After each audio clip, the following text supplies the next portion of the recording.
Hello, hello. I think this actually makes it officially live. How's it going?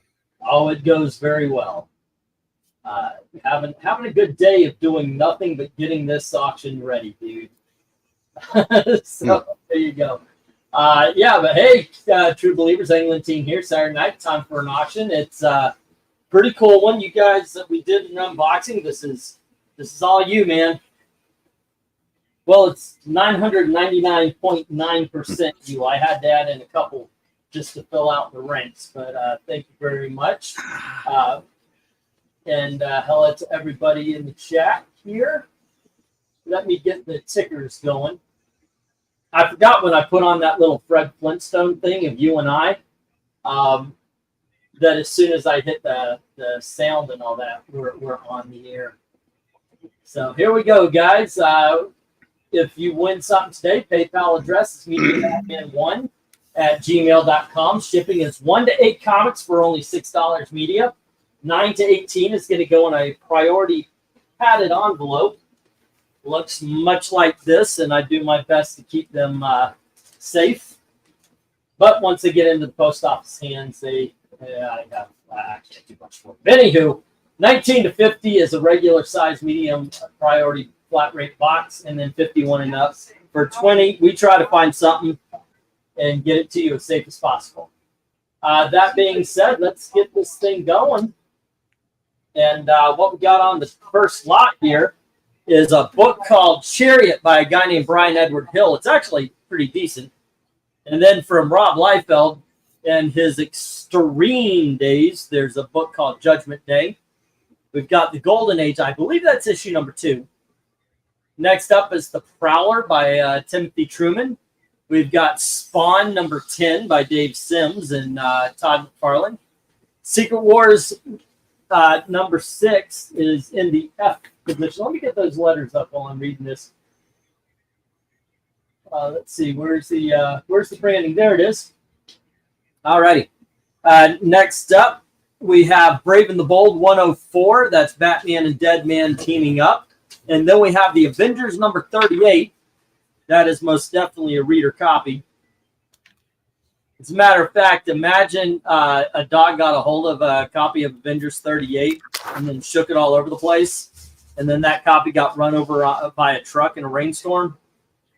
That's why it's $1. All right, Avengers number 82. And finally, Incredible Hulk annual number 7. Bidding begins at $1 each as soon as I hit that go. And hello to Jim Sorensen, Undead Glenn, AU Stug. And Austin will be here after he's off of work. Here you go. Go for lot 1. There you go. All righty. So how have you been today, sir? Not too bad. Work today, and then did a little bit of reading, a little bit of baseball watching. Watching the Yankees Red Sox right now, and fun times. They're working on a football score. And are your teams doing well? Well, at the moment, Boston's up 5-4. So, okay. But it's the 3rd inning, so that's that won't last. This might be one of those 1st to 10 wins. Okay. Oh, it's the World Series already.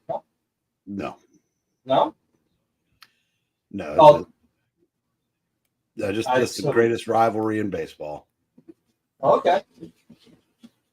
I will take your word for it. I haven't watched baseball in forever. 2, 3, 4, 5, 6, 7, 8, 9, and 10. Got some really good books for you guys today. We got some good comics. We got some great trade paperbacks. All sorts, sizes, and prices, too. So I managed to shove everything into the usual pricing. Hey, look, right. Warren Ellis is here. Warren Ellis is here. It's not like he has a career anymore. Hello, Chops. Wait, is he really? He's British, really? Oh, he's very British. Although I think he's part of the Scottish contingent. Okie dokies. All right. Twins versus winning, says Jim Sorensen. Shit, they're winning this year. Well, that's good. Ah, goodness. I am looking forward to football season. I was wondering about maybe seeing how much these tickets are for college games. Gail tends to believe they'll be about $15, maybe $20. Yeah. Oh, Well, no, where you're at, I think Ball State, you might be able to get in for like 10. really? Yeah, I mean, Ball State is not that good, I don't think, this year. And I can tell you, if you want to take a little trip up to Bloomington, as long as it's not Michigan or Ohio State, it shouldn't be a problem getting anything. We're just looking for something to do, man. Gail wanted to go see there was a Barry Manilow concert around here, and since he's about to die, we were like, yeah, okay, you know, I dug some of his songs that he did. He did wrote in the 1970s. He did write these songs, you know. I figure, okay, let's go, but you know, we didn't have the money for it, and then Gail checked it too late for us to go. They were selling tickets for $5 towards the getting close to showtime. I would have gone for that. Now Jim, he just put a bid on F, G, H, and I. All right, not the entire bottom row, but almost. Only that Incredible Hulk annual stands. No love for the top row, which, by the way, if you have not tried Golden Age, that's where I'm going. I would definitely get the Golden Age. It is a very, very good story. Alan Moore wrote Judgment Day. Oh, really? Yeah, so at least it's going to be well written. And it's going to be well written, and it's going to be drawn so badly it's good. That's a win-win. The Hulk annual, that might be Byrne's best art job. That book is beautiful. Sounds good to me. And remember, we are starting off at $1, and Darkness Comes. Hello, says $1.50 on GH and I, and $1 on J. All right. Yeah. Have you been watching any of the Yankee Red Sox game? No, I've been doing household chores here, and I know I'm a sucker. I've been watching Olympics. After that opening, no. I hope you're dressed like a. I hope you're dressed like a Howard Shakin character. Yeah, well, yeah, no kidding. One thing about the Olympics is I always like watching the non-traditional sports. So it was fun watching the mixed air rifles shooting finals. It was interesting to watch. I think it was the Nerdy Texan. How you doing? Sorry to interrupt, but hey, Nerdy Texan. Yeah, long time no see, Nerdy. Glad to see you're doing well, sir. Yeah, watching the men's epee stuff. I didn't watch any of the opening ceremony, so Oh, hey, it was a non-traditional opening too. Oh, I know. I've seen all the social media stuff. So okay, here's the thing. I only saw what they were showing, so in all honesty, I guess you could say I saw it out of context. So maybe I don't know exactly what's going on. Yeah, there's no context. Context that justifies that. That's the new world they're trying to create. We've been on more than 2 minutes. Fuck that. Yeah, I mean, the real sad thing about it is it overshadows a beautiful comeback from Celine Dion. Because it was funny, I was getting ready to go out to dinner last night to celebrate my mom's birthday, and I just kind of flipped around and I saw the singer. I'm like, God, it sounds like Celine Dion, but it can't be, because I know she's been battling this, horrible disease, that's called like stiffening syndrome or something, where you literally, like, your bones, like body just stiffens up. And then, come to find out that, yeah, no, she's been, doing all these, different, medications and drug trials, and she's slowly been getting better. And I mean, she looked fantastic. I mean, that should have been the thing that everybody should have taken away from that, opening ceremony. Instead, you've got, the leftist, religious dogma, but well, the Olympics have become a very left-wing event. well, I mean, I would probably argue that in some ways they always have been, especially over the last, well, I'll say definitely any Olympics that wasn't hosted by the United States. But I mean, when you're inviting communist nations and everybody else, to the games, and, overlooking, what those, leaders and nations have done in the name of the spirit of unity and all that, then yeah, there's going to be progressive leftism running amok. I was talking about, Clay Travis brought up a good point. You look at the 1992 Dream Team. You know what you didn't hear from them? Who they were voting for. Mm-hmm. When Kerr and Curry, because like I said, right now, if you support Trump, they don't want you anywhere near that. Yeah. Oh yeah, no, I know. And I find the an event that celebrates the absolute best in meritocracy, but they're going after the complete opposite of fan base. Mm-hmm. I find that interesting. Well, that's because, part of it is because the Olympics have, at least certainly in the U.S., have always skewed towards a female audience. Oh, well, that too, that's it, because there's the Olympics were more about, especially the winter ones.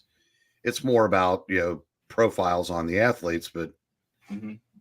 Yeah. Well, see, and that's the other thing too, is, and I'll say, nice part of having Peacock is we got a bit of a bidding war going on here. Wow.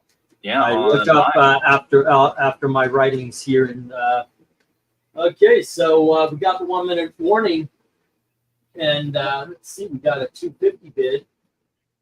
We had $2 on HI and from Jim. Alrighty.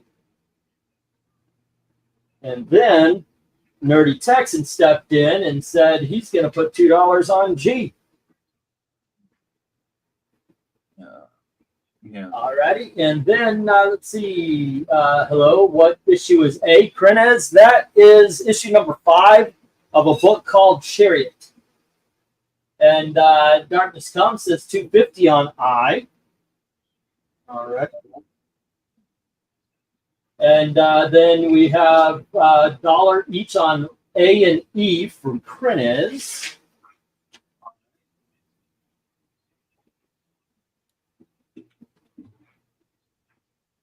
Alrighty. Oh, and everybody who wanted their books sent last week, your books are sent. So we got Darkness Comes with 4 on I and Jim with 5 on I.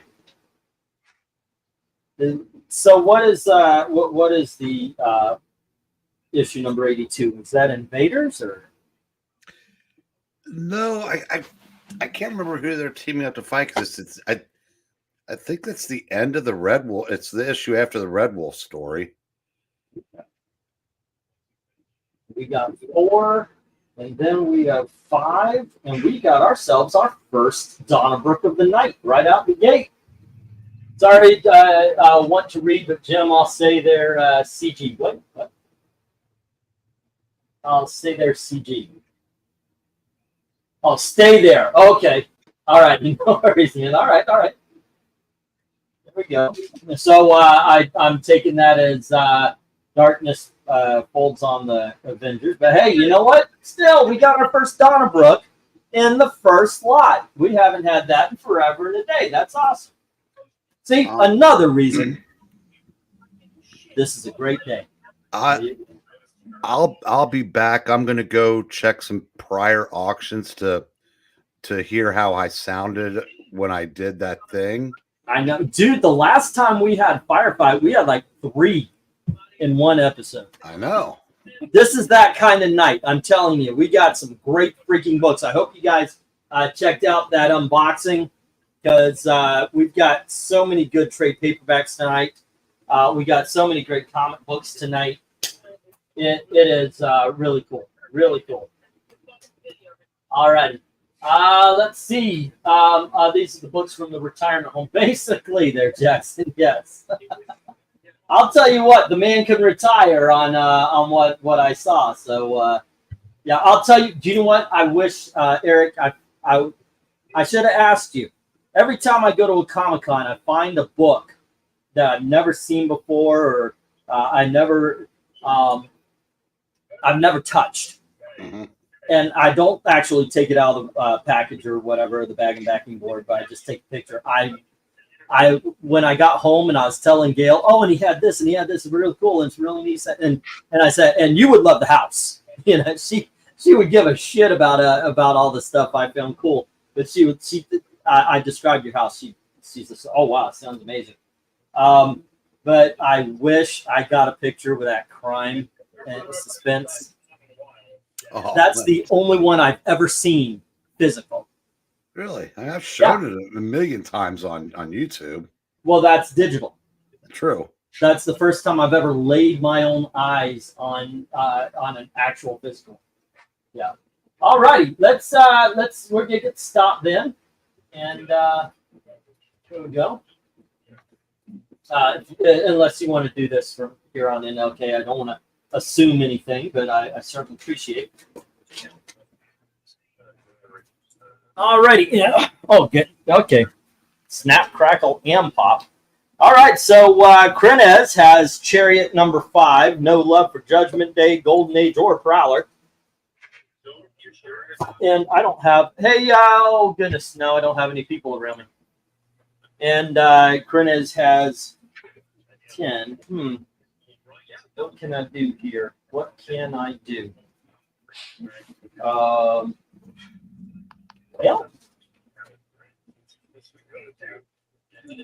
I guess. Oh, no, not that. No. I just realized I only have one empty box. It took a lot. Nerdy is saying he put a bid on Golden Age. Oh, okie dokies. Let me get that one. There we go. And there we go. And we will move the rejects to the reject box. All right. And this will have to be the good box. Okay, turn this over, and we've got Jim getting Secret Wars. Nerdy Texan having Brave and the Bold at $2. Jim having the Avengers at $2, or the Avengers 38, and 82 at $5. And Darkness Comes has Hulk Annual number 7. All righty, cool. Let me get the next round up here. Still in the dollar area, we have Brave and the Bold, issue number 2. And we have Superman Batman number 5, versus Superman and Batman versus Vampires and Werewolves, number 5. Here we have from the MK years, Black Widow, with another classic cover from Greg Land. Then next up, we have Starman, issue number 8, from the late 80s, right? Mm-hmm. Okay, that is, there we go. And then we have Starman, issue number 11. And here is Starman, issue number 17. We've got some Starman, issue number 18. Starman. All right, next up, issue number 19. And here, go on, stay. And we have issue number 20. And issue number 26. Bidding begins at $1 each. LK, do you have this? Yeah, I got it. All right, as soon as LK says go. All righty, fun times. So I read but don't remember this Starman, but that run of the Brave and the Bold was a lot of fun. Yeah. Well, Where would you go? Starman's one of those books that we talk about all the time that we didn't appreciate when we had them, and now we wish any book would be like this now. Yeah, no kidding. The books like when I read this, I was like, that's not Starman. James Robinson writes Starman. It's funny you throw these little fits. That's good. I'm assuming you read this after the Robinson series. Yes, I did. But yeah, this was I like this. You know, good supporting cast. This was a lot of fun. There was a crossover with Superman, and I said I liked it. Right.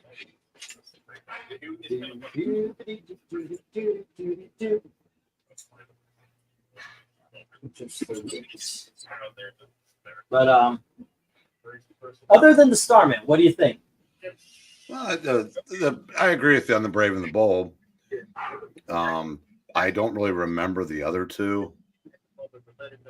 I have never read Black Widow. I was in a comic book desert during the Marvel MK stuff. I seem to recall that Black Widow era being pretty good. Yeah. I know I read some of the series in there. I'm not sure if I read this particular one though. Hey.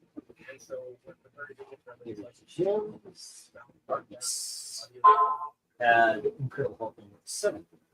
Link Hulk 7. And that was for $1. And then Nerdy Texan had the Brave and the Bold. I'm going to get to the bids in just a touch. Right. NTA. Haven't written those initials down in a long time. Old 102. Those two. Anywho, this is one of those days. I mean, last time I did a day like this where I was completely isolated, the president got shot. Yes. And then they decided to get the former vice president out of office.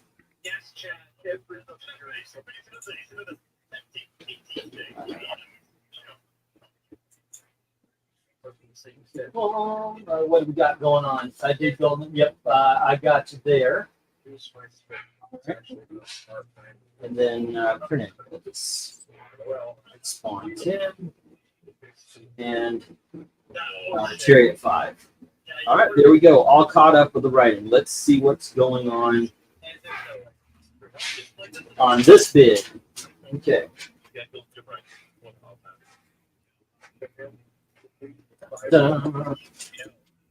We have, let's see. Ooh, Brett, says Jackson. Let's see. We have one on F and J from Jim. $1 on F and J, and that is Starman number 17 and Starman number 26.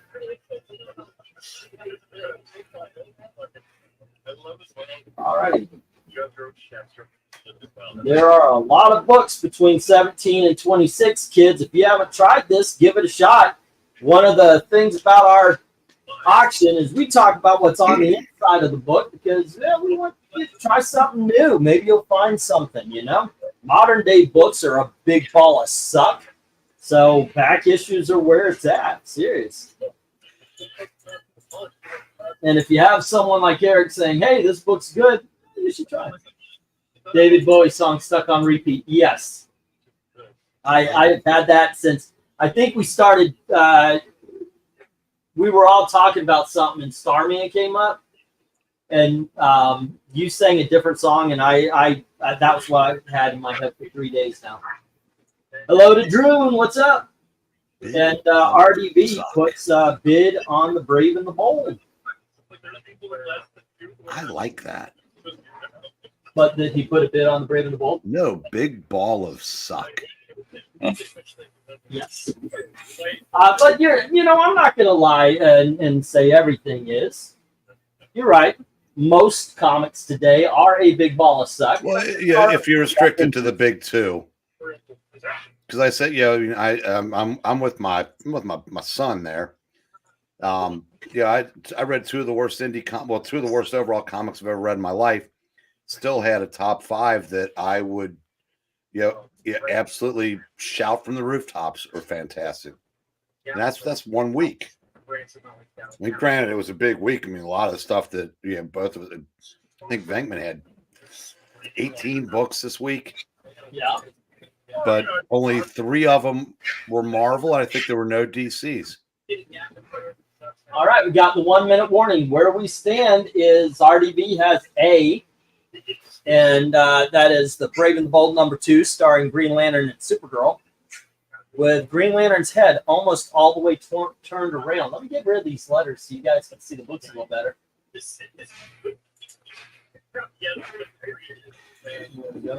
Oh, Jackson, last time I went up on my roof, I had to get my buddy to go in the house and open the window to go in that way because I was afraid if I tried to get back on the ladder, I'd fall off. So, yeah, I can't even get mad at you for that one.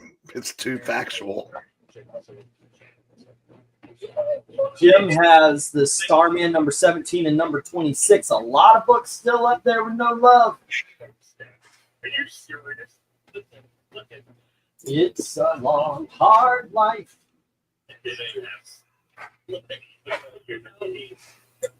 So we have had some success at the flea market, and Gail has decided to step into the game. We've got a lot of collectible household stuff, and so today she made a commitment. We're excited about that. We're hoping it's successful enough where she can take another day off. Yes, Graphic. I was hiding from the Secret Service.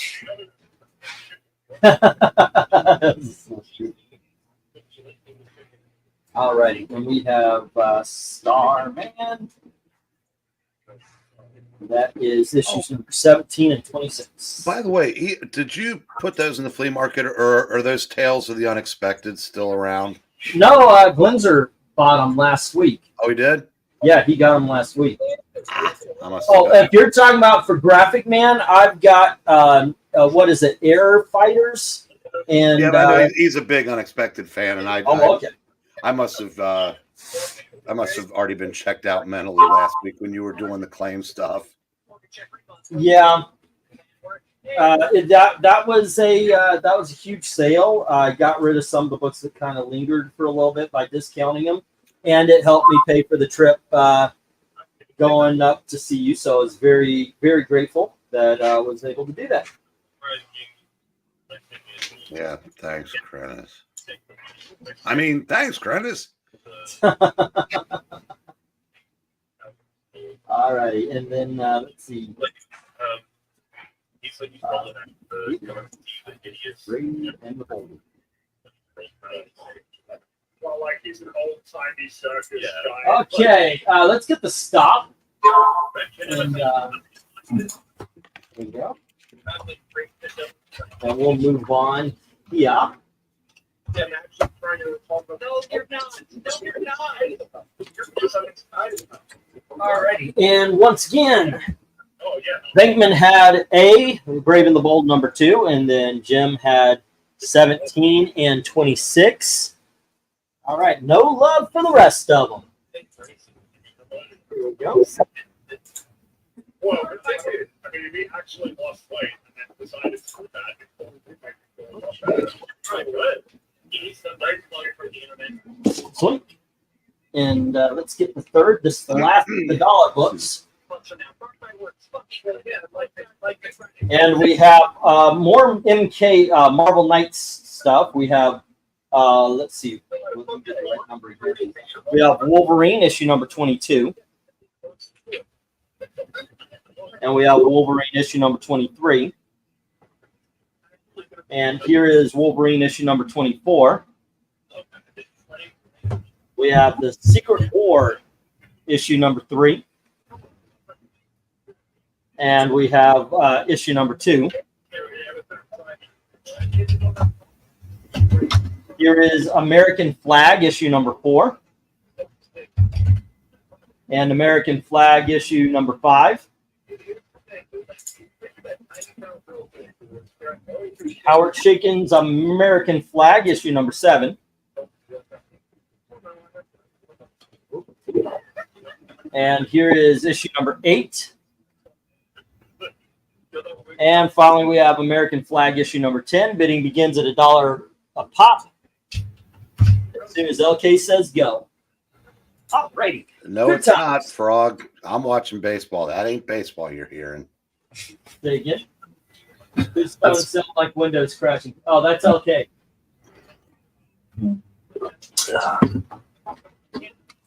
Now I've got EFAP on the background. I'm sorry, what? Mahler channel. Oh, Every frame a pause. oh, okay. They're going over the history and lore of Boogie 2988. Is that fat guy? Yes, Okay. with the latest thing being how he lied about having cancer. In the good way or the bad way? Is there a good way? Yeah, I don't have I have cancer, and then you end up not having cancer. That's a good way. If you go, well, I don't have it, and then you find out you do have it, that's the bad way. I don't care who you are. Well, it's a good way in the sense of it appears he doesn't have cancer, but That's he good. lied about having it to get to get donations and people to watch his stream. Wait, does that work? It does until you get caught. But it works until you get caught. Yeah. I don't think I don't think I have so little scruples I could ever do that. Let's check. Alrighty, so AU puts $1 on the American flags. $1 each. Alrighty. And once again, the bottom row gets the love, and so far no love for the top. Have you read either of these, the Secret Wars or the Wolverine? Yeah, I read the Wolverine. At the time, it was he got brainwashed and basically killed half a shield. And Okay. the story is self-contained. It's like, holy crap, what a ride. But then like a year later, Wolverine is lecturing somebody about somebody, like somebody's like, he's lecturing that you can't use somebody because they might get brainwashed and go kill people. So I thought, okay, well, that's Marvel. That was in the Jamas years, but it's just a self-contained story. It's brutal. All right, a Wolverine the way Wolverine should be told. Well, a lot of that going maybe around not killing half a days. shield, but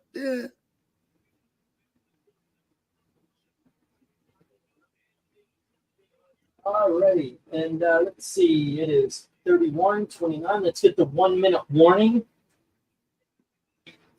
Alrighty, no love for the Wolverines, no love for the Secret War, and AU has $1 on all of the American flag.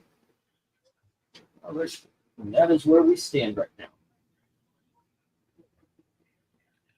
at the time, I said Miller was doing a lot of Ultimates for Marvel, and they gave him a Spider-Man series. And I don't think, I know Jamas didn't care about continuity and didn't ask his writers to either. So it's, like I said, they're good. 20 years later, you don't know where all the pieces fit anyway, so it's a cool story.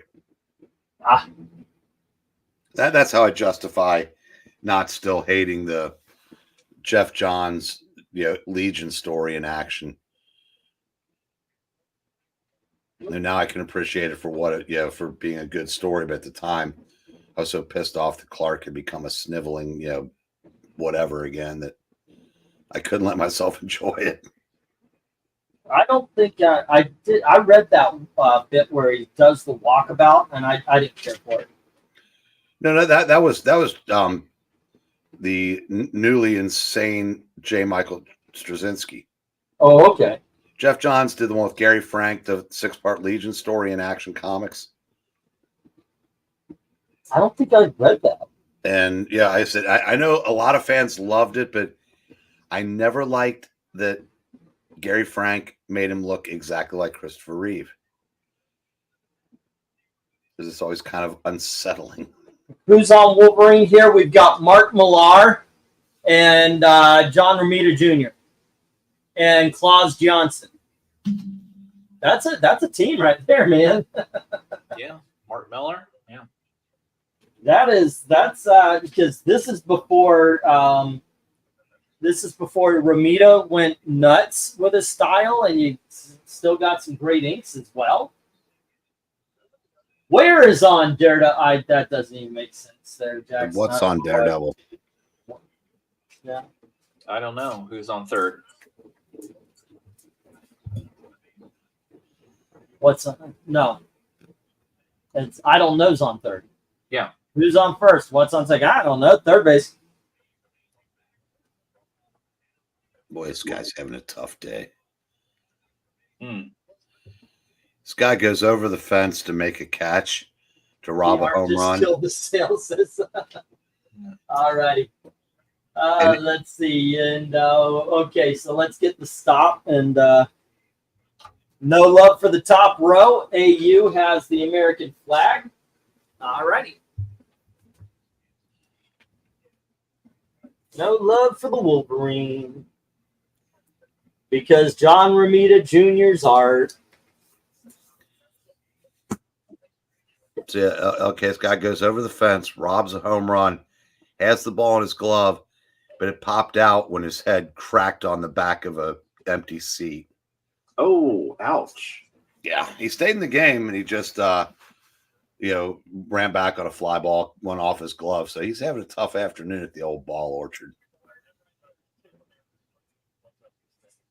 Okay. He hit it hard, 4, too. 5, 6, 7, 8, 9, and 10. Okay, we are going to be doing some $2 books. Let me change the banner here.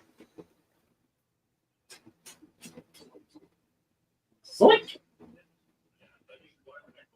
Bidding is going to begin at $2. And we have, for Marvel Comics, The Avengers, issue number 263.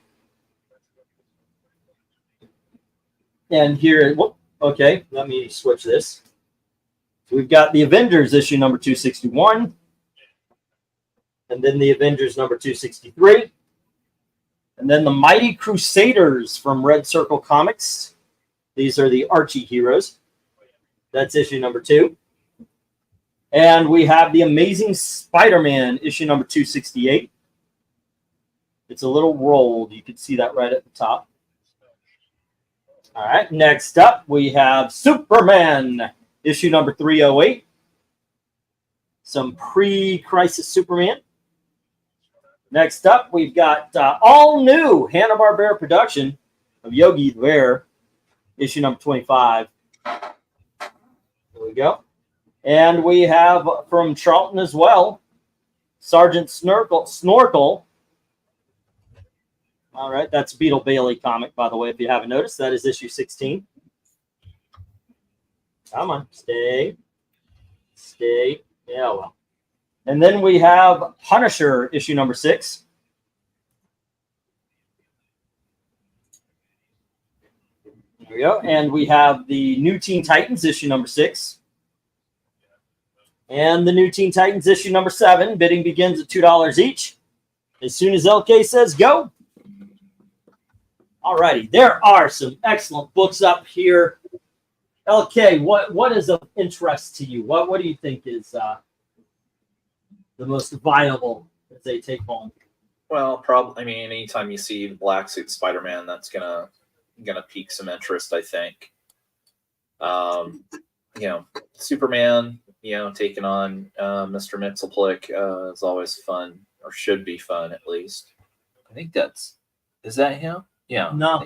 No, it isn't. Oh, from here I saw the yellow orange kind of outline. It looked like a Mr. Mxyzptlk to me. So oh well. Then probably the 2 Avengers. All right. How about you, Eric? What do you recommend? Well, the Avengers are part of the Stern run, which I thought was fantastic. And the Teen Titans is excellent. The Spider-Man's obviously in the middle of Secret Wars. You can see that from the front. I like the Red Circle stuff. Like the Superman. There's nothing. Probably my 9 and 10 would be the 2 Charltons, but only because the rest of the books are really, really good. I'm going for that bottom row. I mean, the Mighty Crusaders is a big, that's a big push up there, and so is the Superman.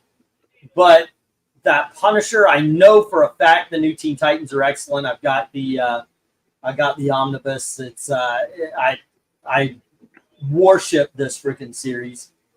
And the Beetle Bailey and the Yogi Bear are a lot of fun. I know, because before I put them up here, I read them. So it's a lot of fun. Alrighty. But yeah, good times.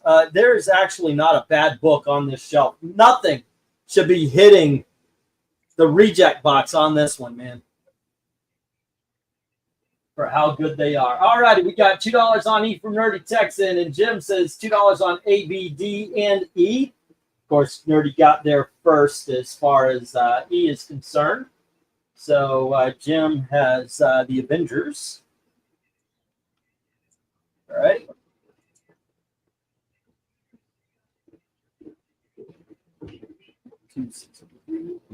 Jim. Unfortunately, I was not able to write everything down, so I'm doing that as we go, as books are being bid on. And then D is the Amazing Spider-Man 268. There we go. That's it, Jim. And what else do we have? Let's see. That's New Teen Titans 6 really is the New Teen Titans. Yes. Comic Book Frog says, recommend them all. And Glinzer says, give me the F and G. He wants the F and G. All righty. And the F is the Yogi Bear. Yogi Bear used to be a baseball manager. Not a lot of people know that. Before he got thrown into Yellowstone. It's true. Mm-hmm. True story. I think you should argue it on Twitter. Yeah. All right. No. People get his name wrong because every time they saw him, they went, Yogi Bear, and then it just kind of stuck. It's yeah. True story. I mean, you're a sports fan, you know. I don't have to be telling you things you know. Yeah, no, true story. Yeah. Oh, yeah. All righty. And let's see. We got a lot of love around the house here. Let's see. We have Jim with the Avengers and the Amazing Spider-Man, Nerdy Texan with Superman. And we've got Glinzer with the Yogi Bear and the Sergeant Snorkel. Only the Punisher, the Teen Titans, and the Mighty Crusaders. Wow, that's everything. I said, hey, you should buy this. Wow. Okay. None taken. Why do you ask? We've got, let's see, did you get challenged? No, I think he maybe has had Jim's beating him. Oh, yeah, Nerdy Texan, you don't need to up your bid. You're in the lead for that.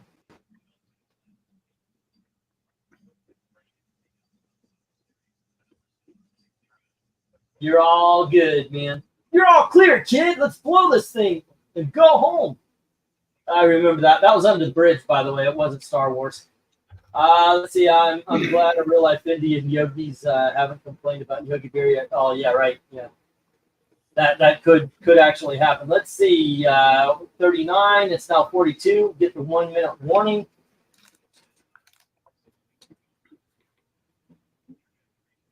And fun times.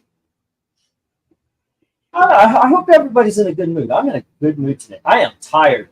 Really, really tired. I stayed up really late last night and then slept for 2 hours to be able to work.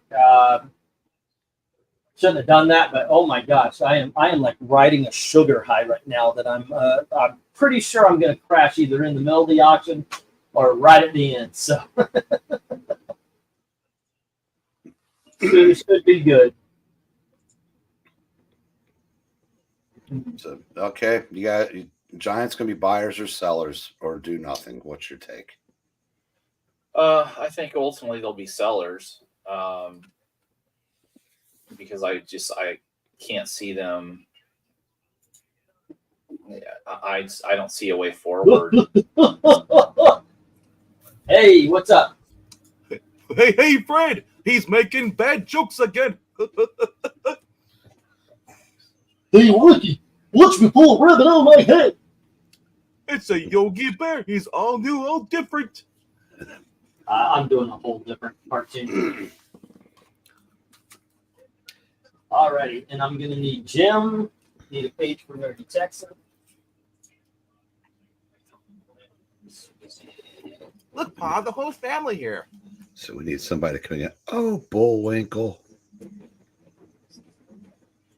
Right. You know, one of the videos I'm really proud we did is the Jack and I talked about and ended up writing up a video for, oh my gosh, I forgot her name. Natasha. Oh, voice actress, Rocky and Bullwinkle, and Granny, June Foray. Woo, okay. I'm proud that video exists on this channel.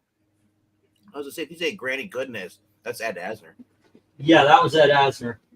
But she was a voice actress. She did damn near every character, just a shit ton of characters.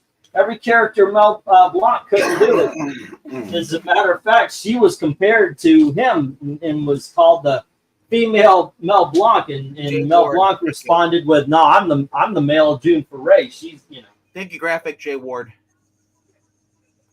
Let me know if Nerdy Texan outbids me because he's not showing up on my screen. I don't even see him. Let me check YouTube here.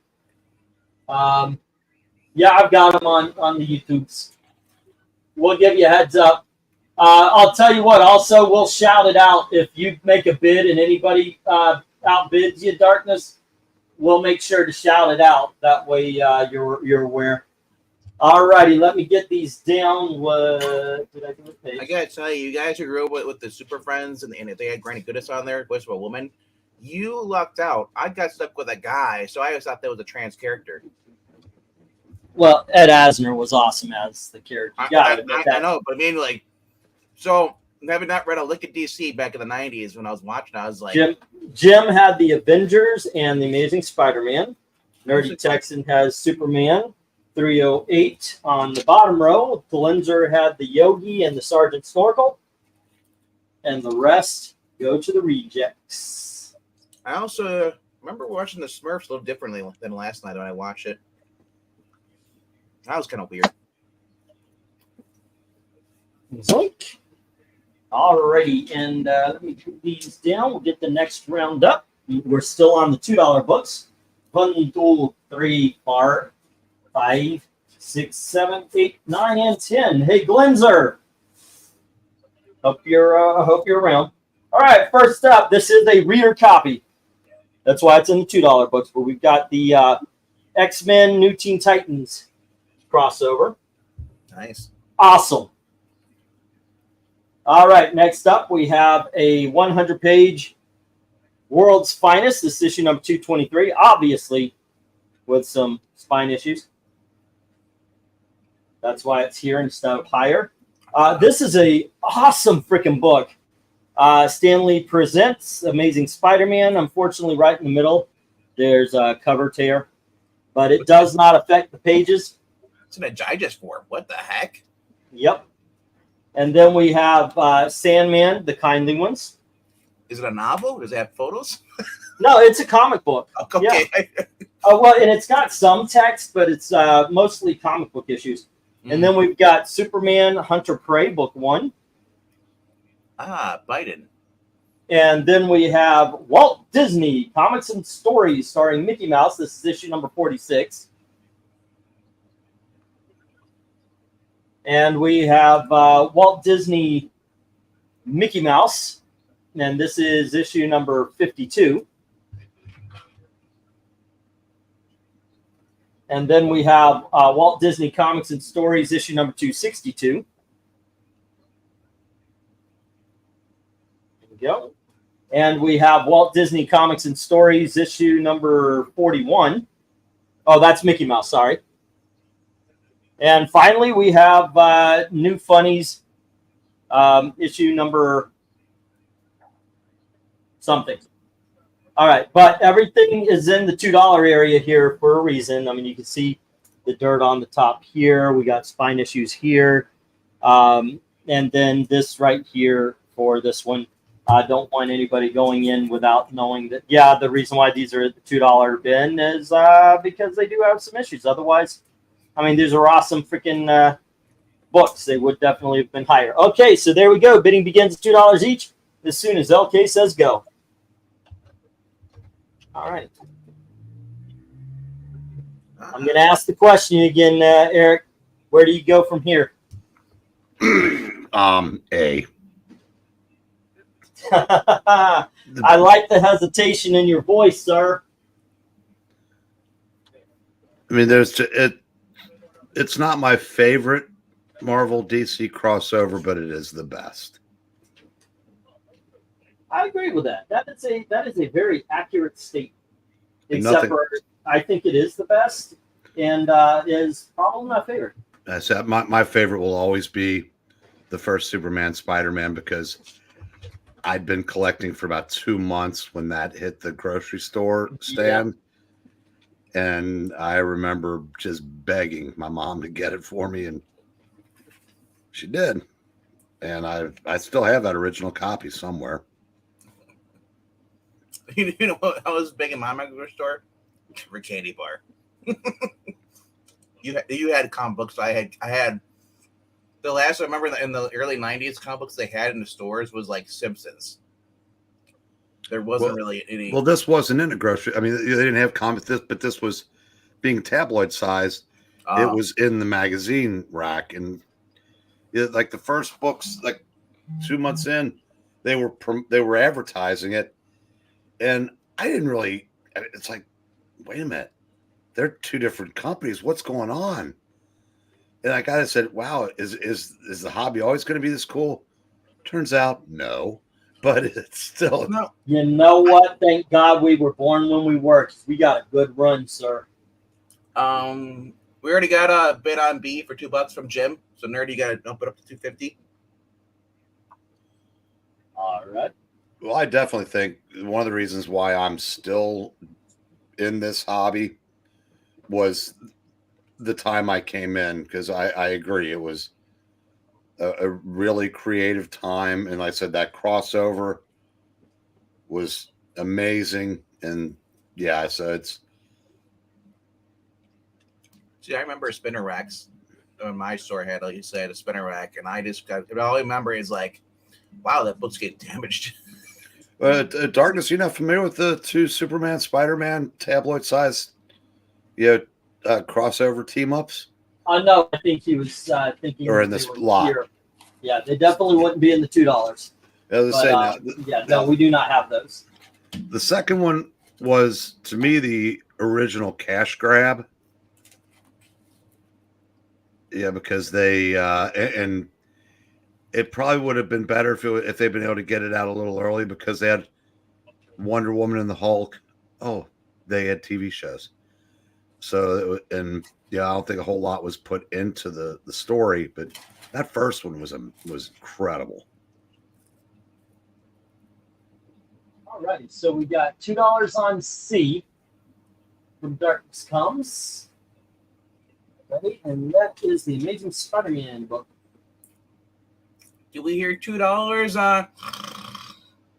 What? Sandman. Pixel's not here. Sandman. Oh, it's Sandman. Okay. Let's see. $2 on B and H from Jim. B is the world's finest. And that is 223. And H is the Walt Disney Comics and Stories number 262. The pink one. With the Say boys. again? It's the one in the middle with the boys.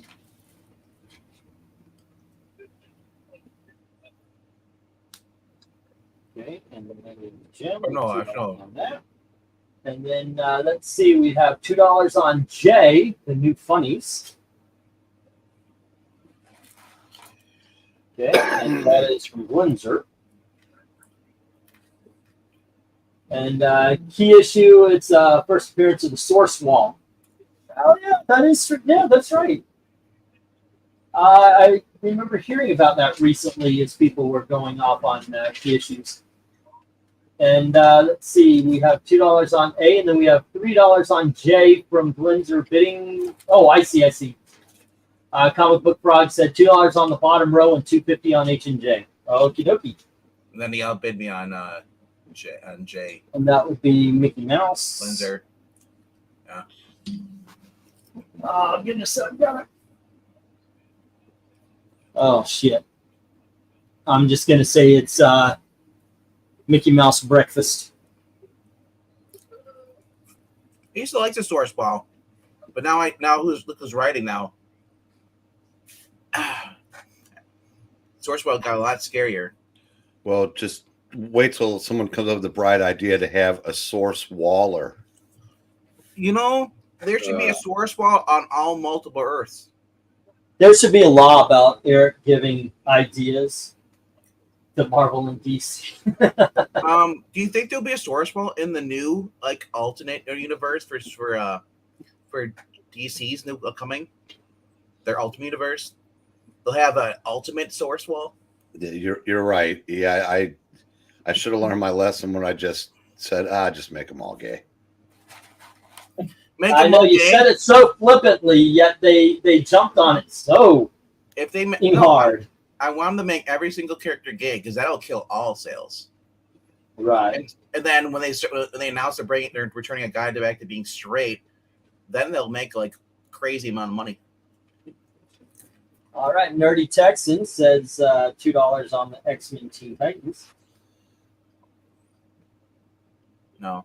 Right now, I pretty much hit the Source Wall with DC and Marvel. Let's see. Except for a few issues. 3 on J from Windsor. When I'm spending 50, I'm getting 15 books that are all indies and 3 Marvel. And those Marvel aren't even the main books. Tells you something's wrong. 3 on B from Nerdy Texan, but nobody challenged you. So I'm going to hold off on that one. Nope, that was the last bid. And there you go. Yep. His $2 bid was the last bid. Let's get the 1 minute warning. No. He's because someone someone else had $2 on B before him. That's why he raised it up. That's why he raised it. Okay, yeah, that's right. Jim has it, so he raised it. To 3. Okay, still let's get the 1 minute warning. No. Yeah, we got you down. We got you down for $3 on. Yep, I got you. No worries. All right, there we go. Thanks for the extra 50 cents. So what I've got here with the 1 minute warning coming up, this is what I've got. Nerdy Texan has X-Men Teen Titans at B. We have Nerdy Texan with $3. C, Amazing Spider-Man book goes to Darkest Comes at $2 so far, barring any last-minute bids. No love for D&E. Not surprising. They've been up there so many freaking times. And the bottom row is in RDV's hands, except for New Funnies, which is in Glinger's for 3. And RDV has them at $2, $2.50, $2, and New Funnies is at 3 with Glinzer. All right. I mean, if I was all bet on everything except for that Donald Duck one, I'd be fine. That's where it is, the marbles. and nearly dying at each issue. Well, I got to tell you, this is just a great reading row right there. Well, did you see that? You got a dog pulling a dog sled with mice in it. Yeah, that's true. He ain't no cow. He's a dog. Comics are weird, man. Okay, we need Glinzer. We need who else? Nerdy Texan and Darkness Come. Glinzer, Nerdy Texan, RDB, and He's like, I just want to make sure that people know in case they want to increase the bid. Do you not want the book? no, I appreciate it. I know. He wants to make it fair. All right, and here we go. Good times. And let's get the stop here, and I will get these down, and we'll get the next round up. You guys are talking about the. What did I just do? You guys are talking about how bad the Olympics were yesterday. I haven't watched the Olympics since Carrie Strug was in there. Well, I was excited. I was gonna watch the Olympics, and then I saw the opening, and I was like, no, I'm good. I'm good now. No. Just stop. The one guy had his whole junk out on camera. Yep. The best was seeing the reaction from the actual French people who were shocked. All righty, X-Men Teen Titans World Finest with Nerdy Texan at 2 and 3. Darkness Comes has the Amazing Spider-Man. Superman and Sandman hit the reject. All righty, and on the back side we have $2, $2.50, $2 all to RDV, the Mickey Mouse, all the Disney books, and new funnies to Glinzer at 3. Did you see where a company called C-Spire pulled their advertising from the Olympics over that? Oh, yeah? Yep. Good. I'm glad to see people are starting to speak up and fight back on that shit. 1, 2, 3, 4, 5, 6, 7, 8, 9, and 10. All right, we're on the $3 books. I changed the banner, right? Yep. Next up, we have Amazing Spider-Man, number 253. And we have the Incredible Hulk, issue number 246, fighting Captain Marvel. This is the death of Jean Grey. Not Jean Grey, Jean DeWolf, right? No. No, that was Spectacular Spider-Man 107. Okay, I thought the Rose is involved in that, though, right? Sin Eater ended up Holy crap. killed. I thought he was in that. It has been so freaking long. That being said, here's Adventure Comics issue number 340, which should be a $10 to $15 book. Thanks, Doug. Oh, they're coming to get Doug.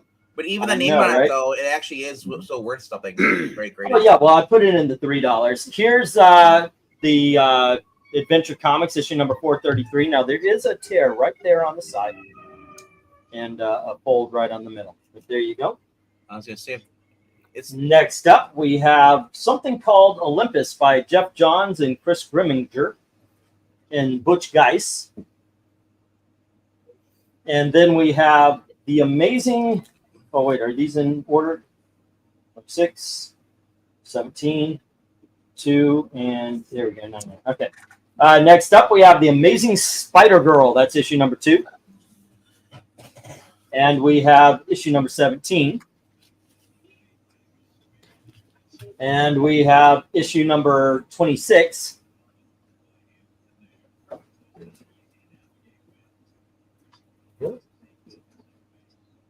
And here is issue number 95. And issue number 99. Bidding begins at $3 each. As soon as LK says go.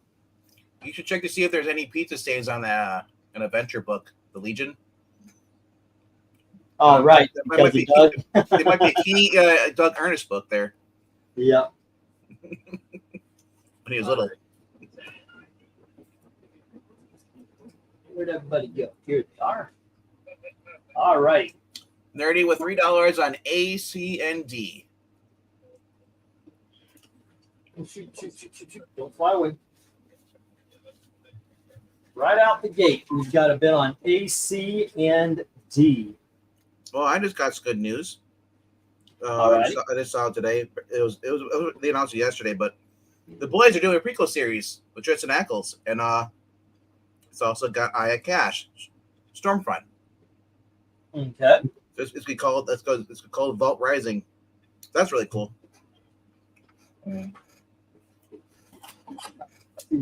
A, C, and D. C is the Adventure Comics. And if you guys like Adventure Comics, there are going to be more, including the first appearance of the Fatal Five and the White Witch in the Big Dog area. $4 on D from Jim Swerson. $5 on D from Nerdy Texan. Okay. Do I hear $6? So where are you going to, Eric, if you didn't already have these? Oh, did he walk away? Yep, he walked away. That does. Yeah, How yeah, about you, RDV? Where are you going? If you I'm going where Eric is. I'm leaving. All right, that is No. not happy thoughts.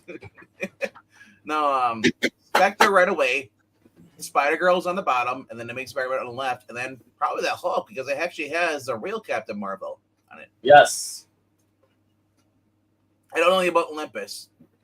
It's Jeff. Don't say it's Jeff Johns, and I don't recognize the artist, but I see Butch Geist is on there though. Yeah. So I don't know. It might be good, or it might just be kind of like, all right, we're world building here for the first couple issues.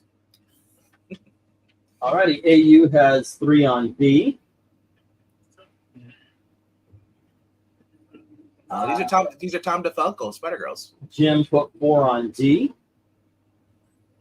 So if you don't have these Spider-Girls, or if you say you have them in trades, but you don't have the single issues, you want to collect them, He says 5 on D. this is a great way to pick them up. And 6 on D from Jim. And that is our second fisticuffs of the night. I will just like my jaw will drop if I see Peter David Supergirl issues up here. A tear decreases preferable to Doug's name. Yeah. This is, by the way, the issue where Triplicate Girl loses one of her triplets. And then she becomes Duplicate. Yeah, she becomes Duo Damsel. I know. I love You Duplicate. gotta love the Legion names. I love Invincible for paying tribute to her. Yeah. With Duplicate. Yeah, Duplicate's a good name. I never would have thought of that. That's being triple girl, whatever her name was, or dual girl. Like Duplicate. That just rolls off the tongue so sweet.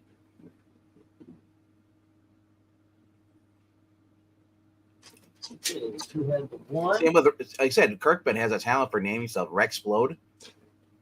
That's what. I know, right? Mhm. He is Explode, but his name is Rex. So he's like, and the character's an idiot, so of course he would put his name in there. Rexplode. You know? I mean, then he has the other one, like the Immortal, but that's like common, you know? Yeah. You know, Marvel and DC had some really cool names too. Like I said, the Prowler, he's a bad guy. Can't make him a good guy. But he also had like Hobgoblin, you know, and like this the Green Goblin is probably one of my favorite like character names. But I don't know, maybe that'll be a ranking one of these days. Ranking comic book character names. Already. 2, 4, Wouldn't take too long. 9. So All yeah. right. I was gonna say it wouldn't take that long if we ever did a ranking like comic book character names, popular ones.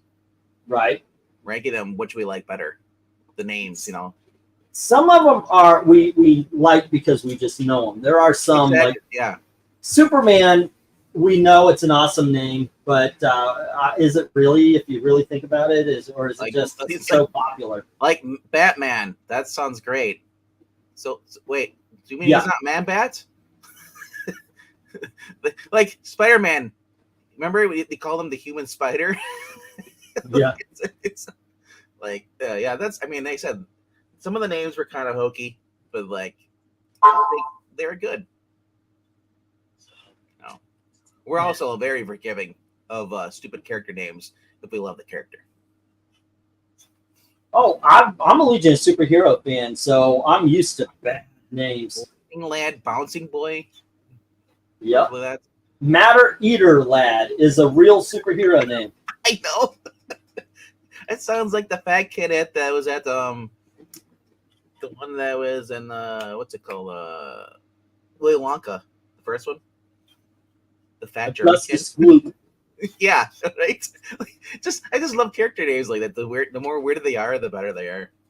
Well, you hear Augustus Gloop, you know that kid's fat. There's just there's no getting around, you know. That's Augustus, just the way it is. Poor guy. His name's like Augustus. All right, where did we leave off? We left off at 5 on D. Jim gave 6 on D, 3 on J from KRENIZ. All right. 7 on D from Nerdy Texan. And that is Spider-Girl number 99. And then, there will be more Spider-Girl coming up. A lot of the key issues, or the key issues I had, is coming up. KRENIZ taking a chance on the Jeff Johns, Butch Guys, Olympus. We got Spider-Girl number 99 with J, and then Nerdy Texan put 7 on D. 350 on that Hulk now from Darkness. Okay, and let's see. We have 3 on J from KRENIZ, 7 on D, 3 on E. Eric, what's your go-to book on here? You see this at the shop. What are you going to?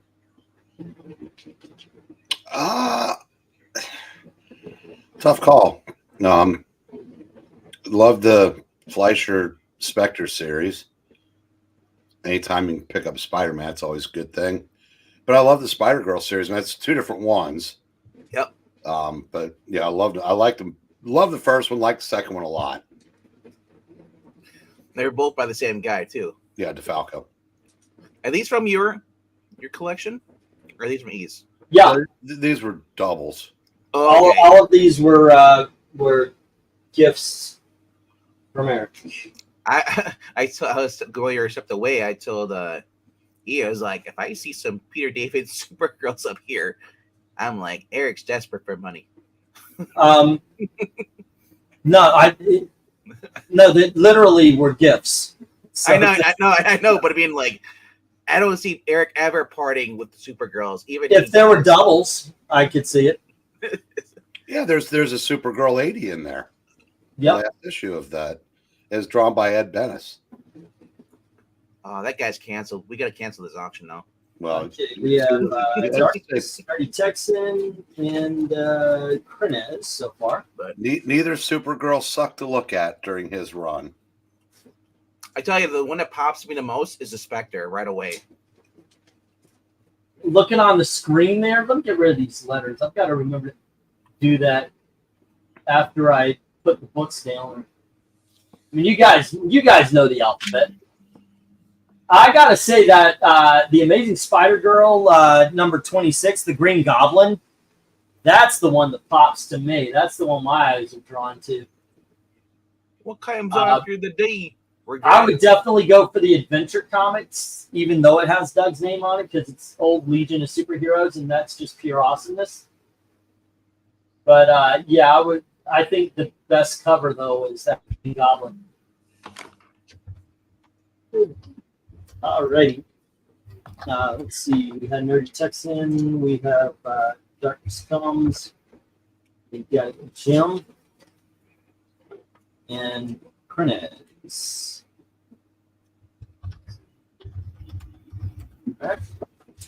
And on the other side, the friends on the other side. That is okay. So KRENIZ. All right. So what the heck is going on in Kansas City where people are missing like constantly now? Did we do the 1 minute warning yet? Let's hit the 1 minute warning. 1 minute warning. all these YouTube channels that want to go searching for missing people. Like within Tennessee, Kansas, or in that area, there's tons of people that keep going missing. AU puts $4 on B, the Hulk. Creepy. Oh, and also the Geeky Puppet Show. If you haven't even looked over there, we're at 666 right now for subscribers. Cool. I know. I don't know anybody who didn't stop at that number. It's like I've never heard anybody go from 665 to 667. This wasn't planned. I don't know anybody because everybody announces it. Oh, I'm up so high. Look at that.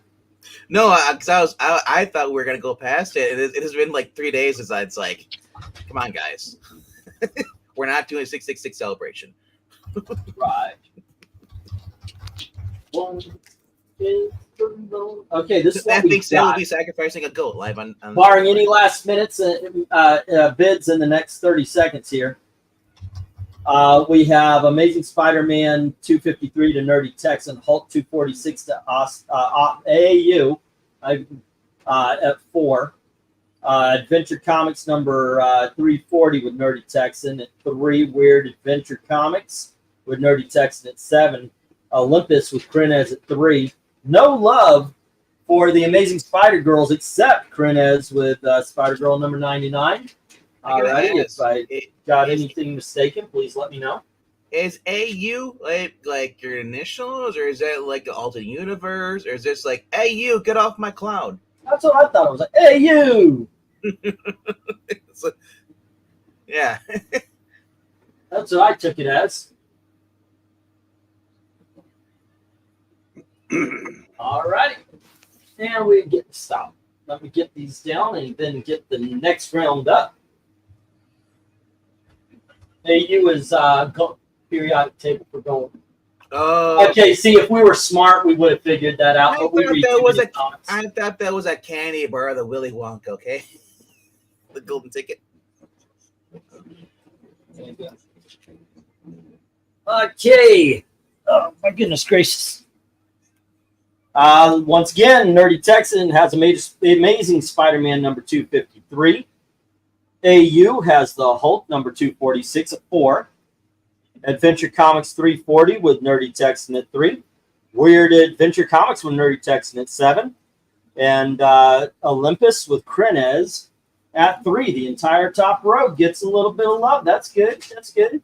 On the other hand, there is not a lot of love for Spider-Girl. It's all those going to the reject pile in 99 goes to KRENIZ at 3. Okie dokies. You guys saw that I finally put up that volume 3 of Iron Man number 59 where he goes by Mike Grell, where he goes back in time. Finally, I decided to put that up because we had our vault. I kind of want to go back and read the other one where he's in Camelot, the original one. But okay. First lot of just trade paperbacks. We've had a few, but this is the first full lot. This is from the New 52. We have Teen Titans Volume 1. All righty. Teen Titans. And then we have Superman Volume 1. And this is George Perez and Jesus Moreno. Perez's writing. And then we have, I have no idea, we have Kyle Higgins and Eddie Burrows on Nightwing. That's Volume 1. All right. Next up, not part of the New 52, is Peter Milligan and Edvin Bjokovic Fitch on Human Target. And then we have JLA Foreign Bodies with Kaminsky and Semikes. I have no idea how to say that. And F, we have Go Go Power Rangers by Parrott and Mora. And that is Volume 1. We have a trade paperback called Cover Girl. Eric can explain that one. He tried to yesterday. I think he actually did it.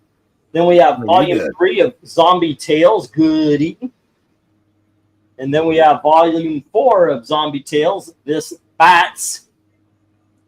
And finally, we have Terminal Alice from Big City Comics. There you go. Bidding begins at $3 each.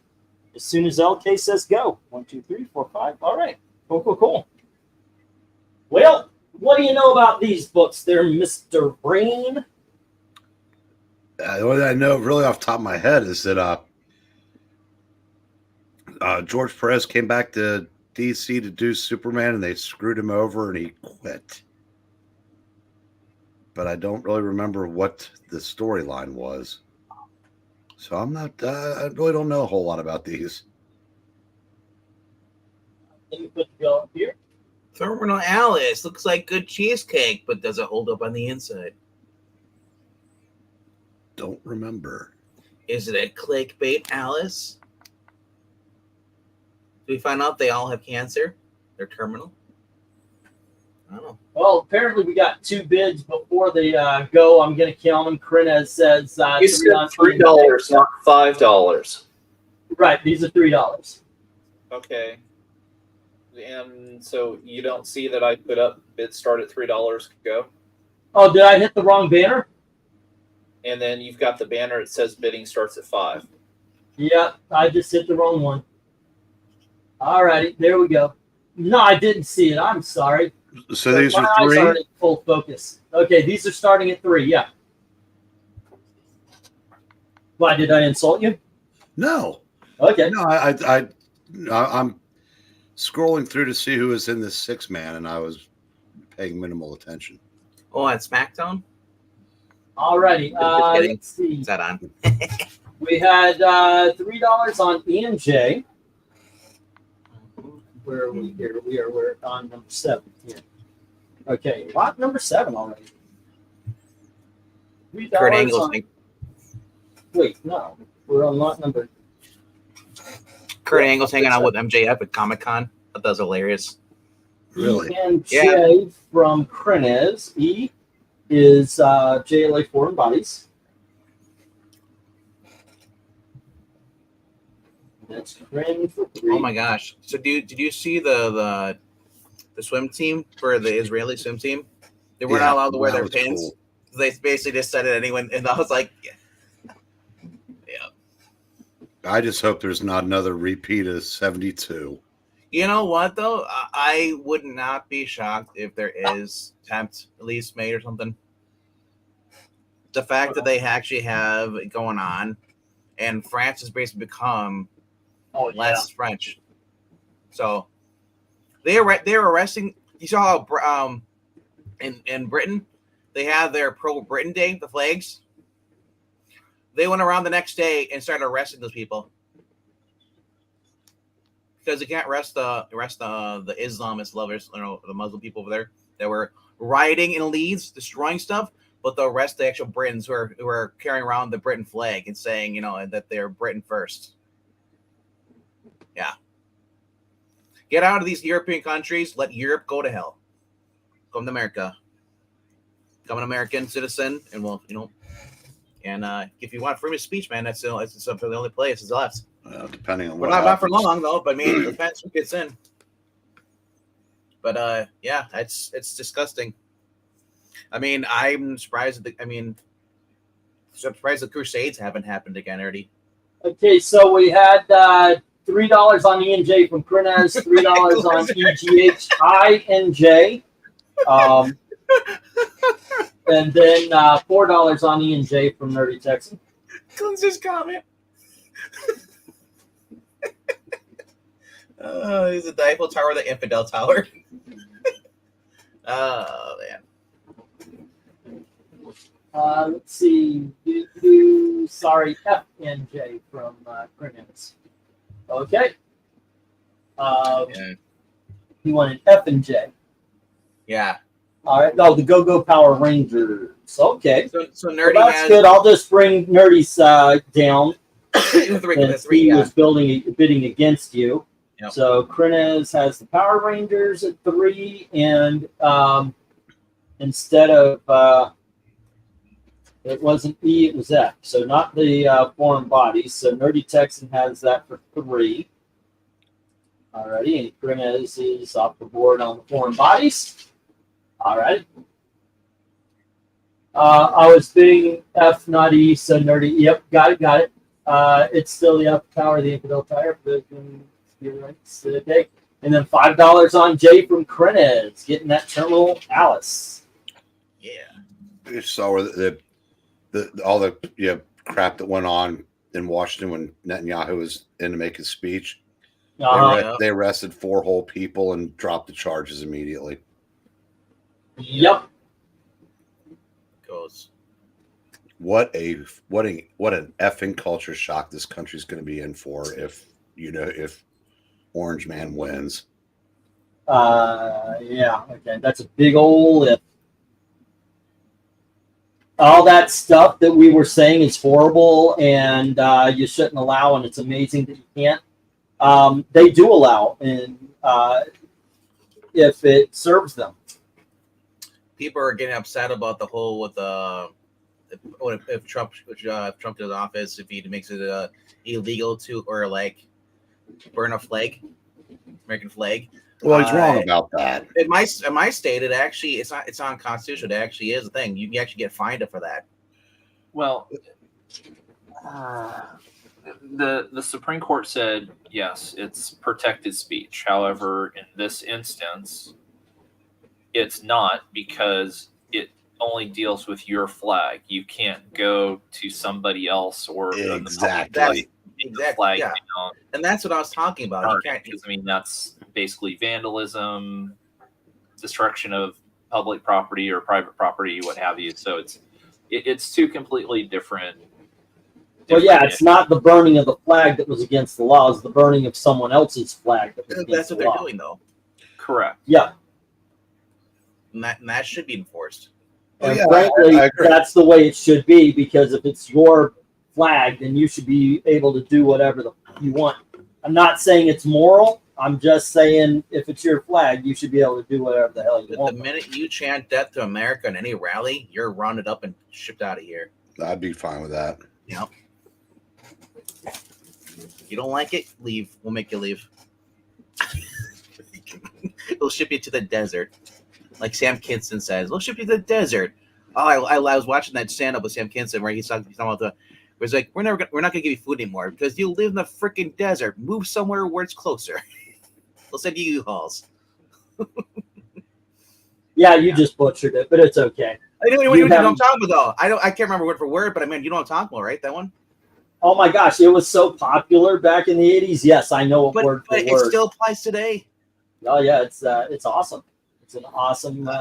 It should never be forgotten. Everyone should at least hear that speech. But he died of what? An aneurysm or a heart attack? Car wreck. Car wreck? Wow. See, I would have thought like heart attack for how much he screamed, his blood pressure and all that stuff. Oh yeah, no, and it's a sad story because he had turned his life around. He had been sober for a while. I think he was getting ready to do a new tour or get back on the road.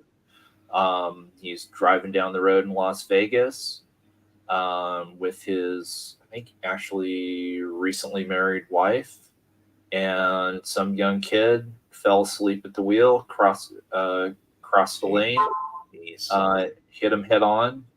So nothing that Sam did. He wasn't drunk or anything. I still remember distinctly reading the stories that basically he got out of the car. He was walking on the side of the road a little bit, kind of stumbled.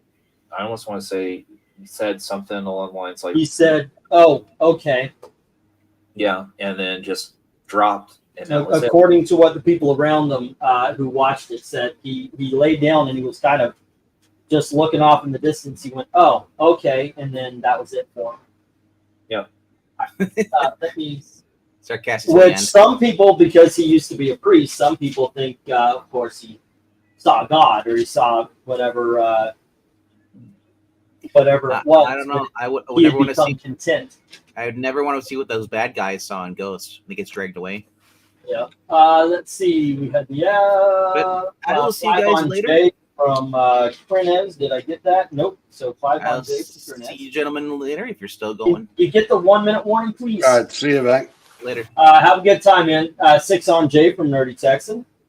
Alrighty, that's our 4th, I think, of the fisticuffs. Is Chad asleep? No. You talking about Kinnison? Yep. And let's see what I've got here, just to give the heads up. No love for A, B, C, or D. Oh, wow. Let's ignore the New 52, huh? Human Target is not New 52, by the way. No, if I remember correctly, I mean, that was a good era of Human Target. Those were good books. I want to say it was Peter Milligan on those stories. But yeah, no, I used to have an audio cassette of a Sam Kinison stand-up set that I used to listen to all the time. I had all of his records, or cassettes, and yeah, I listened to them like they were the only thing on God's green.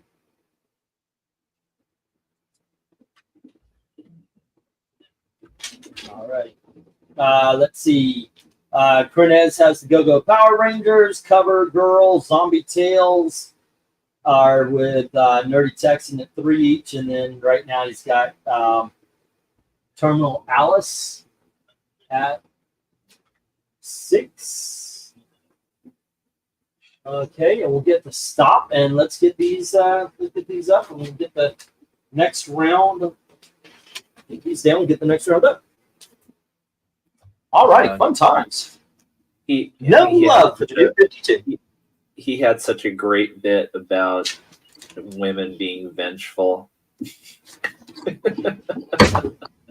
Of course, the like Venk said, this is okay. So E is going to Nerdy Texan at 3, and then F with KRENIZ at 3, G with Nerdy Texan at 3, as well as H and I, and then J is with Nerdy Texan at 6.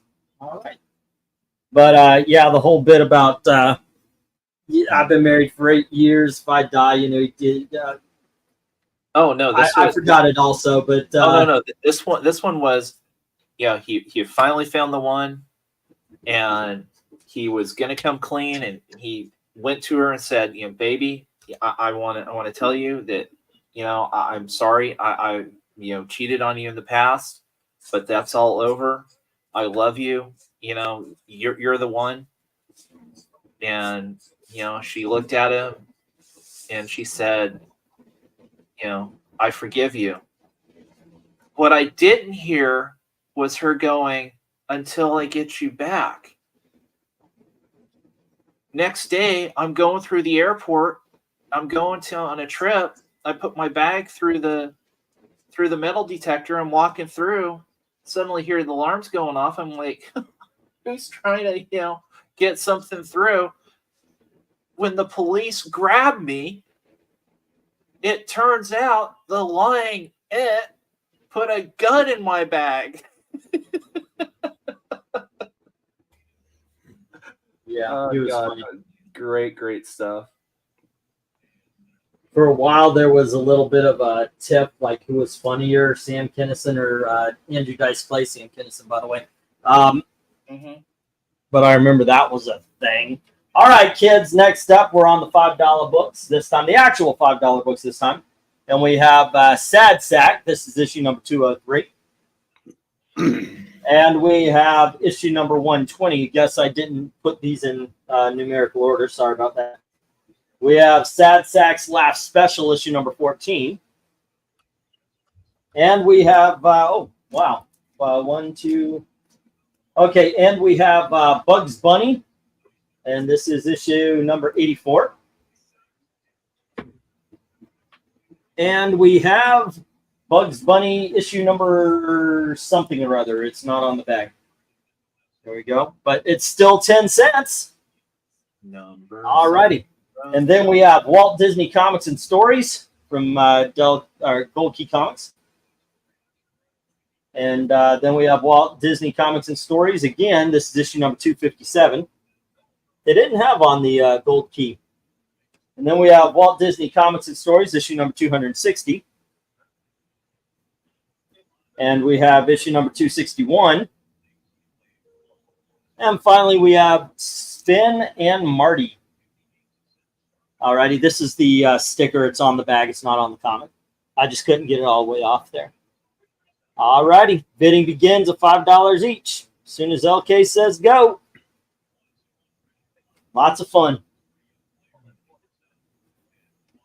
Alrighty. So, how about you, LK? Anything of interest? Well, I mean, the sad sacks bring back memories. I used to read those as a little kid at my grandma and grandpa's. Yeah, me too. Well, not my grandpa's. Yeah, I mean that was with the with the stack of the Richie Rich and the Archies that came from somewhere. I don't know exactly where, but yeah, they were there. Yeah, I mean Bugs Bunny, and the Walt Disney stuff. Can't say I know much about Spin and Marty, so I'll let somebody it is a show about like a camp, almost like a summer camp, and Spin and Marty are the cool kids.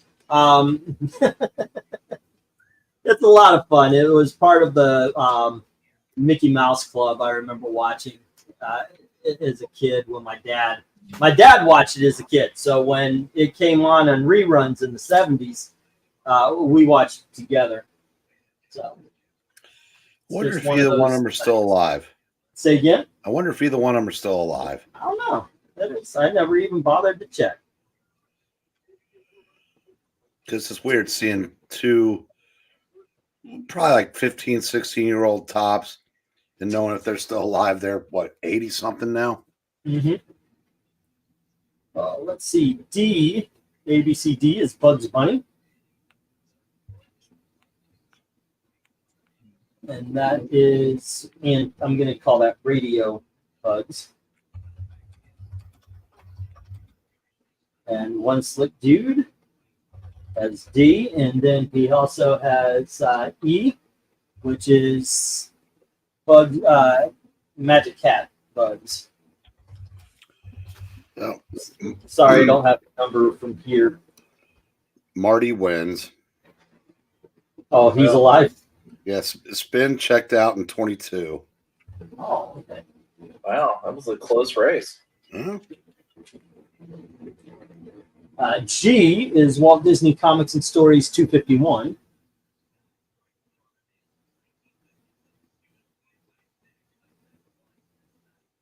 Still one still. And then we have H was issue number 260. Yeah.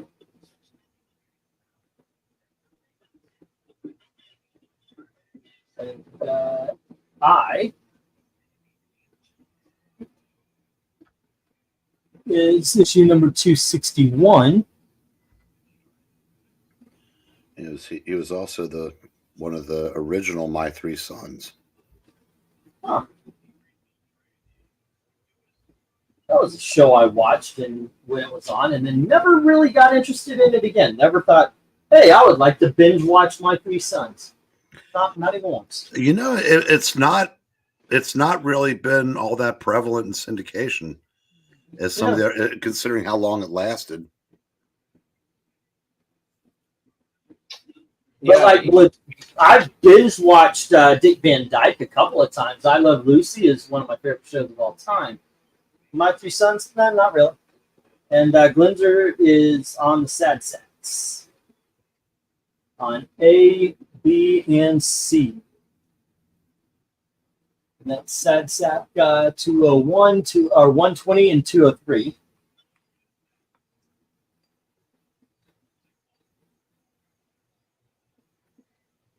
And then we have Sad Sack Laugh Special. That's Windsor.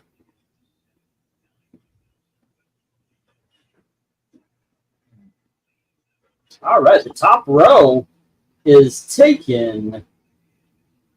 That is awesome. As well, I think actually the bottom row too, right? Nope, F. F is the lone survivor, the gold key.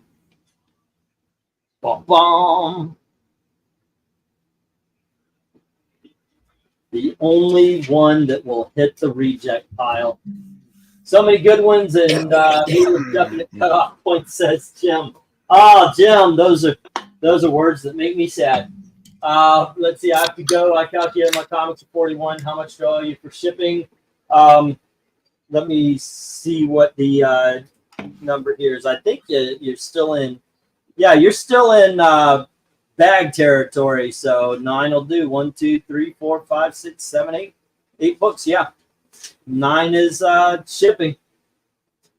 Unless you want to hold them until next week, then just put in the 41, and that's cool too. What do we have? 34. It's 38. Let's get that 1 minute. Whoops. You have a good day, Nerdy Texan. Thanks for stopping by again, man. Fun times. So what's a classic show, or is there a classic show that you didn't watch, and then when you checked it out, it's like, whoa, what have I been missing? That's a good question. Well, I mean, there were a lot of classic shows. I mean, I caught, I didn't, obviously, because I wasn't alive then, that I caught, in reruns as a kid. Yeah. But I mean now. That you know now, I'm trying to think. Shoot, there was something on Netflix not too long ago, but I don't recall. Yeah, I mean, not much. I mean, at this point, because I've been such a TV nerd that I've caught most things. So yeah. Gail and I just last night, it came on. It was like one of those automatic things where a streaming service goes from one show to another, and we just didn't turn it off. We were just too lazy. And we started watching a show I'm sure Eric is very familiar with, because he's the right age, called Soap. Oh, yeah. Never saw it before that I remember. Like, I remember my mom and dad watching it, but it was way over my head as a kid. Yeah, it was good. It was good.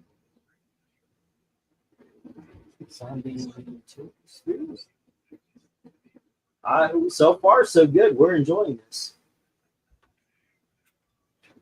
I thought it was one of the funniest shows of all time.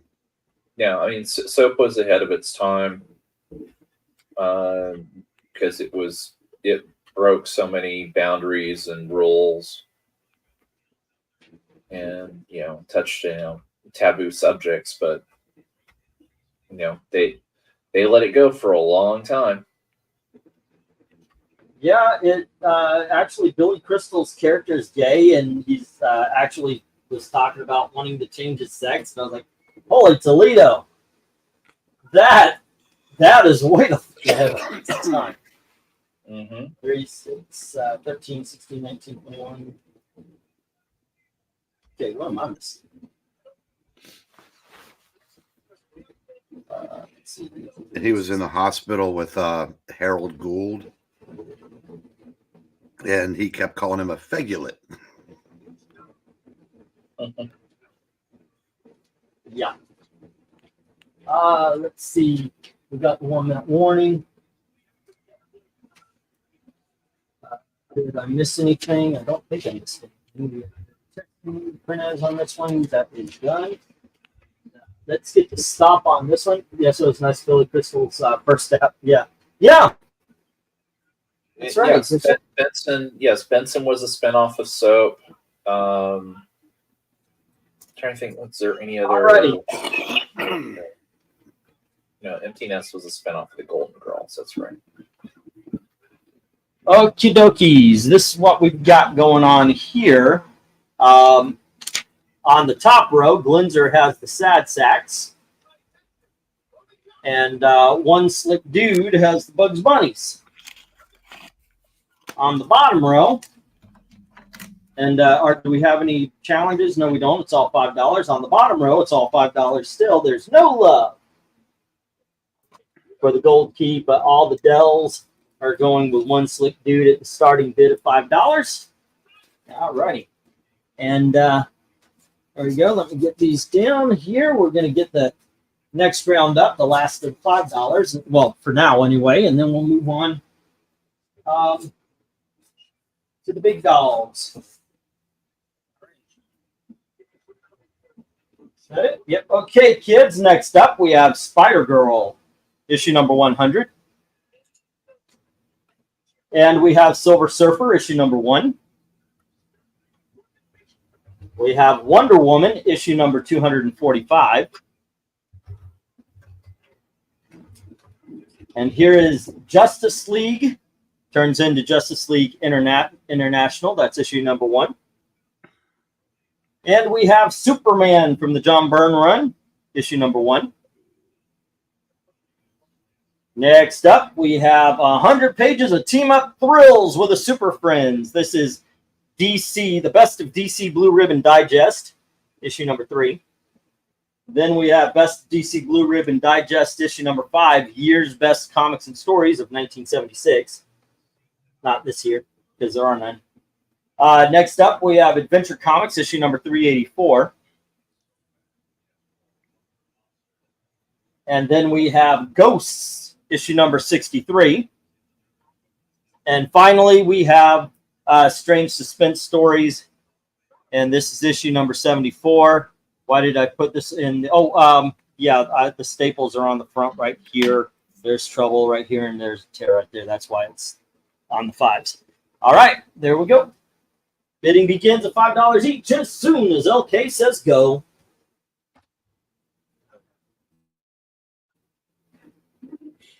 All right, cool deal. Now, I know you must have an opinion on these, sir. Oh, yeah. D and E. Which one? D and E. Justice League and the Superman. Yeah, that was just a glorious time to be into comics. Yeah, it's like, holy crap, I didn't know this company had it in them. How about you, LK? Where are you going? I'm giving some love to the Silver Surfer there because it's got one of my favorite underrated characters there on the cover, Frankie Ray, when she was Nova, the Herald to Galactus. So that should be an interesting story. And then the Adventure Comics getting a Supergirl issue. Yeah, I think the entire bottom row. By the way, I try to pick up Supergirl Adventure Comics anytime I can. Ghosts, great horror series, and I don't really know what Strange Suspense Stories are, but it looked cool, so here we are. So, okay, were you listening or did you watch stream when I told the story, the plot of 384? No. That's the boy flying. Yeah. Is a chick. Oh. Now, if you read the dialogue on the cover, you realize how much different that would play today. Yeah. Because she came from a planet where that didn't value women. Mm-hmm. And in order to be a hero, she had to disguise herself as a boy. Ah. And so this date matcher matched her up with a Supergirl. Yeah, it was just like 50 years ahead of its time for DC. Yeah, it's kind of funny because you hear about how this kind of stuff never happened back then and how it was all, but no, we're finding out that it was around back then as well. DC, Jim, RDB, AU, KRENIZ. Yeah. I mean, of course, the difference being is that she actually wanted to be a girl, but had to disguise herself as a man. Right. Whereas today, she would want to be a man. Period.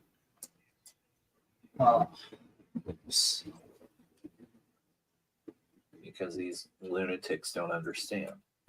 Yeah.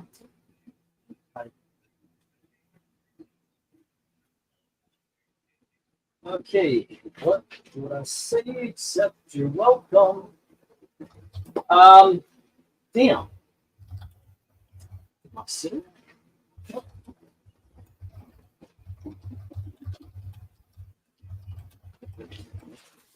I did that thing where I put down a piece of paper and now I can't find it.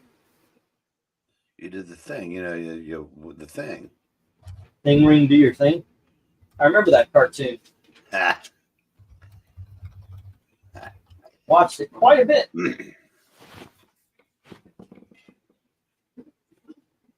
Okay.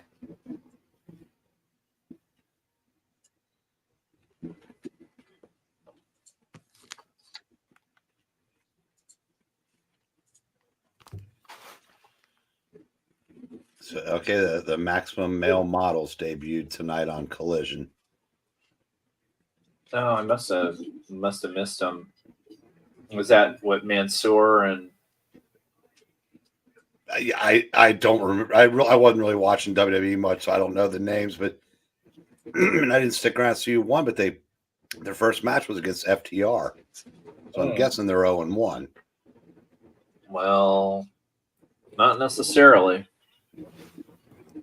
FTR was putting over people for a good while there. So that might be their thing now. So let's see who.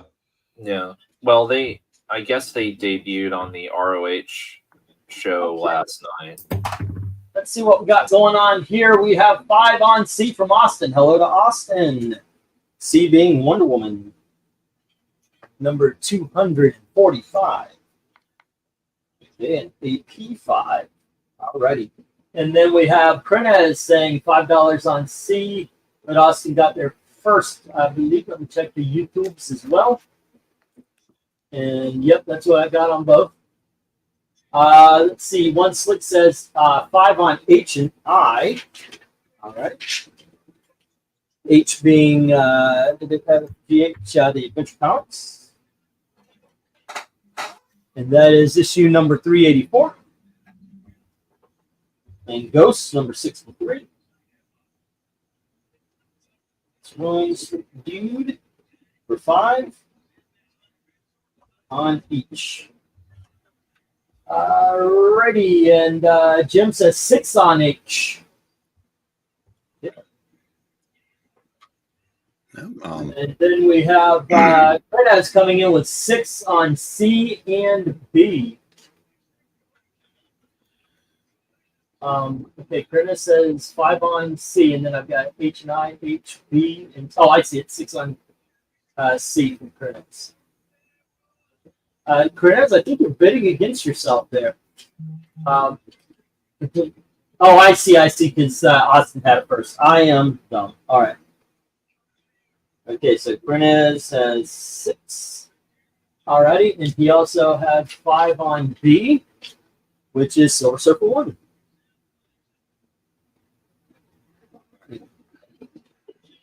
That was KRENIZ. Let's see. 6 on H from Jim. Got that down. 6 on C and B. 5 on J, says Glinzer. And J being the Strange Suspense Tales. Number, what was it, 74. Glinzer put a $5 bid on that. Next up, One Slick says 7 on H. Okie dokie. And then we've got 8 on H, our 5th fisticuffs of the night. How's the bids doing? So far, so good. I think yeah. 6.5 on C, says Austin. Right. So we got 650 on C, and then we have 7 on C from KRENIZ. It would different. I think Ghost is my pick, says Undead. It would be different nowadays. If you want a serious trans story, Giffen Legion had a really good one with plenty of character growth, says Jim. Let's see. Did I miss out on the Ultraverse books? No, Dark Admiral. They're going to be in next week's auction. I just did not have room for them this time around. Plus, I need I ordered some bag and backing boards. They're coming in tomorrow. Yeah, I needed bag and backing boards for them. So they will be in on next auction. Let's see. Do 5 on E says AU. And E being the Superman #1. AU for 5. There we go. The Invisible had chance characters too. Yeah, it's been around forever. Sandman, one of the most revered freaking comic books of all time. They actually have the gall to say, well, you would hate it now and you would have been... I think it would have been differently now, even by the same writer. All right, let me get the, let's see, it's 9:50, it's 9:53, it's the 1-minute warning. I apologize for not being here when I said I would. Hey, you have work, man. Take care of yourself. I certainly appreciate everything everybody does here. And thank you very much. This is basically like people doing super chats, except for you get comics instead of just your message read. And that's why I certainly appreciate all of this. Thank you very much. Also, I will continuously be thanking Eric for donating most of, if not all, the books that you guys have seen so far, and possibly giving me the best present I'm going to get this year, except for glasses. So yeah, if I actually am able to get my glasses. I'm losing faith that I ever will. Alrighty, but anyway, we got the 1-minute warning. Let me read off what we have down here and tell me if I made a mistake, because I'm doing my best here. So on the top row, no love for the Spider-Girl, but B is with KRENIZ at 5. That's the Silver Surfer. Wonder Woman 245 with KRENIZ at 750 right now. No love for the Justice League, but Superman is with AU. No love for the Blue Ribbon Digest, but Adventure Comics is with J 8, and Ghost is with One Sleek Dude at 5, and Glenzer has the Strange Suspense Tales at 5, barring any last-minute bids before we get to stop. There's one. Oh, hey, we got a 550 on B and I. Yep. All righty, so Silver Surfer gets bumped up. Yeah. Oh, this is funny. So the Captain America, the Captain America trailer, everybody went wild seeing. Oh, Giancarlo Esposito's in there. Oh, he's playing, GW Bridge. Oh. Well, at least at the Captain America panel here at Comic-Con, they said he's playing Seth Volker, Sidewinder. That is awesome. All those speculators went out and paid enormous sums for the first appearance of GW Bridge, which is a freaking isn't that like a Rob Liefeld New Mutants book or something, or X-Force? I have no idea. That has no business. I actually saw X-Force #1, and maybe that's the book, and people were paying $15 a pop for X-Force #1. GW Bridge goes back farther than that. Okay, I don't know why they were buying Shield. I still saw people paying $15 for X-Force #1. Yeah, well, maybe the Deadpool else. card. All I know is you have got to be out of your gourd to be paying that much for an X-Force #1. Deadpool card or not. Let me see here. How far back does Bridge go?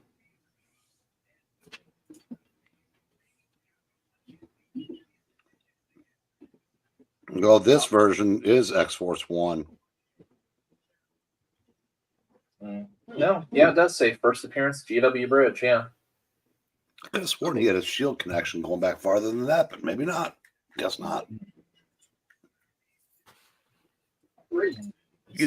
The Deadpool card goes for 20, so it's basically about equal now. I think what happened was a bunch of dealers got together with Disney to float that rumor so they could finally get rid of their piles of X-Force 1. Well, how about this? Issue number 2 right now on CBR is $26. Which So one slick dude put $6 on Ghosts on I, saying that out loud for Darkness Comes. If Yeah, you're listening in, you did get outbid. Here's Deadpool, isn't it? yeah, it says it's a second appearance of Deadpool, second appearance of Bridge, first appearance of Weapon X, Garrison Kane. So I didn't realize that was the second appearance of Deadpool. Well, I should sell my issues now. X-Force came out literally the month after New Mutants ended. Yeah. So there's only like about 3 month difference in between.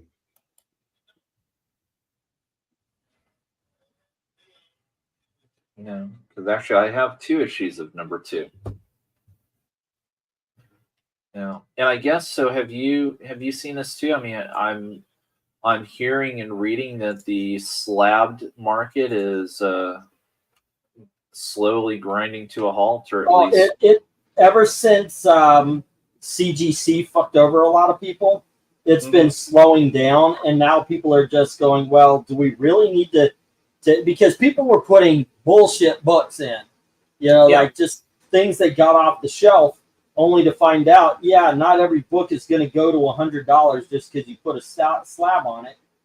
And they're finding out that it wasn't worth it. Well, that's kind of bled into everything else. It's just not worth it to put your books in there when you're going to open them up if it isn't exactly the right score and go and try again. So, yeah. Oh, well, what was it? There was something I saw. Somebody was trying to sell some sealed DVD at a ridiculous price, and it was slabbed and graded. And I laughed because it had 2 grades on it. It had a grade for the box and a grade for the seal. AKA, basically how good was the somebody graded the seal. Well, whatever this company was, yeah, they grade what the box looks like, and then they grade basically, how good is the shrink wrap around it. Oh dear Lord. That's just taking it too far. All right. Let's get stop here and okay.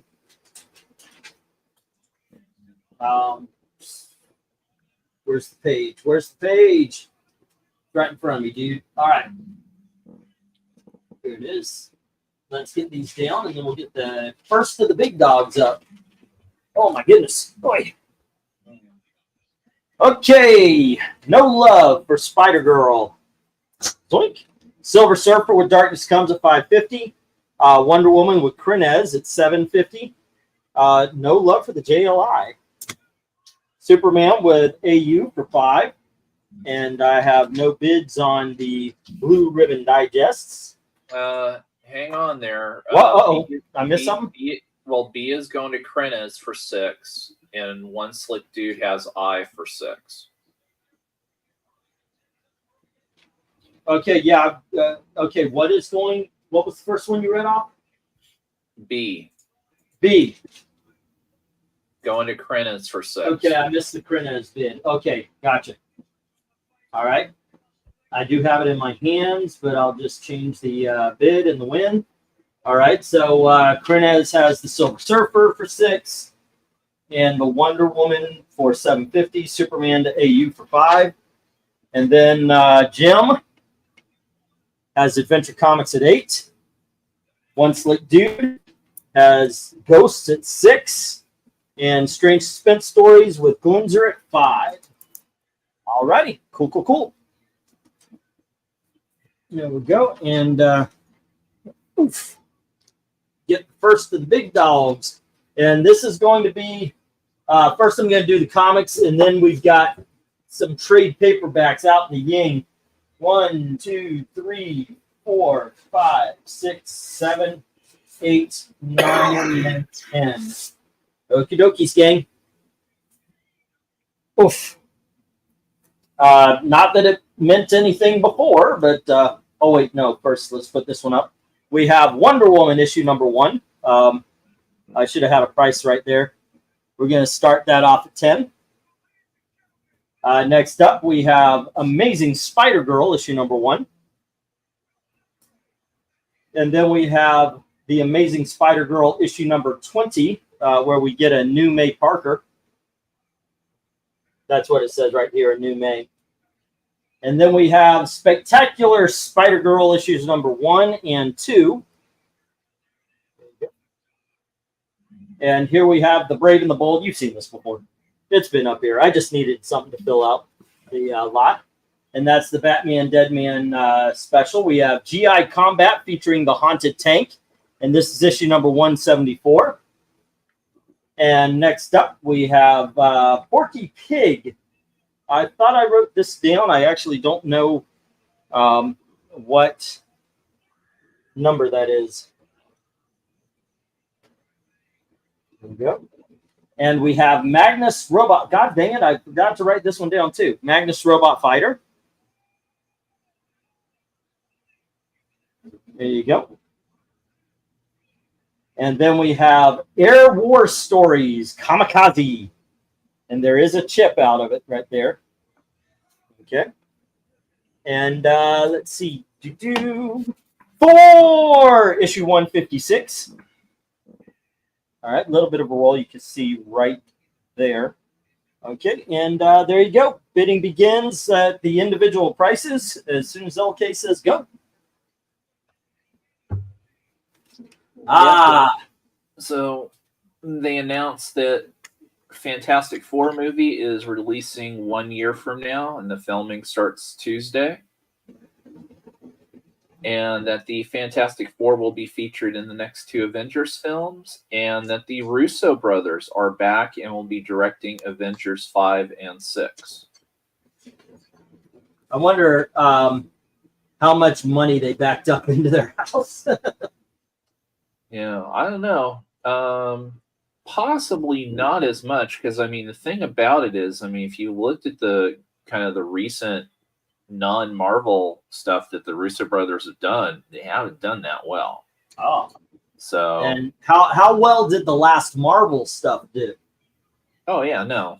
So I'm sure that, you know, probably a little bit of a meeting, but yeah, well, I mean, as you saw, you know, in the Deadpool and Wolverine, I mean, they make jokes about Feige, and I was reading somewhere, and you know, somebody that is pretty reliable saying that they've heard from Disney, Marvel, or MCU contacts that Feige does realize he screwed up. So does he realize what the screw up is? That's the big question. Yeah, but I mean, if nothing else, I mean, getting the Russo brothers to sign on to do Avengers 5 and 6, that's a positive sign. So, you know, we'll see. I mean, again, the problem is that you've got this over-bloated Captain America New World Order that's basically been filmed twice, or possibly 3 times, depending on who you listen to. That just looks like it's gonna bomb, followed by the Thunderbolts, which I don't know, man. You're not looking forward to the Thunderbolts? Well, it's not the Thunderbolts that I love, number one. And, you know, basically it's a bunch, they're basically put together a bunch of peripheral characters from, you know, movies and TV shows that not a lot of people have seen. I mean, especially how many, if you think about it now, I mean, how many years ago, for instance, was the Black Widow movie? Oh, yeah, they fucked up. Their big fuck up was not tying everything in and getting sequels out. If you're going to tell us a story that goes off of Black Widow, don't wait 5-6 years. Get it out in the next 2 or 3. And they didn't do that. We got, I heard somewhere, we got the equivalent of the entire MCU in 2 years. and it went nowhere. You know, you're supposed to get individual stories breaking off of Eternals, Shang-Chi, you know, everything it has its what's going on in their particular pockets of the universe, but they never followed up on it because they always wanted to get the next story started, which was just a very, very bad idea. Yeah, no, it's so. I mean, you know, because I know that I don't know if it's focused around Yelena. It certainly seems like it from a lot of the stuff that I've seen. You know, so it's, you know, normies are gonna maybe recognize Florence Pugh from, oh yeah, she was the blonde that was kind of like Natasha in that Black Widow movie thing, right? Yeah. You know, very few people will have seen her, you know, or remember her, you know, I think what last appearance was the Hawkeye TV show. I don't think she's shown up in anything else since then.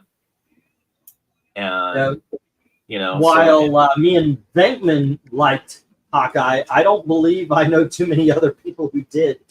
Yeah, and I mean, supposedly, if I remember the still or the promo photo that went out, I mean, basically this Thunderbolts team is Red Guardian, White Widow, Winter Soldier, Ghost, and I think one other person. It's like, okay, and it's directed by Julia Louis Dreyfus's character from Black Widow. And Secret, no, she was in the Captain America and Winter Soldier show. Okay, yeah, I mean, whatever show she showed up. Falcon and the Winter Soldier. Yeah.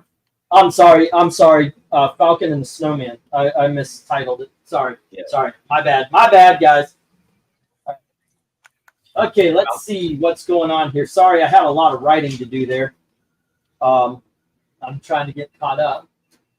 Let's see, what did we have? Big Dog starting price, Smart Dads.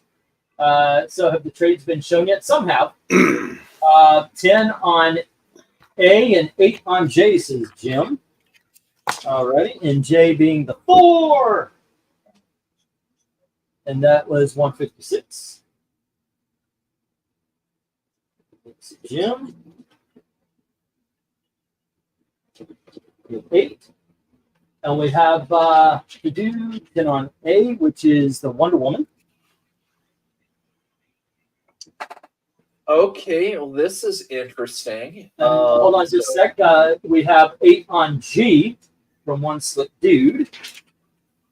And that was Porky Pig.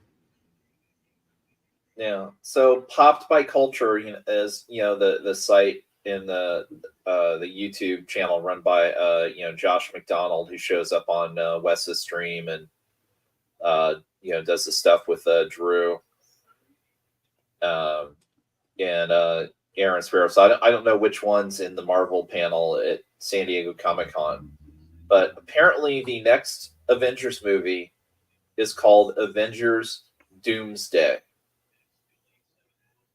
And Robert Downey Jr. is playing Dr. Doom. Oh fuck me! It's gonna be a version of Iron Man. It's not even gonna be fucking Victor Von Doom. It's gonna be a version of Iron Man being Dr. fucking Doom.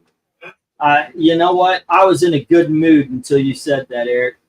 I'm sorry, LK. Not you, Eric. It might. I'm just laughing out wildly right now. Victor Von Doom. We don't know this at this point. No, Eric, it's not a facsimile. Yes. Can I get a look at HI, the Magnus Robot Fighter? Okay. Oh no, it is not. It is the first print. You know what I'm saying? The actual book. Okay, let's see what we got here. Bum bum, Magnus Robot Fighter. I see a few indents right here. We do have some cover ticks. Colors are good. Corners are okay, except we got a line right here. Let's see. Turn on the back. It's clean. There we go, opening it up. Nice bright colors. Staples are in tight, so it's a good, well put together book. I'll open it up at the front cover. You can see everything is on there the way it should be. The front cover, like I said, does have indents. Not seeing any folds or anything like that. There's no subscription folds.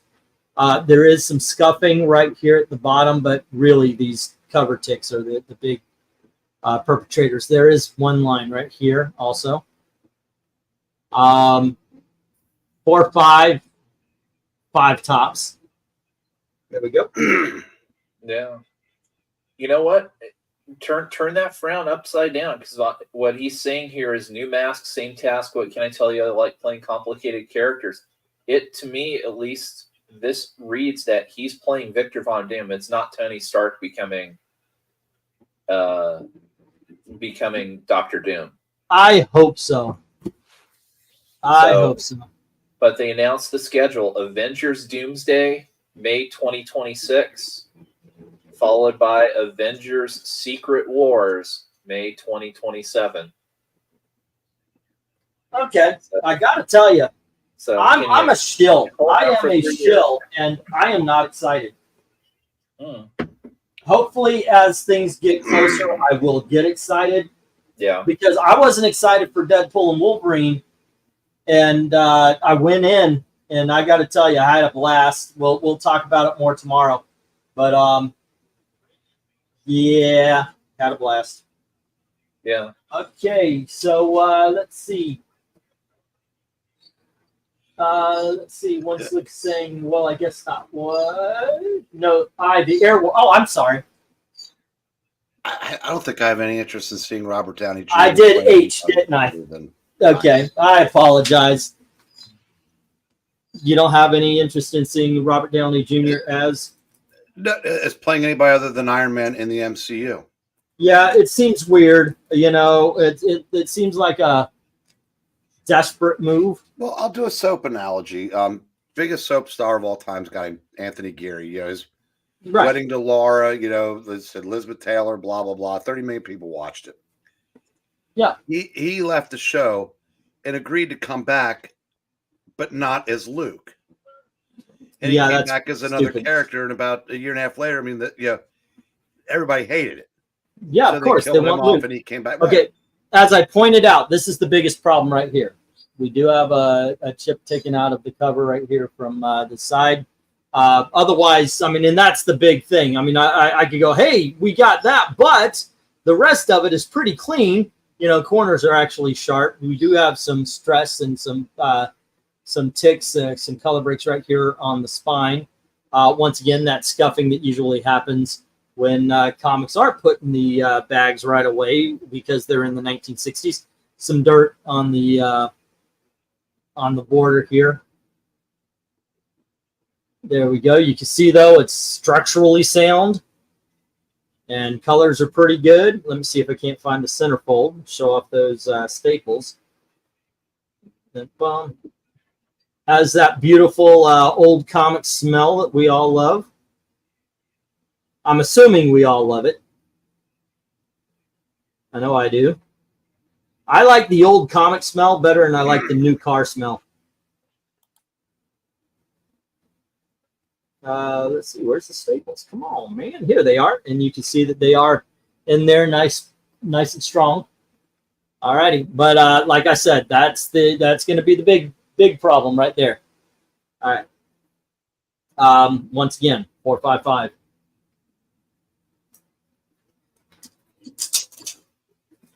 Oops.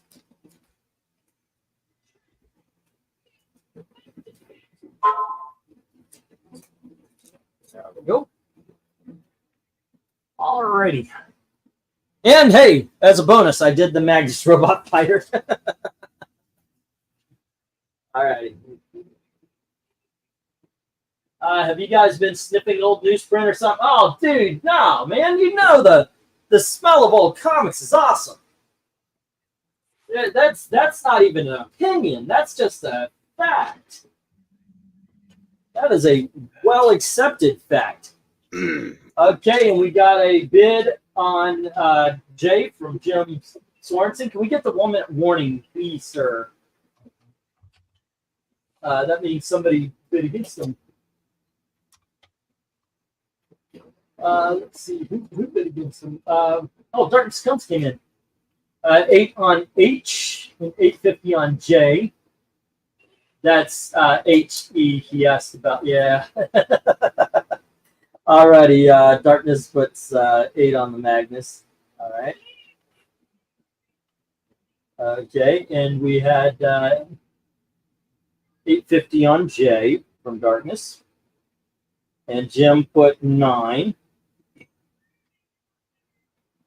So yeah, Darkness, Jim put 9 on it. So give you that heads up.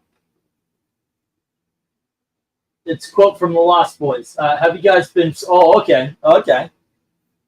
Oh man, I want to watch that. Haven't seen that in forever. Have not seen that movie in forever and a day. I was what, 17 when that movie came out. The old paper has a look you can't replace, says Ende Quint. Yeah, I agree. I agree. It's kind of nice. All right, just saying one more time, just in case you want to challenge. Jim did put the, because I promised you I would. Jim did outbid you there, Darkness. How you doing, hon? Not you, Eric. I hope not. Hey, so long as I made my, oh, wow, you dropped a bomb. A $15 bomb on D. Oh wait, no, that was that's the actual price. I thought you were going for the other one. I am a dumbass. All right, so spectacular. Shut up, woman. Shredder girl. Oh goodness, I'm gonna be divorced again. Actually, we never got divorced in the first place. Okay. Don't praise the Lost Boys. They might hear you and do a remake. Oh, hey, that would be bad. That would be very bad. All righty, kids. Let's get that stop up there. And we're going to move on to the next lot. Okay. And what do we got here? They can't replace the sax. Conan the saxophone player. That's what me and my family call him. Alrighty, kids. Wonder Woman goes to Jim at 10. There's no love for the Spider Girls again, except the spectacular ones. And yes, it's 1 and 2. All right, that goes to Darkness at 15. No love for the Brave and the Bold special again. There's no love for the GI Combat. War comics are not in vogue anymore. Porky Pig, however. I have noticed, by the way, Eric, have you noticed there's been a shift away from war comics and into the comedy comics? Magnus with Darkness Comes. No love for the war stories. And Thor with Jim at 9. All righty. Cool, cool, cool. All right. Let me get this down. Get the next round up. Okay. This is the last of the big dog comics, and then we get to the trades. Here we go with Superman's Girlfriend, Lois Lane, issue number 63. The cover here is a Super Dickory cover. As he's bursting in, said, "I'll tell you why I'll never marry you, Lana, or you, Lois, who wants a wife so stupid she doesn't realize I'm Superman when I take off my Clark Kent glasses." There you go. And possibly the best of all, not the most Super Dickory, but the best of the Super Dickory, where Superman is tearing the hose of Lois Lane while she's in space. Well, and specifically, it's because she didn't marry him. Of course. So, yeah, Superman snapped my air hose because I won't marry him. He's committing the perfect murder. And then we have Supergirl, Superman's Girlfriend, Lois Lane, issue number 94. And this says, "Lois, if you want Superman for your husband, step into the mirror and exchange places with me. But if you do, you'll never return to Earth again." And next up, we have Adventure Comics starring Supergirl. This is issue number 418. There we go. And we have issue number, what is this? This is issue number 420. where she's throwing the giant space penis ship. Okay. Next up, we have issue number 351 of Adventure Comics. This is the first appearance of the White Witch in the Legion of Superheroes. Iconic cover that it is. And we have issue number 352, which is the first appearance of the Fatal Five. All right, stay. And we have issue number 356, which is Muppet Babies, but Legionnaire style. Yep.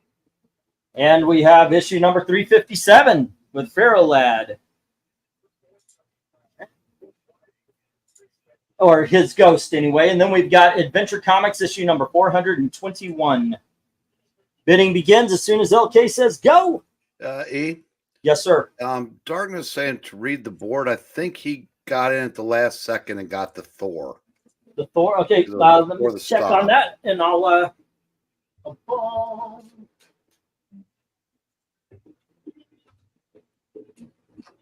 Yep. Yes, he did. Let me change it. Big Dog 4, $10. Darkness. Okay. And KRENIZ is saying he had the Spectacular Spider Girl for 15. Did I mark it as somebody else? Because I do have it marked. I don't know. Okay. Yep. Let me. That's why I read them off. Thank you very much, guys. Okay, I did do the changes. There's KRENIZ with the Spider Girl, and there's Darkness Comes with the Thor. All right.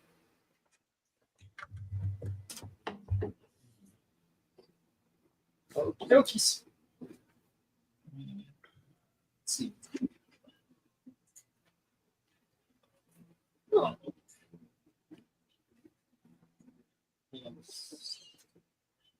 Okay. And, Okay, which Super Dickery cover do you like better, A or B? Oh, B. I'm A all day. Really? That's got the best. That's the best dialogue of any Super Dickery cover. Yeah. I know. I love the idea of Superman murdering Lois in space. Okay, visually, you got to go with B. Oh, yeah, absolutely. But I do agree that there's something about the dialogue selling the story, and the fact that it is the dialogue that it is, you know, because everybody for a long time have acted like, oh, they got to be stupid if. And this is Superman right out saying it. And that's the writer saying it way back in the 60s when everybody thinks they came up with something new and brilliant. So, yep. I kind of dig that part of that. Let's see what's pig for one slip. 8. And let's see any more. Nope. Oh, goodness gracious. What are we what's going on in sports ball there, Eric? Let's answer Darkness's question there. Oh, go on ahead, please. I was just trying to get conversation going. Where'd it go? I thought I said to start bidding before the start went up, but no, LK put Big Dog starting prices as marked. Mm-hmm. Yeah. No, so it was after. I'm sorry. What was the last thing you said there, E? Oh no, I'm trying to keep conversation going so there's no dead air.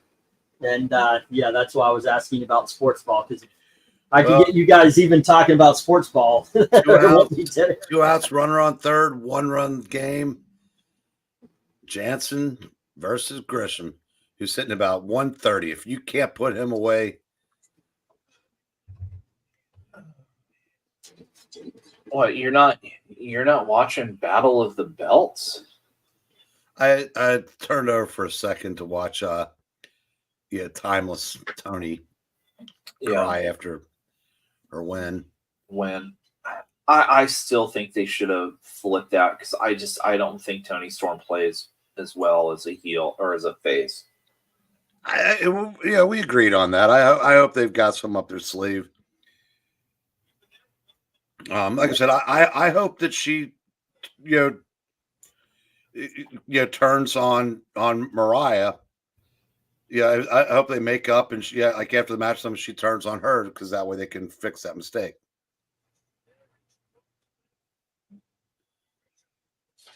Yeah, maybe. Well, I mean, again, that'd be a little putting a little thought into an angle, which. Okay, let's see how this one's doing. The writing is done and all the. Oh wait, did AU win something? Did I miss something? Or did I put that on his page? I remember he bid on something. Did he win? AU, that last thing is Superman. Maybe that was the last thing. Okay. AU, if you bid on something recently, give me and won it. Give me a heads up. I don't know why it popped in my head there, but I might have missed something. All right. Let's see what we got on this one. You said Darkness on it. You read my name for it. Yeah. Yep, that got fixed. Okay. 8 on A and C from one slick and 10 on B. Alrighty. And A being the Superman Lois Lane, the Super Dickery where he's coming in with the glasses. That's issue number 63. Superman Girlfriend Lois Lane, number 63. And that is one slick dude at 8. And then also C, which is the Superman's Girlfriend Lois Lane, number 94. And that is the one with the mirror.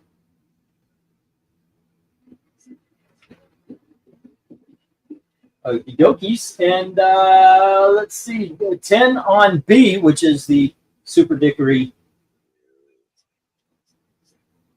where he's killing her in space. And that's a 1. Alrighty, and that's one sleep dude at 10. I had Spectacular Spy Girl 15. Okay, we got that. 11 on B says LK. Alrighty. Little challenge here. Let's see, 12 on B says one slick. Okay.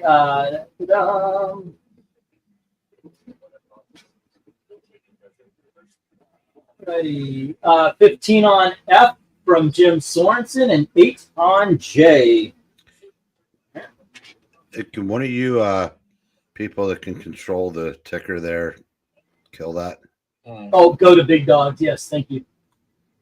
Don't thank me. Thank Maranya. None of us noticed. That's true. Thank you, Maranya. Where's the big dog one? Here it is. There we go. All right, there we go. Thank you, sir. That's what we're going with. Let's see, 13 on B from LK. All right, and we got our 5th fisticuffs of the night. We still have yet to make a firefight. 14 on B from one slip. Yeah, so naturally, Trent Grisham and his 150 average hit one off the Green Monster. Thank you, AU. Of course. There we go. There's a better one. Ken Lee Jobber. Glenzer is saying if I could get one omnibus or set of omnibuses, omnibuy, of any comic.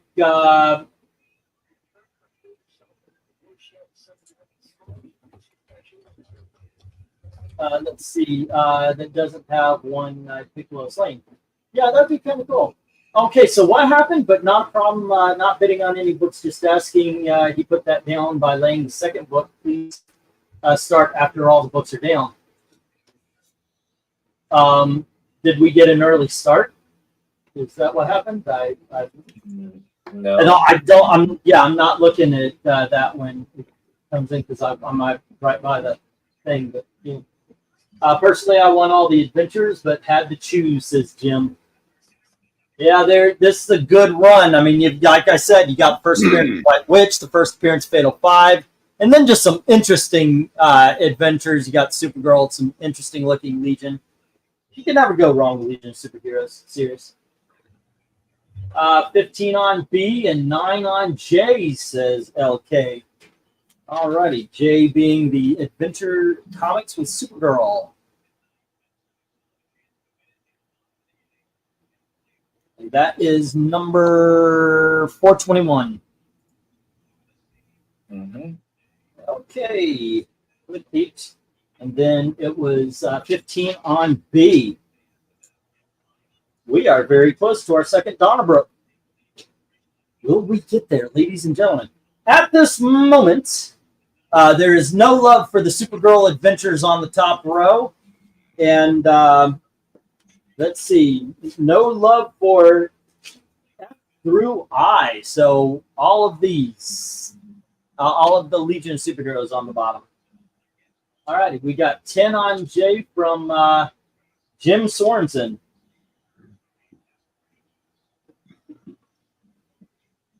All right.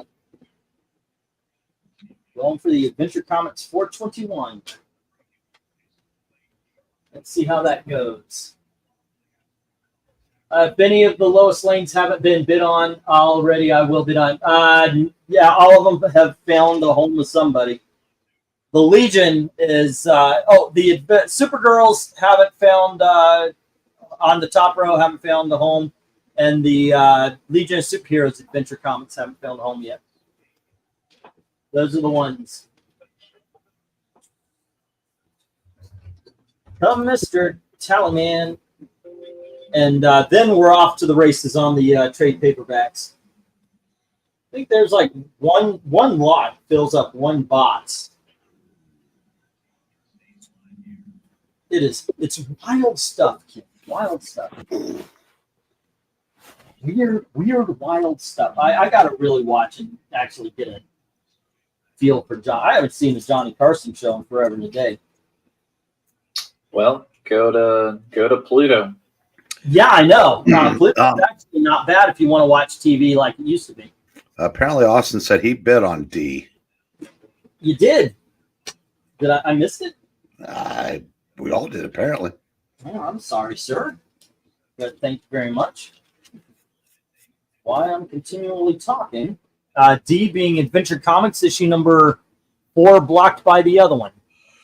I think it's 418. True. Austin saying he bid on D? Yep. 418. Well, even if we missed it, there's nobody else putting a bid on it. So I just got back from talking to my parents. What I miss? If any of the lowest lanes, I saw that one.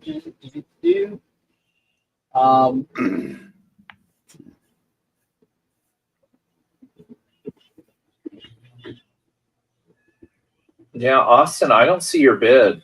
Well, then he did now. So, yeah, well, it's okay. It's okay. I got you on it, man. No problem. or I guess me taking it, I bid on D in a. Yeah, oh, he meant, so he meant Tawny, he's bidding on it now. He's bidding on it now. Okay. Oh God, he's voice texting from the car. Yeah, I'm so used to making mistakes. I assumed I made a mistake there, Austin. Yes. All righty. There we go. 11 on J from LK. LK, you're in a two beach land war here. Mm-hmm. Yep, and I'll go ahead and put the stop up now. Yeah, no. Not quite yet. Goodness gracious. Yep. Yeah, Austin, just slow down to a reasonable speed and start texting regularly. Yeah. It's safer. Voice texting in the car, so I can't really see the prices. Yeah, it really is better when you're driving if you actually pull the phone out and use your hands. But then it's also deadlier, so don't do it. Yeah, please do not get yourself in trouble and or hurt. And we're off to extras. Bonus cantos. Yeah. All right. So, Gail is getting a particularly good paycheck this week, and she has decided to enter the flea market game. So hopefully that is going to help the monies. She's going to do all the household collectibles and stuff like that. And she makes, during the holidays, she always makes the centerpieces and all that kind of stuff. She wants to sell stuff like that. At the same time, Elizabeth wants to sell her art. 13 on J from LK, which I guess we got 12 on J from Durham. Alrighty. And then we get a 13 from LK. I'm on my way to pick up my cousin from the Salt Lake Airport. Be careful, man. Okay, so as it stands right now, we have A, B, C, and D going to One Slick Dude, LK, One Slick Dude, and Austin. The only pushback was the B, and that's LK at 15. All right. And let's see, J is right now at 13 with LK. And let's see, 10 on G, says Jim. Okay, G being the first appearance of the Fatal Five, issue number 352. Alrighty, and that is Jim at 10. Yokes. And let's see, did I miss anything else? Because I wrote down something on F. And I haven't been writing them down. Yep, 15 on F from Jim. Okay.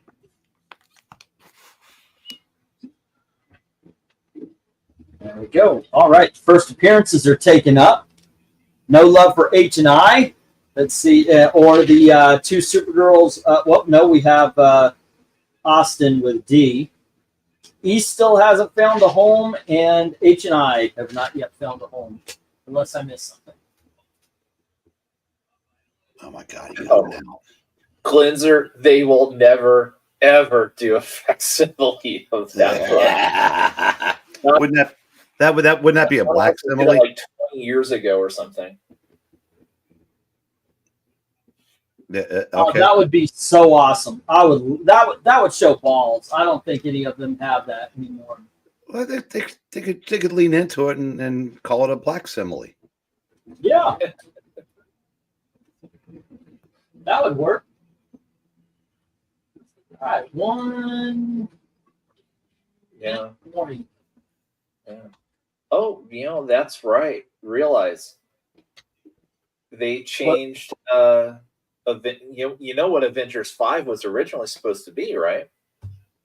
Oh yeah, it was supposed to be the Kang Kang stories. Dynasty. Yeah. Now it's Doomsday. So a little tip for you kids out there: don't put your hands on a woman. It never goes well. What numbers are the lowest lane? Summoner, that is issue number 63. B is 81 and C is 94. And for those of you who are not used to it and popping in the letters here, there you go. I don't like to keep the letters up because they block the covers. And generally, if you know you start at A, you can go A, B, C, D, E, F, and so forth. I'm pretty sure everybody here buying comics knows how to read. All righty. And right now, every one of them have bids. A has a bid at $8, so it would be $8.50 or higher. B has 15 with LK, so it'd be $15.50 or higher. And C is 8, so it'd be $8.50 or higher. There you go. All righty. But that being said, we're not getting any bids. And I put the 1 minute warning at 40. It's 42. So sorry there, Summoner. On those, you got to get in before I put up this stop.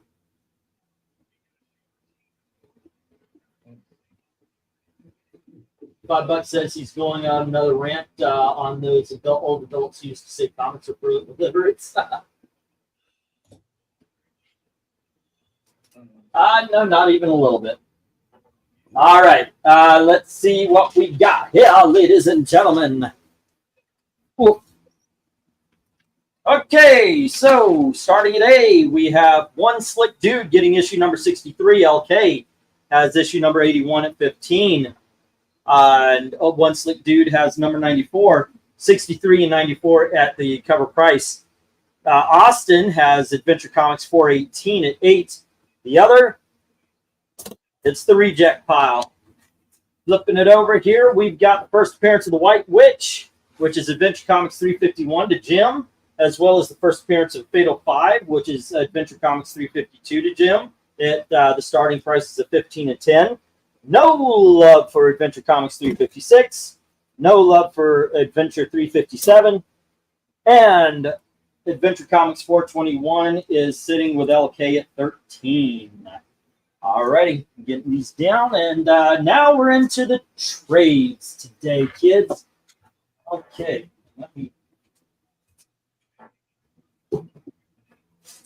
let's see how this does. Oops.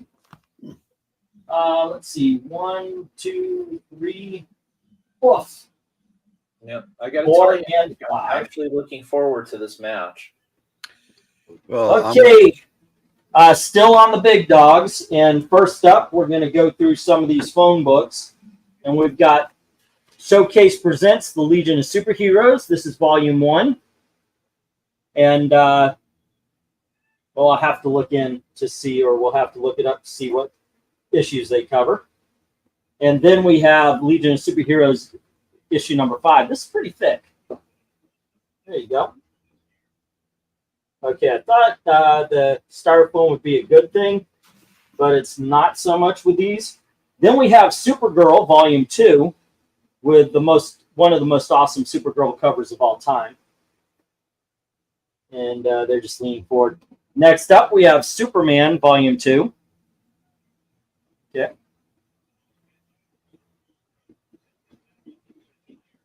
All right, and we have Superman volume 3. There we go. A little precarious there. Squeeze it in there. Nobody's gonna mind. Can you at least see them? Okay, because they're leaning forward on some of these. All right. Let's see. 1, 2, 3, 4, and 5. Okay, on this bottom row, we have Showcase Presents, and this is first up. We have Batman, and this is volume number 2. There you go. And we have The Brave and the Bold, and this is volume number 1. Next up, we've got The Incredible Hulk, and this is volume number 7. And Werewolf by Night, volume number 2.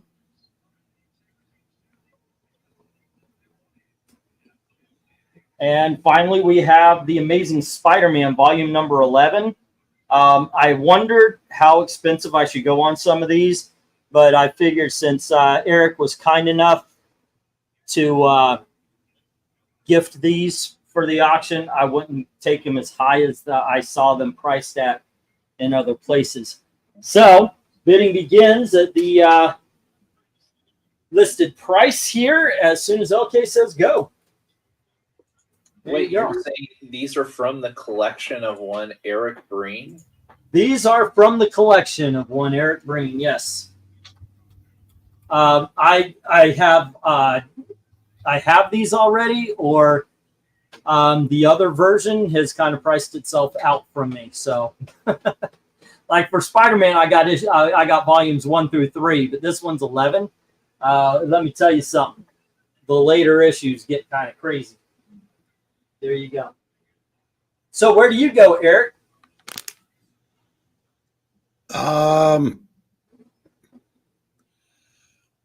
Well, first I say Oh no! Why am I getting upset about this? You put this guy in, you've waved the white flag. Jesus. No, I was talking about the comics, not the Yeah, sports. I know. He's distracted. Listen, they're all better than Chase Anderson. How about that? Lead with that. Then we'll follow up with, please tell me Eric Roberts played Kevin Von Erich in the movie.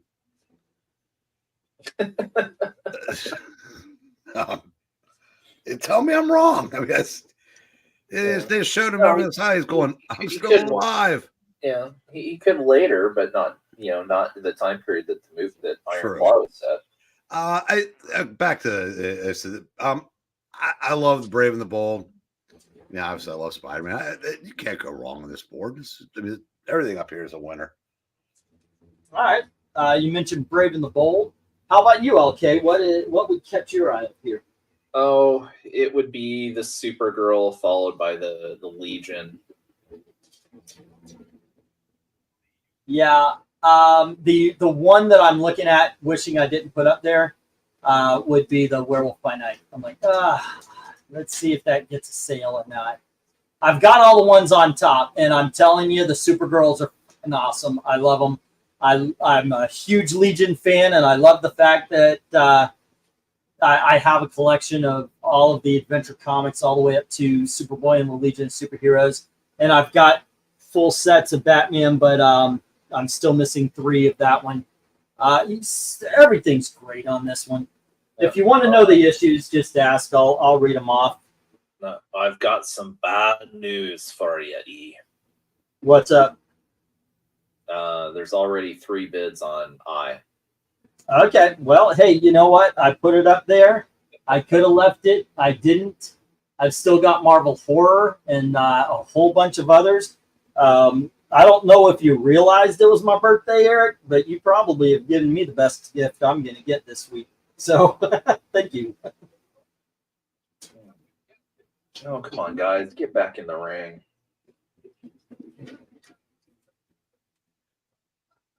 Okay.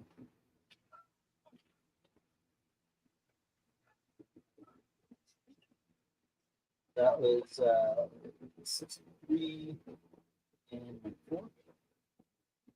8 and 8 for one slick. Alrighty. And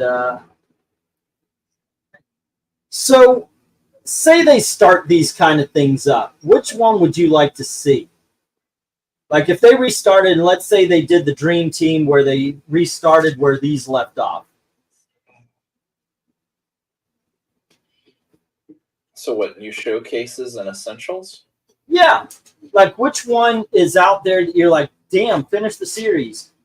Well, that's it. I don't know what ones, where they left off or things like that. I mean, just off the top of my head, I mean, an interesting one would be to do a Firestorm showcase. Oh, yes. Yeah, they missed out on that. Because I don't think they've done one. They didn't do one. Yeah. And I'm not really sure how many trades there have been of the Firestorm series. I don't think they did any of the original. Did they ever? Hey, Eric, have they ever reprinted the original? Do you know, or did he step away? He stepped away. Yep. He had to go. He had to go, I guess, throw something at the the TV. Oh wow, Dominic coming in. Hey Dom, what's up? Basically taking everything that wasn't nailed down. All right. Had a bid. I can honestly say that's not a bad thing. Let's see. I know earlier Summoner was asking about the price on shipping. Okay. Oh yeah, these are going to books like this are going to present its own problem because they are thick. So I will warn you, if you're getting these books, you are looking at least a short box.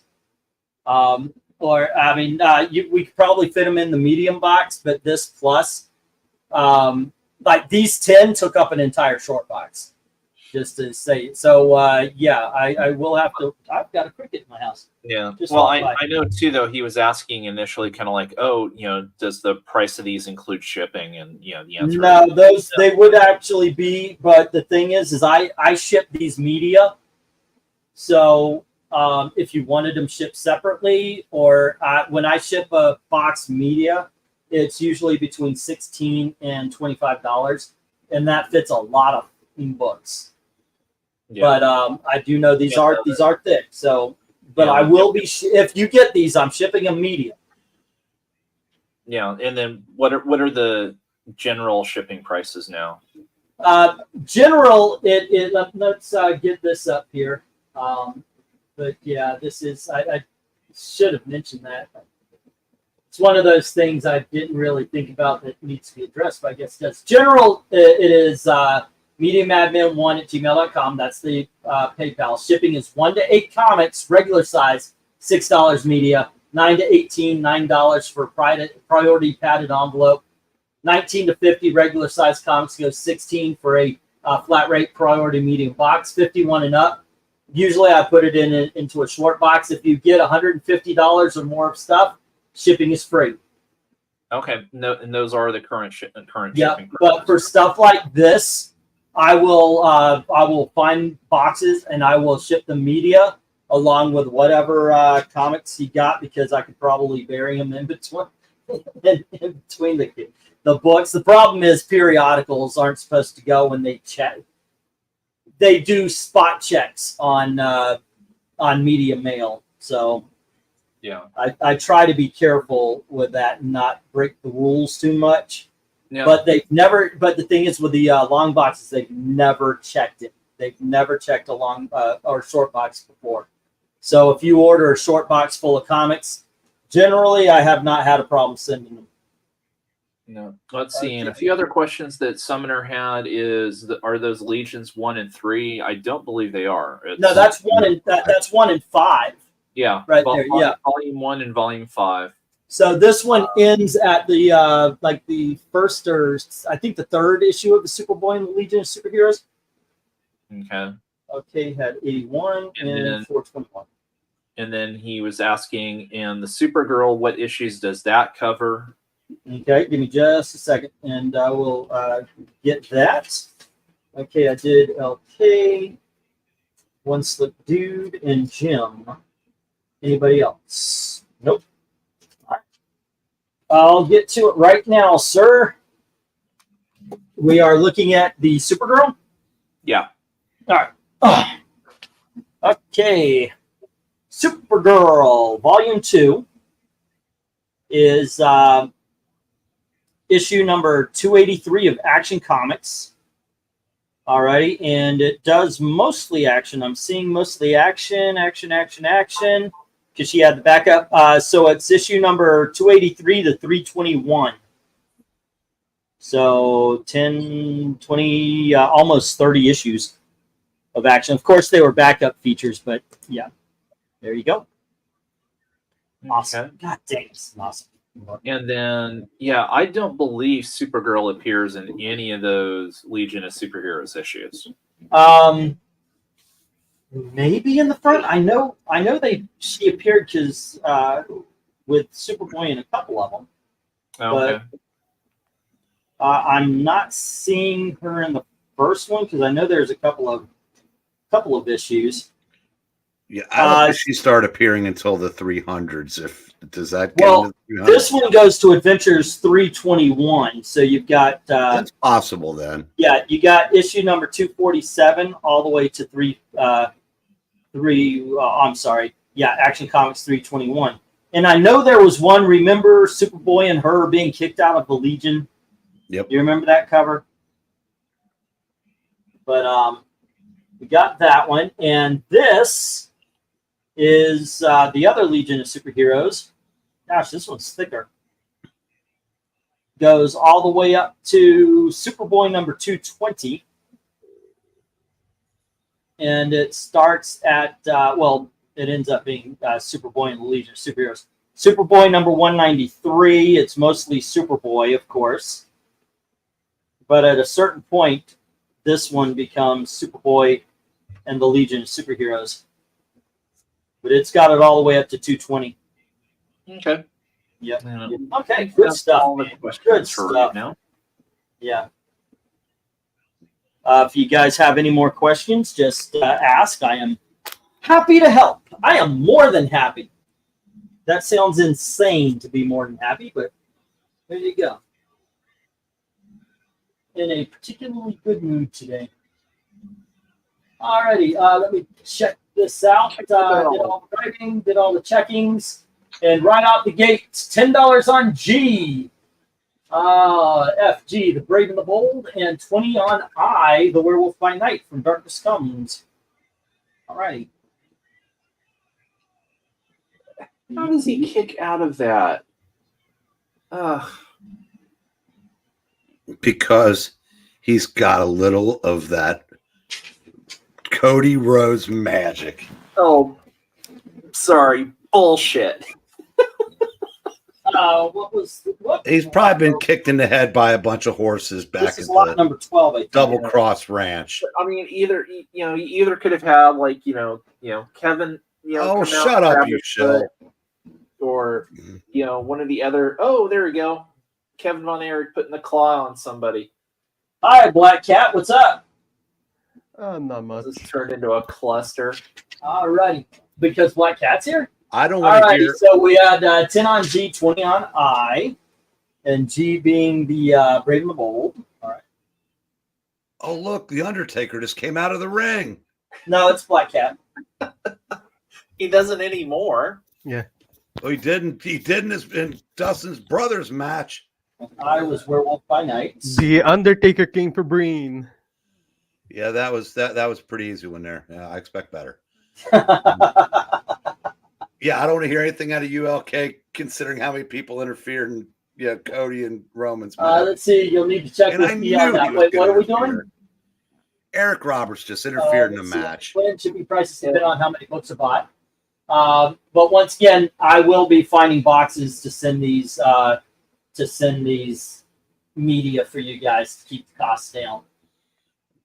Alrighty. Let's see. Good evening, everybody. Hello to Dominic. KRENIZ says 21 on I because did I miss something? 20 on I, and then KRENIZ says 21 on. Okay, got that. Kren. Well, shoot. 21. I guess this means And the we Von have, Erich they all were his before he lets them all. How many books have found a home today? Quite a few, but we've still got quite a few in the reject box. So if you want later, I'll show them off. 23 on ice, says KRENIZ.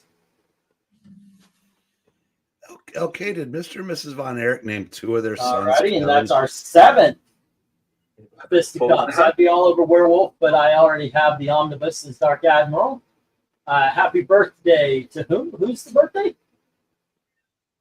Oh, I mentioned it was my birthday on Monday. Yeah, that's what's going on. Yeah, I'm 54 on Monday. And Supergirl, what issue does it cover? Got that. And Dominic says 10 on A. Alrighty. And Dominic is in the chat. Hello to Dominic. Sir, what's up? I don't know the most. Just house and pet sitting for my aunt and uncle. How about yourselves? Well, I'm doing an auction. That's actually all I've done today. So you got 10 on A, 10 on B. 10 and 10. And then 15 on C. Yeah, I guess you did. You took them up. That Supergirl was awesome, dude. I got the Supergirls just about a few months back before we moved, and okay. just devoured them. They are so much fun. It's funny how evil Superman was to Supergirl back in the day. But yeah, these are just a ton of fun anyway. Let's see, 10 on D. That is the Superman Volume 1 and 3. I think it's, yeah. Superman 1. Okay, and Superman Volume 3. All Alrighty, and let's see. Just did you hear me talking about shipping on these? Yes. I'm going to do my best to keep the thing down. But obviously, if you're getting big books, it's going to be a bigger shipping box and all that kind of stuff. So that is the downside to an auction like tonight, but it's not a huge downside. Okay, and let's see. 10 on F, which is the Batman Volume 2, I believe that is. Correct. 2. Okay, so I found out that we had spiders with eggs, and I got rid of one, and then I got rid of another, and then I'm finding little itty bitty spiders all over the place where I missed one. Oh. They going up the water spout. Yeah, that's gonna be. What'd you say? So are they going up the water spout?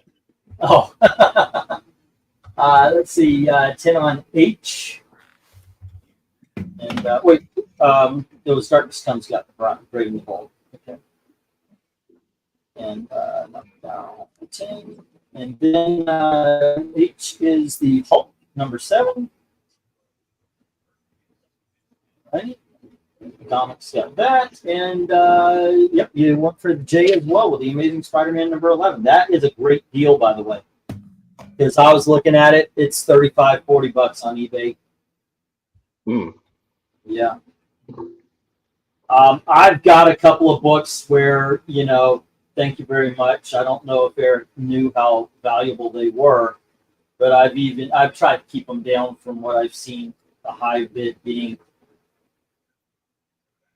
out of respect for the fact that they were given.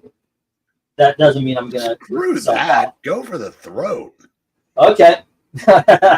Well, then, Amazing Spider-Man start is at $45, and that's still $15 left. All righty. Let's see, Dominic. 20. Well, I've got a $25 book that's running around 35 to 60 coming up in the big dogs. Okay, let's see. As a member, Volume 1, Volume 5, thank you. Fury Firestorm 283, thank you. Such Collector's Badge, duplicates. Those Supergirl probably are going to be duplicated on the Superman volumes you have there. Actually, no. All right, don't worry about shipping. Feel free to put them in my box, says Jim. Okay. All righty. That being said, let's get the 1 minute warning. Sorry it's been taking me so long to write these things. I just did not have time to write everything out before the auction started, so I'm literally writing title, number, and bid on everything, and I'm trying to get ahead of at least the numbering. Yeah. But Okay, there we Darkness go. comes in with $24 on I. On I, okie dokies.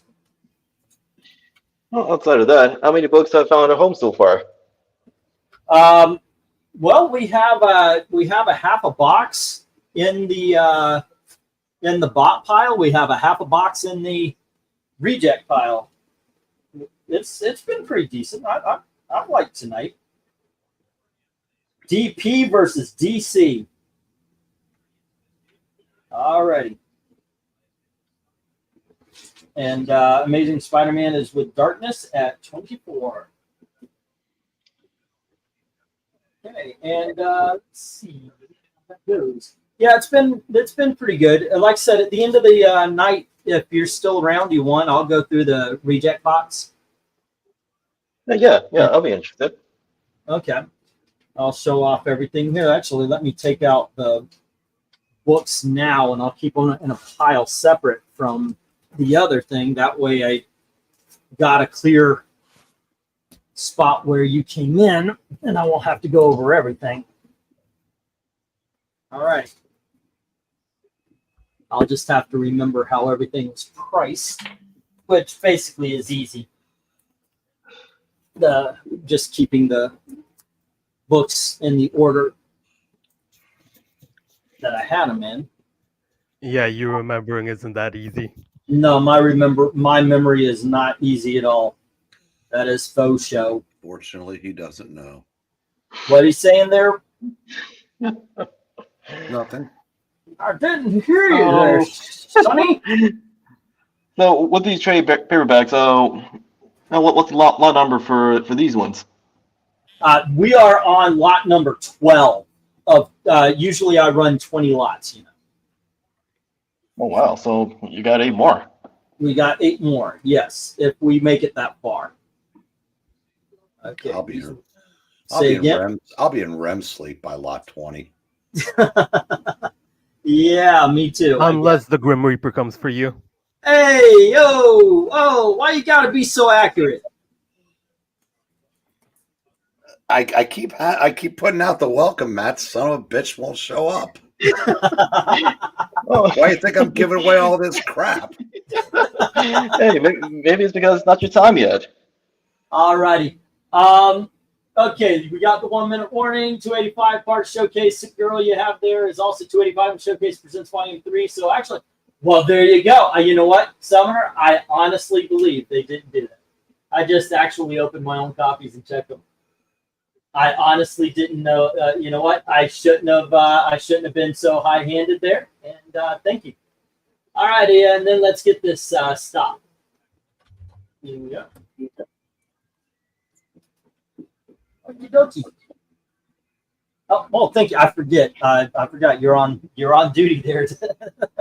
Okay, where's the thing? Okay, so no rejects this time around. Thanks to Mr. Dominic. Oof.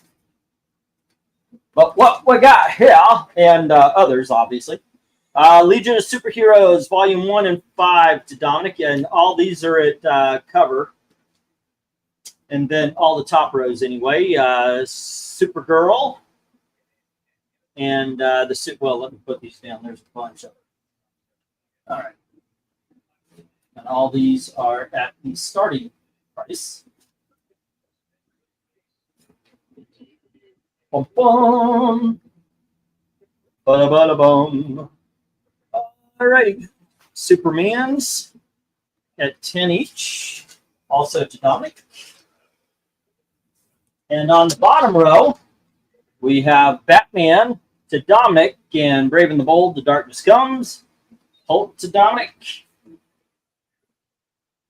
And Werewolf by Night to KRENIZ at 23.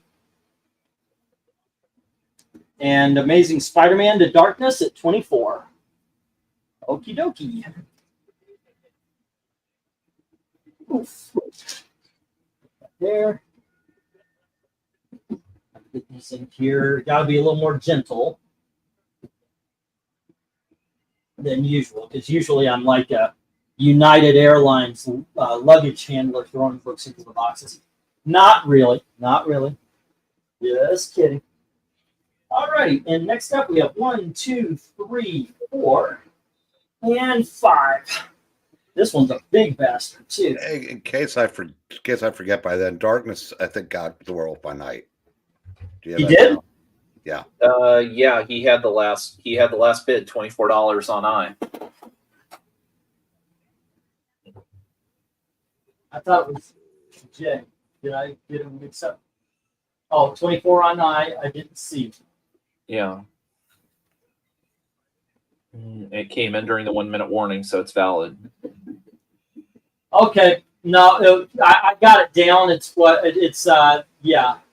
Okay, I got it. I did, when I looked at it, I looked up, I thought it said J. I did a quick cursory thing. Okay, kids. First up, we've got Solo, the deluxe edition. Or not. Oh, what?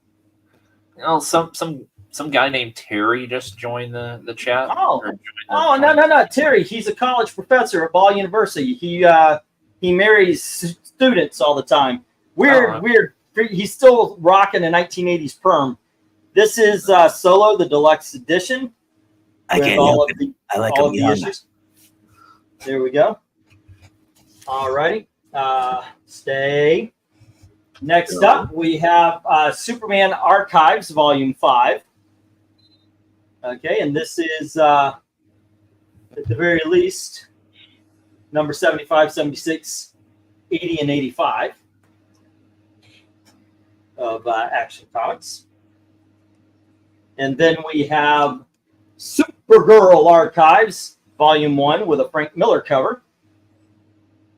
And that's right here. That's what they're printing. Oh, shoot. That always threw me off when I saw that. I was like, what happened to the art? And then we have Volume 1 of The Flash, and that's what it reprints there, right there. No. Okay. Some of And by the way, even though you only see like 4 books there, remember these are when they were a lot bigger. Then we have DC Comics Year Zero. And, okay.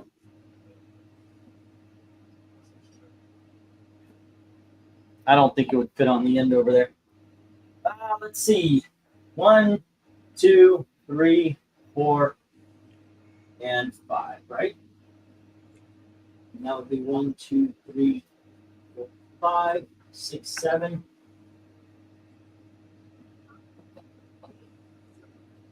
Okay, what am I missing here? 1, 2, 3, 4, 5, 6, 7, 8, 9, 10. Yeah, 1, well, 2, because 3, you 4, put 5, four 6, 7. in the top row, so No. I should still be able to count out 10 and then have 10 for the next one. And then what do we count? Oh, okay, I see. It goes into the next box. So 1, 2, 3, 4, 5, 6. 1, 2, 3, 4, 5, 6, 7, 8, 9, 10. Okay, all is well with the world. Let me get these 5 up. Oh my goodness gracious. We have Phantom Lady Crime Never Pays. There we go. Yeah. This is that book I told you that when I looked it up, I was like, holy shit. That is worth a lot of money. All righty. Superman Unchained hardcover. yeah. So is that a PS art reprint, Eric? Yeah. The only way it's the real one.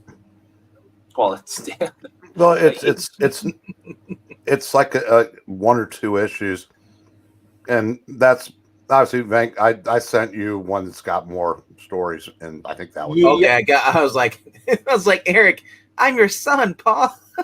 No, I didn't raid and steal from you there, brother. Here's Astro City, Volume 1. I would never accuse you of stealing. Although I did look through the box. Yep. Next up, we have Justice League United, Volume 1. Did you see all the Pringle cans you sent me?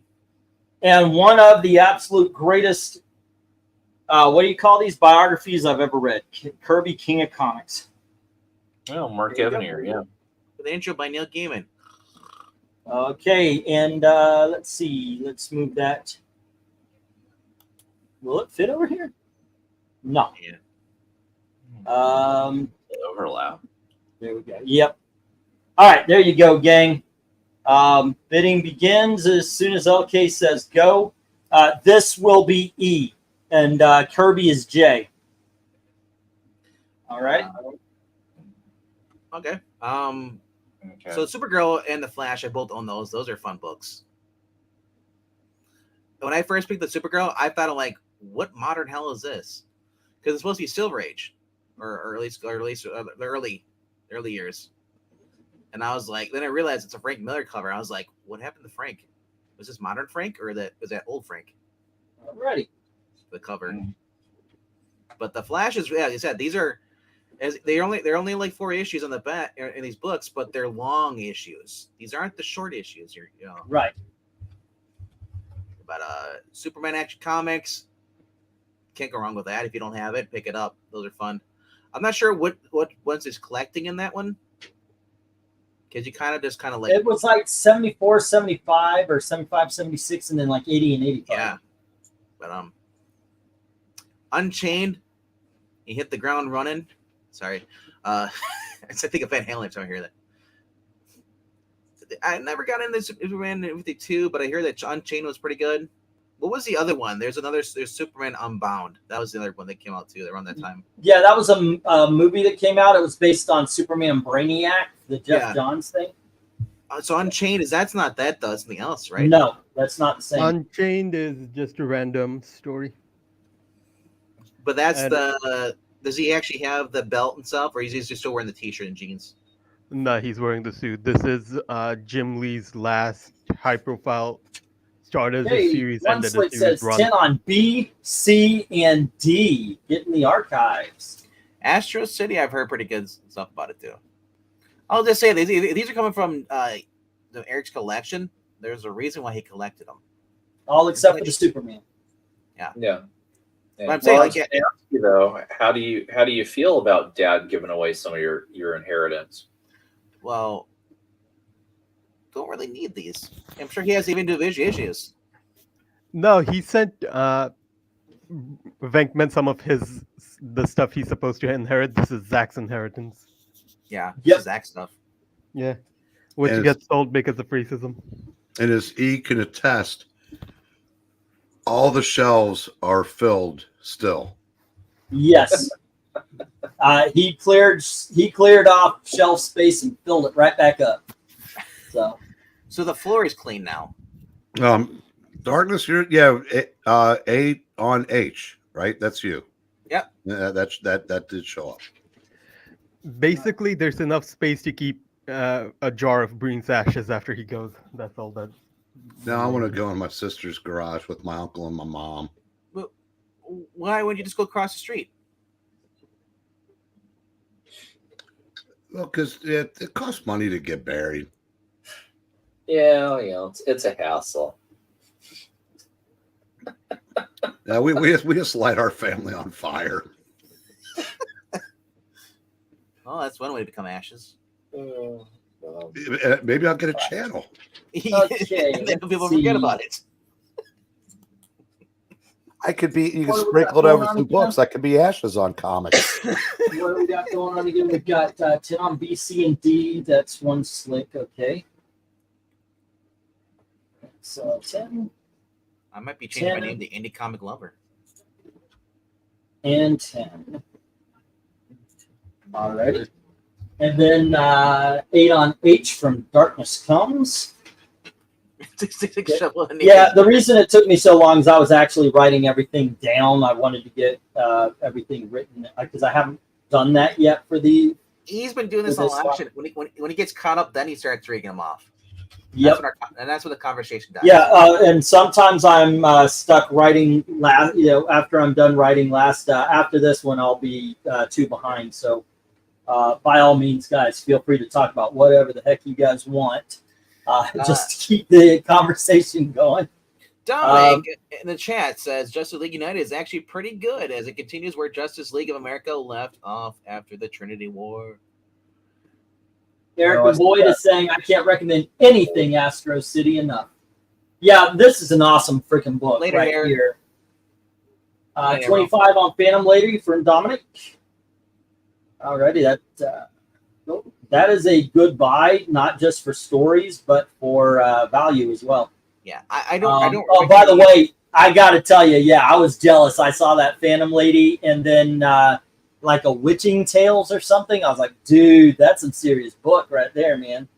You got some good books coming. Well, even these this here, the Phantom Lady right there, it only has 2 issues. Say again? I said he had this one up there. The one you have up there is awesome. Having 2 issues collected. Uh-huh. I don't really ever come across Phantom Lady collected in any trades in my shops. You know why that's worth money? The chest. It's the Adam Hughes. It's an Adam Hughes, yeah. Homage to that famous cover. Imagine so. It looks modern. Yeah, because I mean, 10 on Jack Kirby and 8 on Astro City. You'd been beaten out on the Astro City. They're dumb. All right, but goodbye on that Kirby. That is a really good book, sir. Honestly, especially being somebody who's into comic book history. That's a really good buy. Did Phantom Lady ever do any team ups at all? Not this version. Not this version. Not until she came back in the DC books. Can you guys explain Solo? It's a bad movie. Don't watch it. Yeah. So Solo was this series where basically it was I want to say it was like a writer-artist. It's basically an anthology series where each individual issue had like 4 or 5 stories by different writers and artists. No, wait. I thought no. Wasn't it each issue focused on one writer or artist, and they did like 4 or 5 like 3 or 4 stories. I So like, don't think so, because I remember one issue had like multiple stories by multiple writers and artists. oh shoot, now I gotta remember because I thought there was like, well, because like that cover, that's a Mike Allred cover, and I remember getting. So, Oh, Solo is it's 12 issue series of the same name, originally published 2004 to 2006. And each series showcased an artist. Solo number 1 was Tim Sale. You had Date Night, Christina, Young Love, Prom Night, Low Card, and the whole I Concentrate on You. Issue number 2 was Richard Corbin. You had Bells on Street. Each had like a bunch of stories. And then you had Paul Pope was the other. Then you had Howard Shakin on number 4. Number 5 was Darren Cook. Jordy Burnett on 6. 7 was Michael Allred. Teddy Christensen on 8. Scott Hampton on 9. Damian Scott on 10. Sergio Aragones on 11. And then Brendan McCarthy. So, I mean, if you know some of these artists are, you know, check them out. You got Darwin Cook, Howard Shakin, you know, and Tim Sale. I have issues 7 and 11 because of Mike Allred and Sergio Aragones. I mean, is somebody retracting Undead Quinn's messages, or is he doing it himself? Must be doing it himself. Okay, let's see. I hope everything's going okay. Let's see. Oh wait, hold on. I'm just way behind here on the. For some reason, YouTube isn't keeping up with the auction. Okay, here I am. I'm where I need to be. All right, so let's see what's going on. Where's the start? Summoner has messages retracted. Summoner, did you retract your messages? So we have stop, and then Big Dog starting prices. Mark go. 1 Slick 10 BCB got that. Darkness Comes 8H got that. Alrighty. And let's see. Then we had Summoner. Nice compilations. Okay, so we got one message. Just seeing what's going on. 11 on C got that. 12 on C got that. Because he put down kids. Someone is excited. Yeah, that sounds very problematic. That's why it was retracted. Wait, what was? What he said. That's all. Maybe that's why you track. If you read it, it says kids ? Someone is excited. Oh, okay. I don't know if it was meant to be like that, but it does look bad. Even on live chat, I find I have to refresh frequency always behind. Yeah, YouTube is not good. If you're just hanging out and it's going, it's not really good at keeping up. So. You watching on iPad or iPhone or just on a PC? No, I've got my computer going, but I saw Darkness Comes says no problem on my screen. I'm up first before 1 Slick, and I was thinking, where is there a? I'm looking for Darkness Comes coming in very close to 1 Slick Dude, and in all honesty, Darkness Comes. I'm not seeing it. I see where you ask, is my bid not showed, which I'm assuming is because I wasn't reading off bids. It was because I was writing things down, and I apologize for that if caused any confusion. But I don't see anything where it was a tight race between you and, where it was a tight race between you and 1 Slick. Yeah, 1 Slick Dude bid it on B, C, and D, and then he bid on H. Yeah, it was it was different things. And then Dominic put up $9 on that. Yeah. Okay, so that's where we are. Let's get the 1 minute warning if there hasn't been a bid right around. We have 1 Slick Dude with 12 on C. Did I get that? I did. 26 on Phantom Lady by KRENIZ. I got that. 13 on C from LK. Did not get that. We are good at the fisticuffs, but we have not yet had a firefight tonight. 1 Slick says 14 on C. All right. Even on live chat, okay, we just read that. As Ronnie said, if you're having problems with YouTube, refresh it and then make sure you set it back to live chat. It's because Live chat is very, and then one slick dude says 16 on C, and that's our third No. Donna Brooke of the night. No.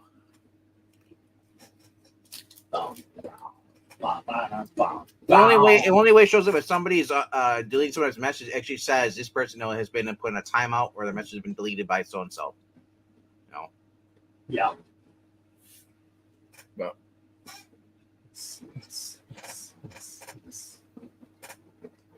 No worries, darkness. Live Live chat chat it's against the undead. YouTube mobs are touchy with the chat logs. I don't know what's going on. You know, I have my tinfoil hat thing going on, but Are you you know, accusing me because I have a blue ranch? I'm a mod. I think he's talking more like the I know. automatic shit. You know, I it's know. like, well, we know how he's voting, therefore we better watch him very close. Starting bid for A, I can't see what it is either. Starting bid for A was 25. Okay. Oh, it's blocked by the time. Yeah. Over. I don't know if it's the same on YouTube, but it's blocked by the time here. Nope. It's It's blocked on YouTube as well. it's actually cut off. There you go. Oh, I know stickers are on over plastic, right? They're not actually on the actual cover. Oh no, it's on the actual cover, but I buy the non-stick. These peel right off. There are two different kind. One actually says permanent, which is really hard to get off. One is non-stick, like these. These will just zip and not even harm anything. Except the E. Except for the E's. Yes, it will take an E off, but if you notice, there's only 6 or 7 E's under that. Well, that's And good. this one's completely safe. I'm But glad on it- things like an actual comic or something, no, I will never do that. Any paper, I will not put sticker on. I am glad that it's easy to get off. Okay, Yes. don't want to make it hard.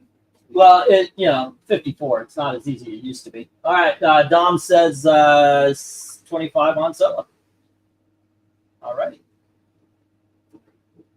There we go. Now let's go, little Rhaegar. No, it's actually we call it Little Raycark now. It's election season. Censorship is dialed up to 11. Exactly. Whenever Exactly. By the way, we have a bid for 17 on Supergirl Archives. Eric, are you around? he's somewhere. He's probably 54, clearing out 40, more or shade. 18 on C. The Supergirl? Yep. Nice. I own it. It's a Oh, fun by book. the way, And I Turkish know he's Knight- not here, but we have a firefight. And if you had 3 hours, 41 minutes, and a lack of Breen, we all win. Poor Eric. I know, it's his line. Oh, but thank you, Evil We had to Black go Cat, for watch- stepping in. Didn't you hear him early? He had to go back and watch older videos to figure out how to say it again. To figure out how. But like I said, the last time he did, it was three Right. three that night. But Darkness, I see your message. RDB, please say when you see this message, just trying to see how long it takes. Yep. Yeah. Usually, of course, from we stopped saying this at the beginning. But usually, what you see and what you hear is 8 seconds apart, Unless you have better internet. or something like that. Yeah, or what we put up, like we're just 8 seconds off. Yeah. What you see is not what you get. Exactly. Yeah. You should turn around and show off the back of those DC archives again, so people actually see what the actual comic cover is. Sure, I can do that. No worries. Because if people are like, "Wow, that Supergirl don't look too great," but you actually look at the back issue covers; those are awesome. What happened to Frank Miller? That is a documentary that needs to be written. What Something happened to happened to Frank Miller? Ash. It Some disappeared. people would lose it and think we're talking about him being grumpy, but I actually think he's gotten worse. Those But are here you go. fun. This is the first appearance. And then you have, this is actually the trial book. This came out before the actual Supergirl in it. Jimmy's wishes that Superman had a girl to help him, and boom, here comes Supergirl. So there you Did go. we ever rank those covers? We have not yet ranked these covers. All right. Like I said, I was when I got mine at Half Price Books for roughly around the same amount. When I looked at it, I was like, "What the heck is this cover?" Like, oh, it's ugly. And then I like, it says volume what? What? What is this? Wait a second. Then I turned it Bad around. Comic Reviews is saying that you're trying to trick me into getting up and exercising. Pretty sneaky, sis. Well, no, if you look, I put a donut behind each of them. Oh, really? You know what? Actually, I can't eat too many donuts. I can't do the sweets thing. Well, My poison is nachos. That is, I can have nachos any freaking time. Well, that's day. behind that's behind the shelf. Yeah, that's mine. The donut is a lie. The cake is a lie. I used to know every freaking word of that song. What is? I can't even remember the tune anymore. All right, LK voted on C. All righty. Well, then let's get the stop because that was the only thing going. Really? Superman and Flash, where there's no love? Yeah, they got love. Okay. I was like, okay, so it's like the other one was going. Yeah, one slick has all three of them. It's just now he's got Supergirl at 21. Oh, I'm sorry. While I was looking over here, there were other bids. 22 from LK. And that's Archives Volume 1 of Supergirl, right? Yeah, it's volume 1. And we had 23. I don't think from they made a one volume 2, slick. did they? Because I remember looking for trying to And then the other 25 from LK. And then 26 from one slick. All right, there we go. All right, let's get the stop for this. And we'll, the person, not the, but wait, what? What do we get? Sticky VCR. Okay, gotcha. Yeah.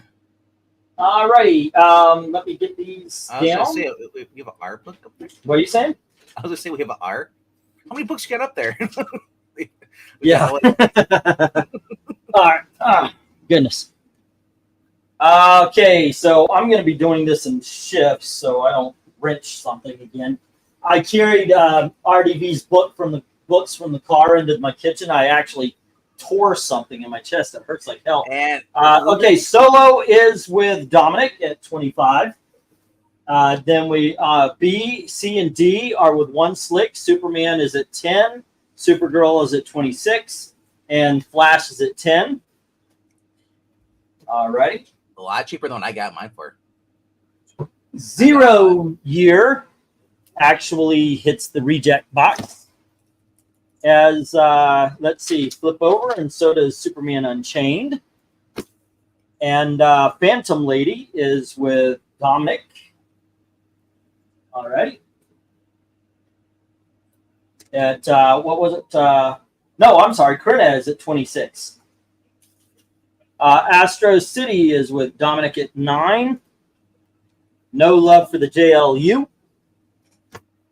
And Kirby, very smartly, was bid on by Dominic. That is such a, it's one of my favorite books. I actually, I got the hardcover. I found that at the flea market.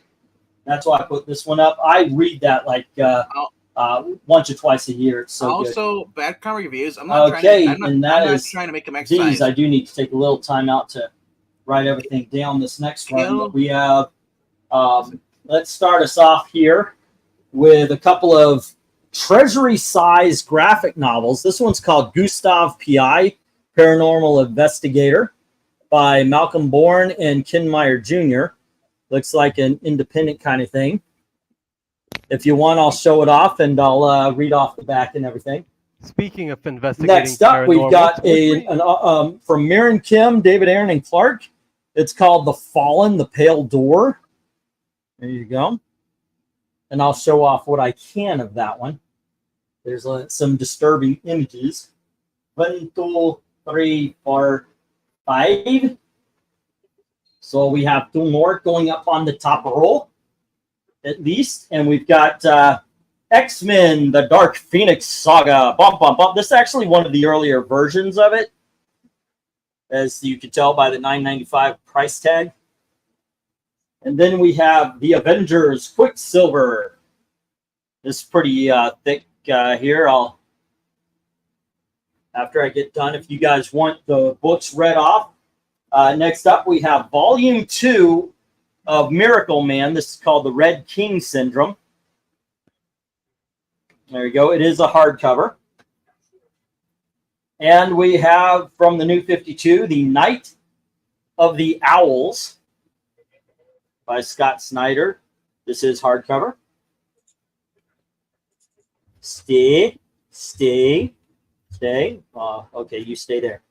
Next up, we've got Batman, Child of Dreams. This is a trade paperback of the first Japanese manga of Batman. There we go. Okay, and I need, what do we got? 1, 2, 3, 4, 5, 6, 7. Need 3 more. 8, 9, 10.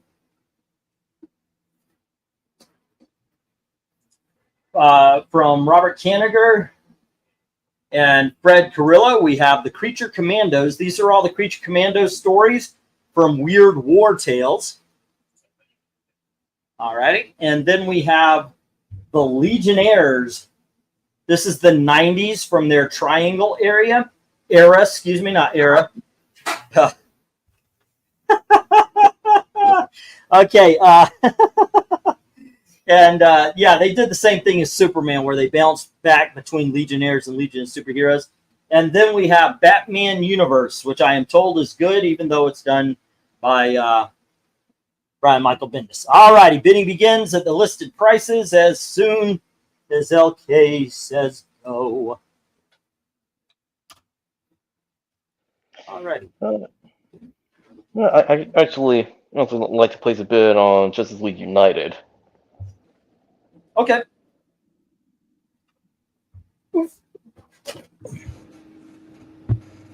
All right. Oh, goodness gracious. Back be screaming, yo. Okay, so RDV, you're looking, you're shopping. What is interesting to you?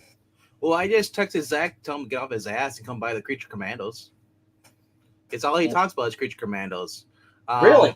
I would get the Batman Court of Owls, but I had the complete collection in the new digest for $2 more. So you're getting it cheaper here, oversized value. The actual size of a comic. Yeah, right? Yeah. Child of Dreams, is that a manga or is it just... Yeah, it is. Here, let me open it for you. Open it, they leak the inside. I Yeah. love that. I love that they're using Michael Keaton Batman too. This is, and by the way, I did, for a lot of stuff here, I have priced down. So like the Phantom Lady, I saw that thing going raw for $60. This I've seen for a lot more than what I've got on it. I just thought since Eric was kind enough to gift, I didn't want to price these as high as they were. If you guys take them up, that's different. But yeah, this is a great deal on this book. As you can see, it is in fact drawn and written in that manga style. But there you go. And yes, it is actually a pretty thick book. So.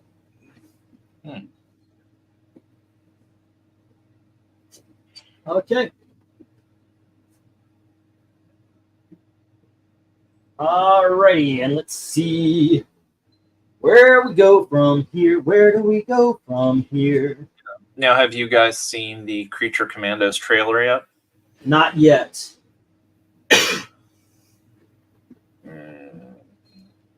But looking forward. Where do you how about you, LK? What looks good? Well, let's see. I put $8 down on Miracle Man Volume 2, so that should give you an idea. But I would also highly, highly recommend the Legionnaires. That's my favorite era of Legion. Legionnaires is so cool. You know what? As much as I love the Mike Grell era in the 70s and 80s, I got to say, the 90s is awesome. The 90s is probably my favorite as well. It's honestly during that decade is when the Legion of Superheroes really hit their peak. Yeah, with Late the both titles just firing on all cylinders. Yeah. and I love the Chris Sprouse art in Legionnaires. It had this just great. It had a great fun energy to it. It wasn't quite cartoony, but it wasn't a realistic style, art, that you had seen previously. If that makes any sense. Oh, I'll still bow down. Have a good night. I got to go. I'm at the airport. See you guys in an hour if the auction's still going. It probably will be. You have a good night and be safe, man. Hey, Rhaegar, yes, it was the Mike Rowe era. It was a very dirty job. Someone had to do it, though. And let's see. I just realized. Let's see. I guess A, B, C, D, E would be Miss Miracle Man, F, G, H, I, and J, with Batman Universe being J. I guess that's how we would have to do it if you guys call out letters. Just go down, just stop falling. Right, yeah. Yeah. I guess that would be the way if you guys are calling out letters.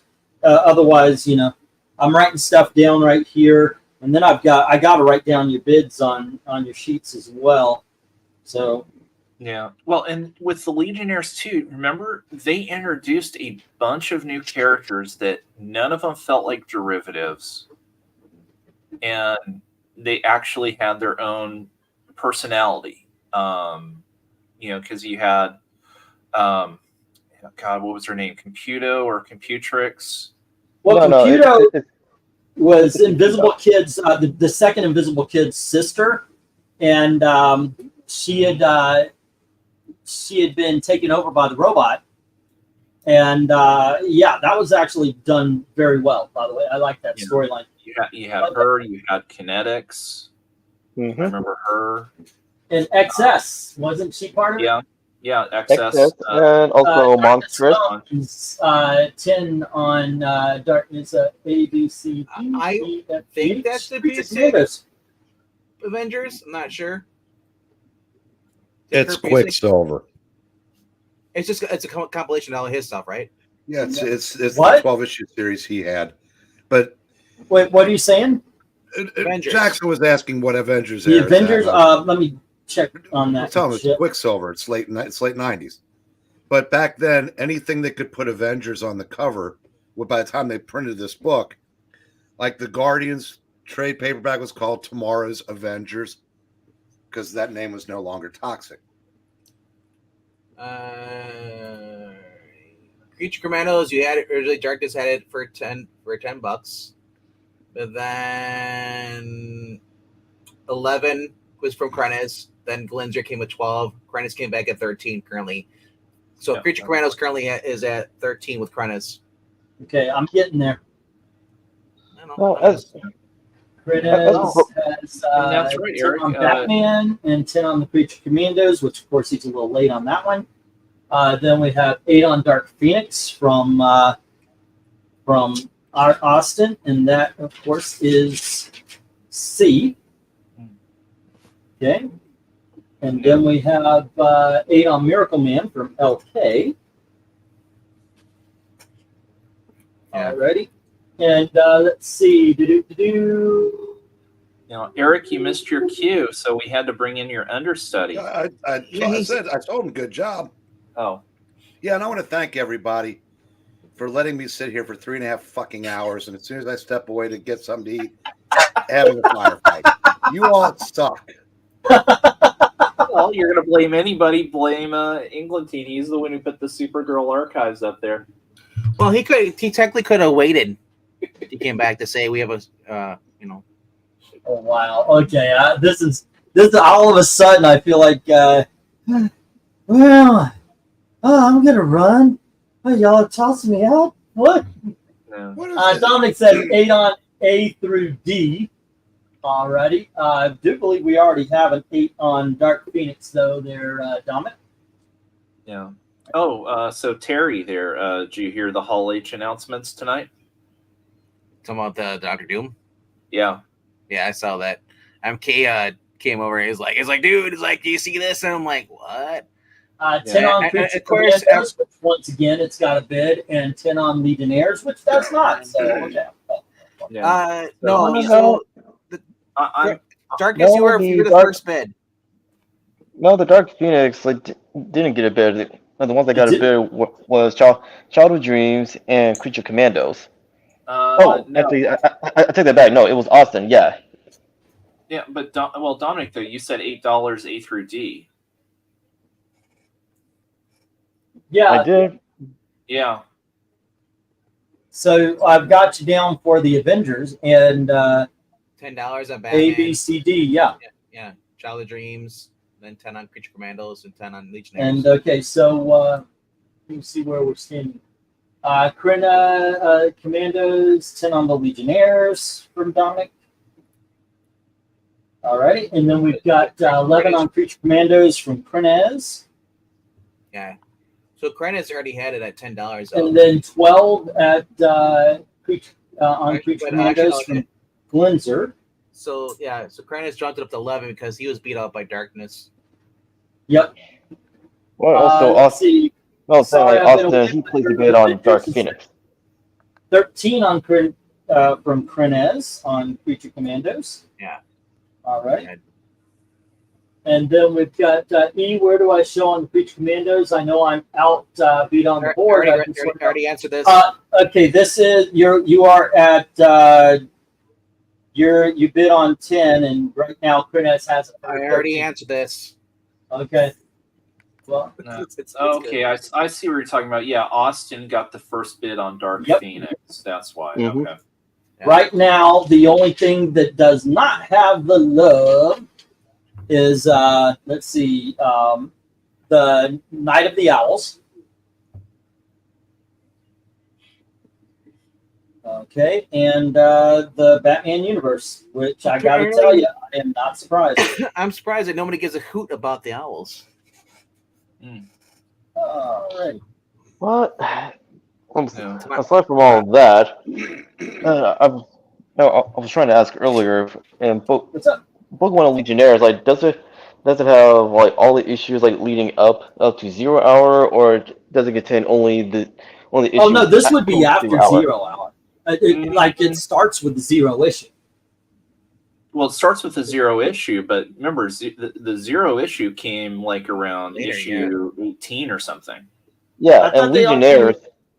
No. So Legionnaires, there was like what's happening like concurrent with the Legion of Superheroes at the time. Okay, let me read off what but it's got. Let's see. It has 0, 62 through 68. That's Legion of Superheroes. And Legionnaires 0 and 19 through 24. Okay, because before those issues, it actually featured a younger Legion of Superheroes that were cloned from the original. Right. Yes. So before that, it featured those guys before 0 hour. Right. Yes. Right. All right. Let's get the 1 minute warning. Yeah. Thank you, but at the $10 mark between KRENIZ, where am I posted? Should I reset?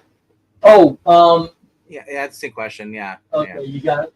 Okay. He want to know who was first, him or KRENIZ.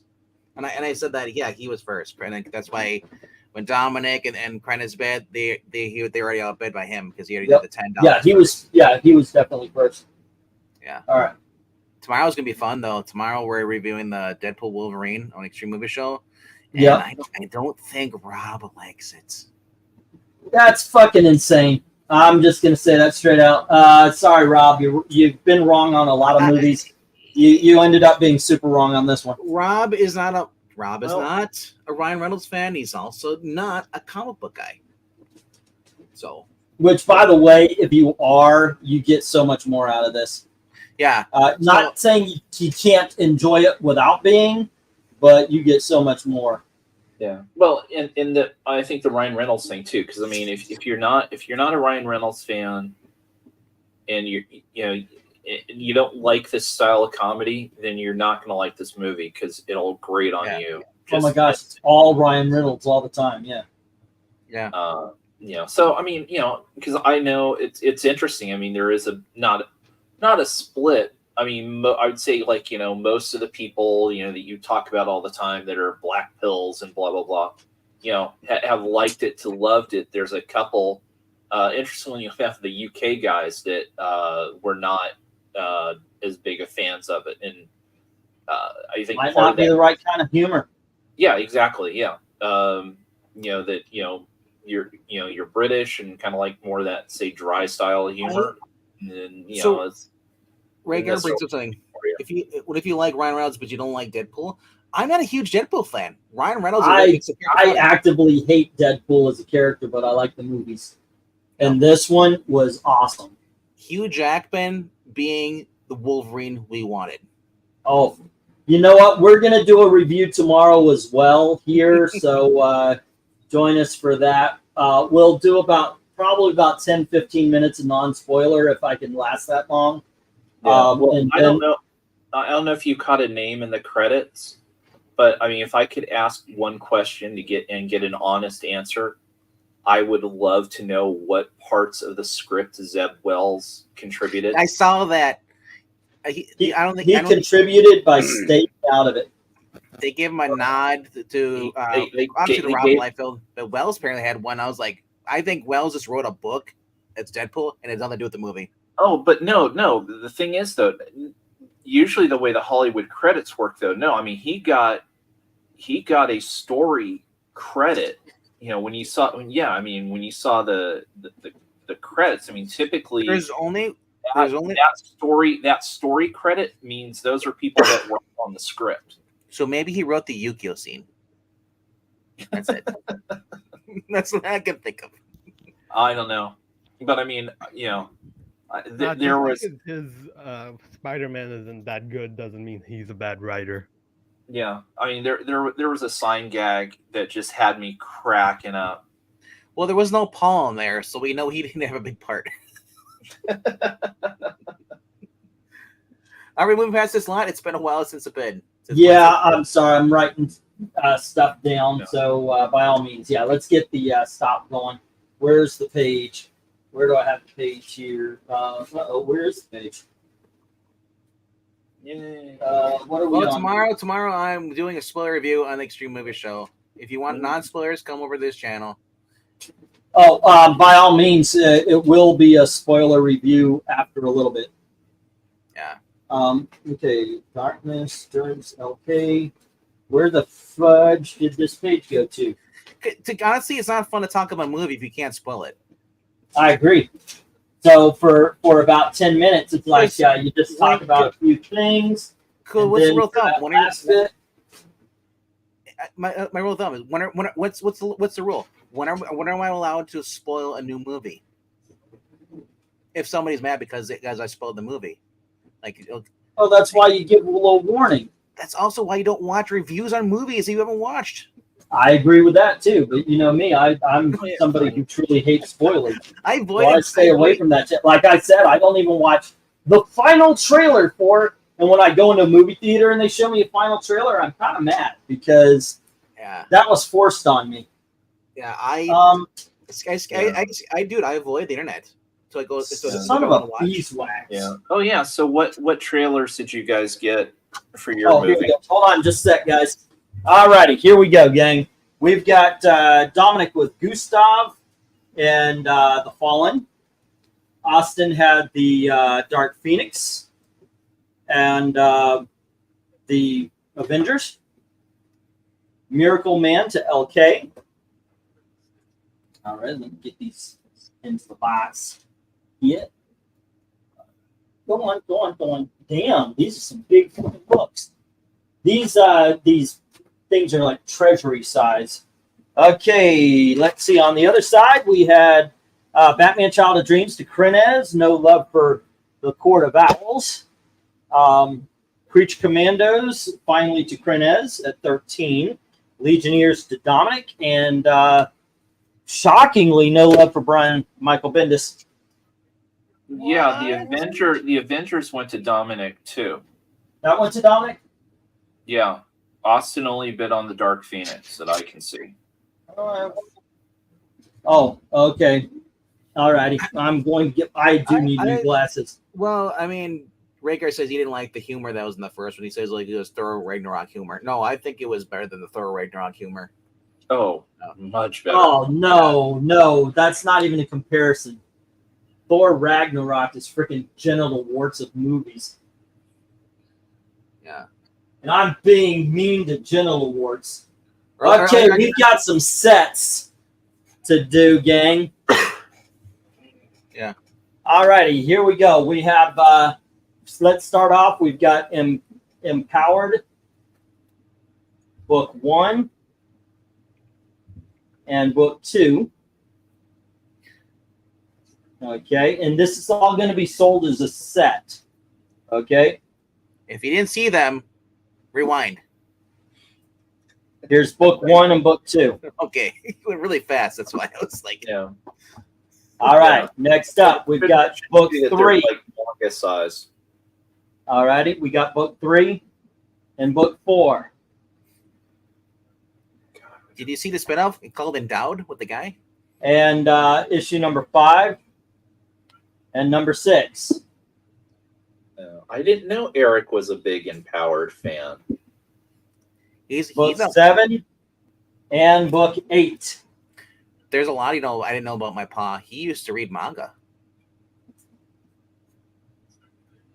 I'm shocked. Alrighty. I know, right? Let's see. Next up, I'm going to need something that'll fit in that area right there. We've got, okay, so Empowered is going to start at 40. And then you have Black Hawk, issue number, well, here's issue number 1, Our chicken, Black Hawk. issue number 2, and Rush issue Break. number 3. And that's going to start at $3 because that. There's a little notch. Yeah, there's a little, Coloration. like, where it's where not it's me, but it was a tape pull. yeah. Okay. Well, it's It not wasn't me. me. No, it's not you. It wasn't me. All right, next up, And call me in the shower. Wasn't me. we have Tokyo Ghoul, book 1, book 2, and book 3. All right, that's going to start for the set at 15. Yeah, I guess I'm going to have to do it this way. Alrighty, see? So kill goal. Okie dokie. And then we have Harley Quinn. And we've got volume 1, volume 2, and volume 3. Those are the Carl Castle ones, the ones you want to read. Yep. And this is gonna start at 20. This is before they were lovers. I'll say. All right. Next up, we have Aquaman. This is volume 3. I guess I'll put this over here. Volume 2. Uncle Ma'am. And nope, that's volume 2. There you go. And we have volume 1, and this set is going to start at 30.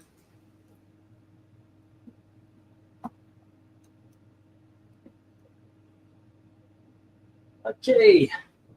Another one that's going to start at 15 is $5 a book. We have American Vampire, volume 3. Volume 2, and Volume 1. Very good story. Let's see. Okay, I think we're doing well here.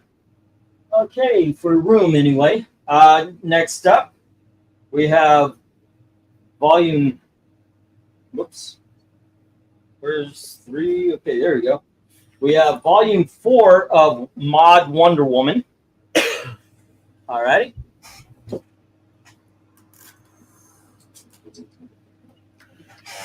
And we have Volume 3 of Mod Wonder Woman. This is where she lost her powers and she became Emma Peel.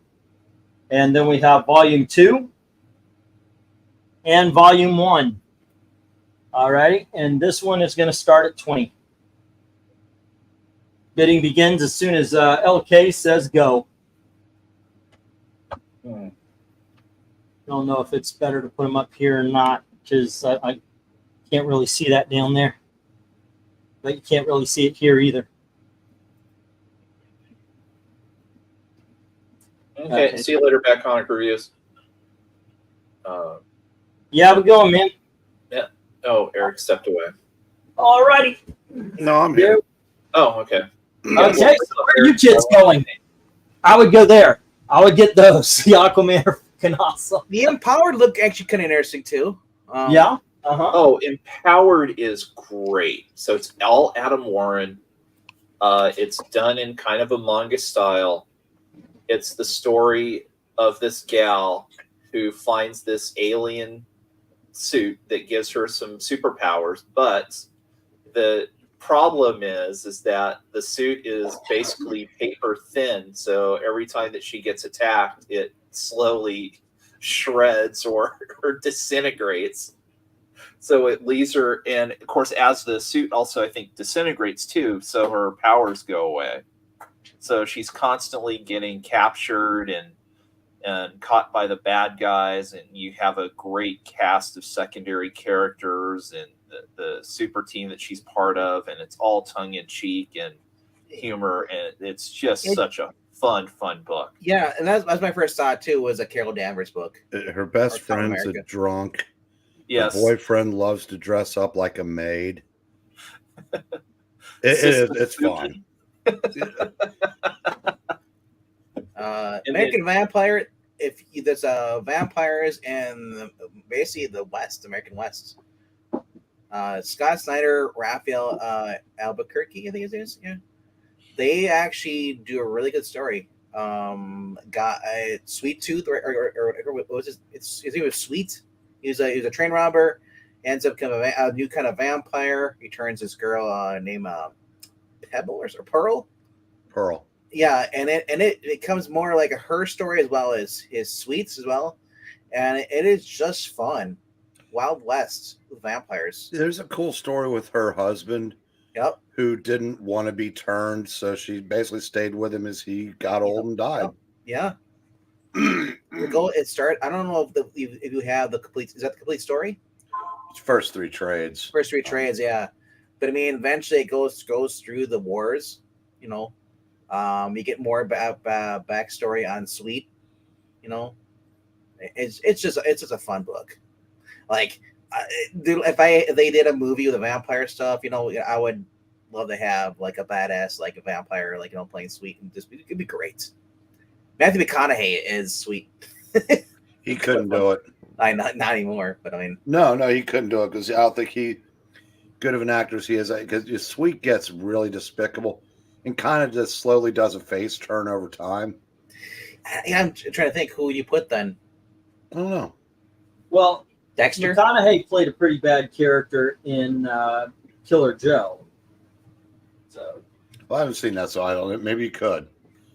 It is possible. Well, I kept thinking too. Remember, Frantic? You know. Oh, was it Frenzy? He was right? What was that called? Frailty. That was yeah. Frailty. But he's actually got a relatively small part in that, and I would say that he didn't play a sinister person. Killer Baby. Best way to describe Black Hawk is it's the original characters, but it's Howard Shaken, so it's Howard Shaken. Everything he does just becomes Howard Shaken. If you like Howard Shaken, you'll like Black Hawk.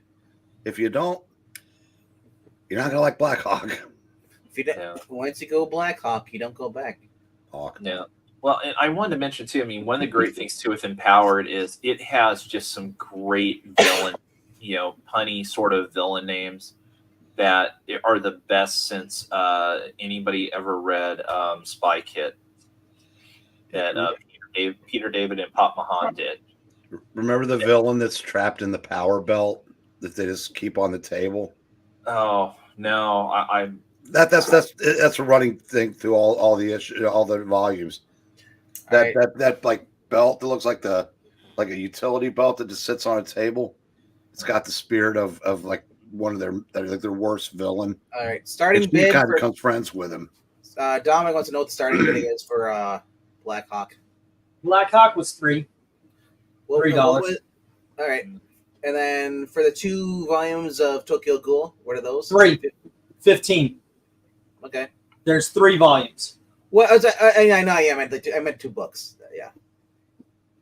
Well, there's 3 books. One of them, they all couldn't fit up there. Okay, that's what's going on. I was wondering, like, Yeah, they all couldn't fit up there, so I had to put. Yeah. okay, ain't that bad. No. Tokyo Ghoul is a really, really good series. I agree. Check out Revengers. That's the other one I like. Yeah, if Eric, you like time travel that is done well, and also as well as a good mystery with twists and turns, check out Tokyo Revengers. Yeah, Tokyo Ghoul was really cool with all that stuff. And then I have been watching Sweet Home, which is kind of like almost somewhat similar, but it is completely different than as far as story goes. But like monsters and all that stuff, it's been actually really cool. Well, just know that the TV series does diverge from the original manhwa. Oh, I'm sure it does. Yeah, but dude, sometimes that's good. You know, it's not always bad. But no, Tokyo Ghoul, great anime, great manga. It's I just enjoy it. Like, it's if you like I like my Hero Academia, and I like Tokyo Ghoul, Tokyo Revengers. Like, they are just very well written, well drawn actual TV or mangas. Empowered just sounds like it's like in a zany field of like Common America. Oh yeah, but it's also remains one of the best written and best drawn original English manga today. In fact, Empowered is still ongoing. Like Warren, he still posts like new chapters in its official website. Harley Quinn, though, that's the first 3, right? Yep. Carl Castle. For everyone who says they're tired, they hate Harley Quinn. If you've never read this series, shut your mouth. Yeah, that's the whole thing. People haven't seen this Harley Quinn in a long damn time. Yeah, like this is not the I'm chasing after Ivy. No, this is a fun, slightly demented Harley. Carl Kessel writes her great. It's close to the actual cartoon version of her, right? Yeah, well, definitely closer to the original cartoon version than what we've got now. Yeah. But it was when she was still a kid. I think it's in volume 1. There's a good story about her going to her high school reunion, basically, and the police staking it out, and she's or no, it's not her high school reunion. It's one of her I think it's college, and I think it's one of her professors was getting an award, and she's going there because she didn't like him. And can you imagine if they adapted this? Like, they adapted this version of Harley Quinn onto live action or reaction into the actual animated series. Yeah, if they had done this instead of that god awful fucking HBO Max series. I'll say the first series, the first season was I actually enjoyed it, and then it started getting weird in the second, and then it got worse by the third. Yeah, I love Bane. Well, Bane's my favorite of all. I'll give England team credit. The first season is palatable if you go in with the idea that you're seeing it from the point of view of Harley. Harley's an idiot. That's basically well, but it also makes sense of this is how she views Robin, this is how she views Batman, and so on.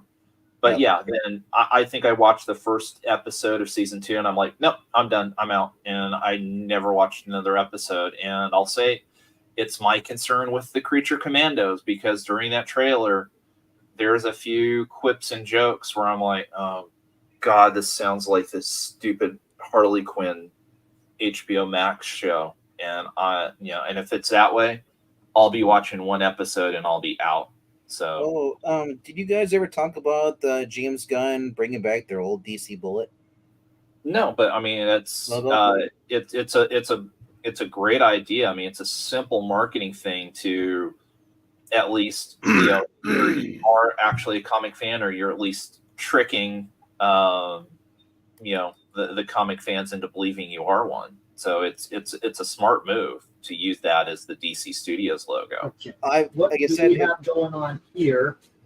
And god damn it, I keep losing paper that I shouldn't be losing.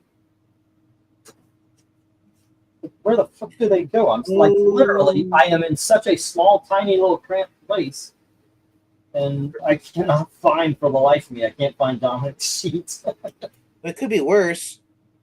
You could have just seen that they're doing Oswald a couple pot. I saw that. Good Lord. I saw that and I didn't respond because I wasn't sure if this was somebody making a joke or if somebody. KRENIZ, 40 on Empowered and 20 on the Wonder Woman. All right, we got that. Bring 20. Well, look at it this way. They changed Harley. They changed Renee in this. Why would they not change Penguin? Yeah. And if anything, I think it was Aaron Sparrow who said it.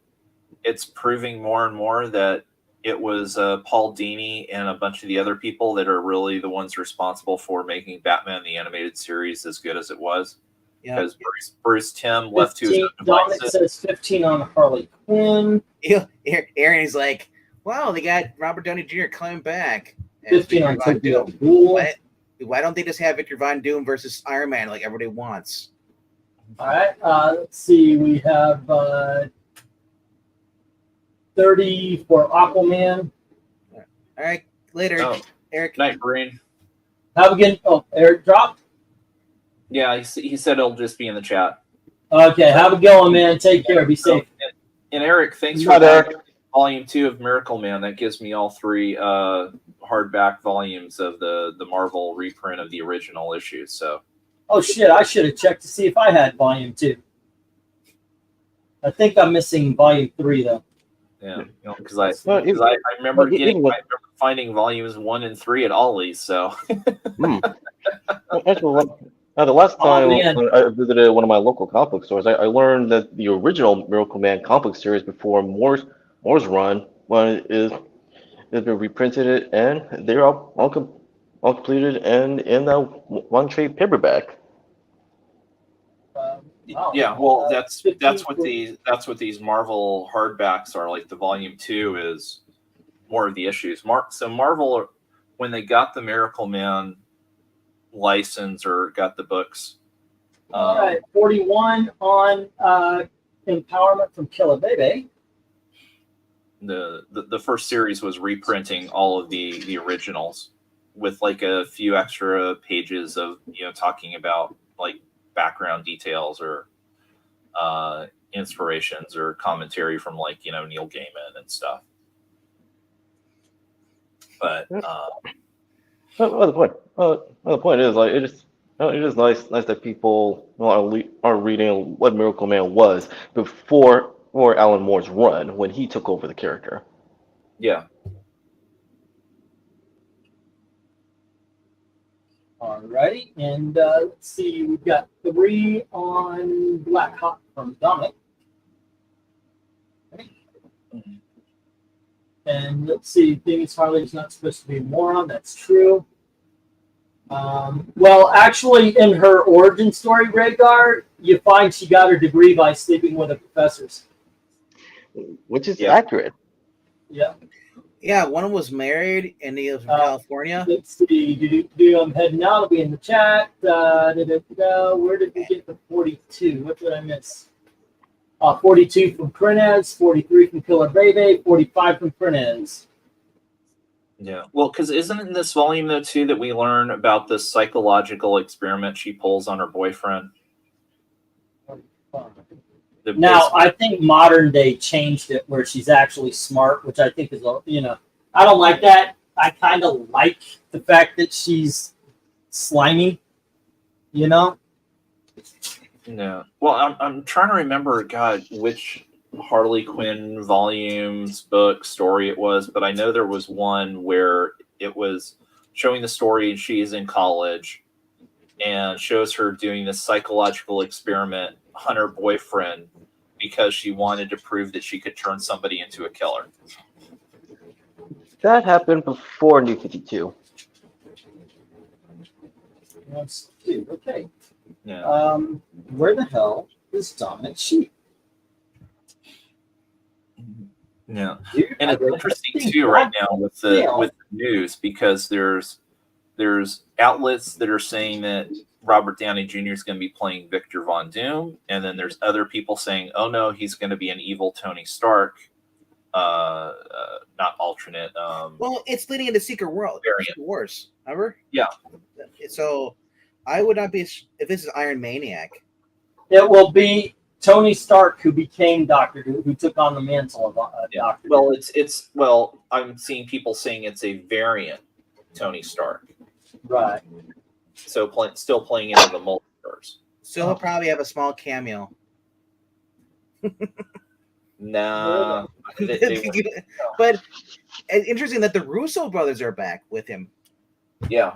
Must have been a great All right. deal. Let's get the 1 minute warning, and because we're taking a little bit of time here. But I agree. Though Aaron Sparrow, I actually agree with him on this, and they said should have brought him back as Tony Stark and had him go against Iron Man, or I mean not Iron Man, but Victor Von Doom. We want Doom versus Iron Man. That's what we want. Nerdy Texan got Nerdy Texans. I don't have. God damn it! Yeah. But again, though, I mean, hey, Robert Downey Jr. is an actor. He may not have wanted to do that. He may want a different challenge. And who knows? I'm still staying reserved on it, because all we know right now is the Russo brothers are coming back and directing it, but who's writing it? Because that's the thing though. It's who's writing it. Like Robert Downey Jr. come back. It's Victor Von Doom. Okay, whatever. It doesn't really excite me. If he's coming back as Iron Man and they're actually going to do another Iron Man movie, like that's standalone from everything else in the MCU, that'd be great. But I mean, like right now, Deadpool and Wolverine, they need to top that if they want to appeal to me. But I don't know, man. Like, there's not many people that are in the MCU that I actually give a damn about. A lot of them have moved on. We're never getting another Hulk movie. I think we got to fisticuffs level, but Alrighty, where are we at? We're at $50 on Empowered from Killer Baby. Alrighty, and we passed fisticuffs. Yep, we're on our way to Donnabrook with one more, if there's one more. Well, it's not going to come from KRENIZ. Where is Donna Brooks? Where are you? Where's darkness come? So.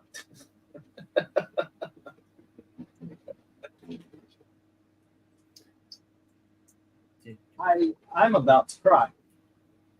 I wrote all that stuff down, and I cannot find Dominic's sheet. Well, until you find it, start to copy stuff down again. What the hell? Dominic, do you have a copy of your stuff? You can just send him. Well, I can look through the pages and all that we've done. Is this for like this week's? For tonight. I had everything, and now I don't have everything, and it's not like I'm throwing stuff away. It's just not here. Maybe you sat on it. RDV. I actually thought about that. RDV, AU, Darkness Comes. Are two people sharing a page? Austin P. Nope. Glenzer, Jim, LK, and One Slick Dude. Alrighty. Nerdy Texan is right here. Big Dog number 12 still needs to be written down. I'm looking in the boxes. I can't see it. I'm looking past the boxes. There. Yeah. What she should do for your freak customers, we should each have our own box and each has a notepad in it. Oh my gosh, really? Do you know how many boxes I would need? You know what then? Yeah, sure. I don't have that kind of room. Or type it in a spreadsheet on your computer. That would take me off the page. Yeah, but LK was doing. I looked in the boxes as well, and I can't find it. That's what it's like. Yeah, I swear to God, It is right next to me. It's every time I turn, it's turning to stay behind me. You know, it's one of those things. It's Bugs Bunnying me right now. It's stuck to his butt. Because there's just, yeah, that might be it too. I have no, at this point in time, even though I know for certain that I did not write two people on the same page, I looked because, God damn it, I do believe that once you get rid of all of the logical situations, you got to go looking at the illogical. Once, like, dude, we've tried. Gail has no interest anymore. She did it, and it came. Gail absolutely does not want to do this anymore. I have begged One Slick Man. I have begged her jump in and do this. It was like what Tara probably felt more stressed. And look, it's not I'm incompetent. It's just I've got so many freaking balls in the air that, you know, occasionally one's going to come down wrong. Wait, you're underneath a bunch of balls? I'm juggling a lot of balls. Just send me your list, Dominic. Okay, I've got all the pages. I can get it. It's just that it should be right in front of me, and it's not, and that bothers the piss out of me. Okay, so anyway, let's get the stop here. Let's get this going. It looked like it was KRENIZ folded on the Empowered. That was the last one that was going on this lot. So let me. I mean, where's Dominic's books? Are they his books? Oh no, the books are right in the box. You know, I just I need a list. You know. Okay, standing up, got a new perspective of things, and where the fuck did that list go? Because they ain't even in the reject box. Is it under the reject pile or whatever? No, it's not over there. It's not up here. God dang it. Fucking disappeared. I'm flabbergasted. I now know the definition of the word flabbergasted. Okay, kids. Kabebe has the Empowered at 50. All right, thank you very much. All right. That is just weird to me. How things happen. It's like when you're writing, you got a pen you've been using, and you put it down, and then for a while it goes on vacation somewhere, and then you stand up and there it came back. Okay. Maybe the old man never wrote it down. He just thinks he did. Nope. I wrote everything down, man. It's a Twilight Zone. I have not been wanting to mess anybody's thing up tonight, so I've been very careful about all that I can be. Dominic has Tokyo Ghoul at 15. All I can think of is probably one of the boxes. It's got to be. He's got Harley Quinn at 15. Good call. Oh, wait, 15. I marked it down for 15, but it was at 20. Okay. Let's see. And then Black Hawk at 3. And that goes to Dominic. Wonder Woman goes to KRENIZ at 20. All right. And we have the American Vampire with Dominic at 15. And the Most Awesome Aquaman Showcase Presents. See, I've done it before too, where I'm like, "Where's this piece of paper?" I just had it, and then I realized, and I'm like, "Oh, I've been looking at it for the past 5 minutes. It's right in front of me." Well, that's what I'm thinking. Like I said, it's making fun of me as it circles to make sure it's right out of my line of sight. You know, it's one of those things. My phone but does for it. the life of me, I can't see it. My iPhone is black, so on the screen, so it's on the auto cases. So if I set it down on something, it's gone. Yes. I have to call. I luckily have a landline phone I can call it with. But I've got all the pages. I can rewrite it. It's no problem. It's just that I should have it ready to go by the end of the evening, and I just don't have it. Let me check the reject box. Now know why Gail is going to the flea market to keep an eye on E. Oh no, I'm fucking dead on that flea market shit, man. That's the bread and butter right there. Okay, let me get these. We've got we're going back to $5. 1, 2, 3, 4, 5, 6, 7. How late are we, by the way? It is 12:26. Okay. We don't have a lot of lots left. But It's if been you a good guys night. get tired and want to call it, just say the word. Okay, next up, kids, we've got the Marvel Super Special Red Sonja movie adaptation. And then we have, what else do we have? Let's go with, oh, here we go. We have Planetary, Book 1. Fun and serious. All Over the World and Other Stories. A love letter to everything he loves. And we have Planetary, Book 2.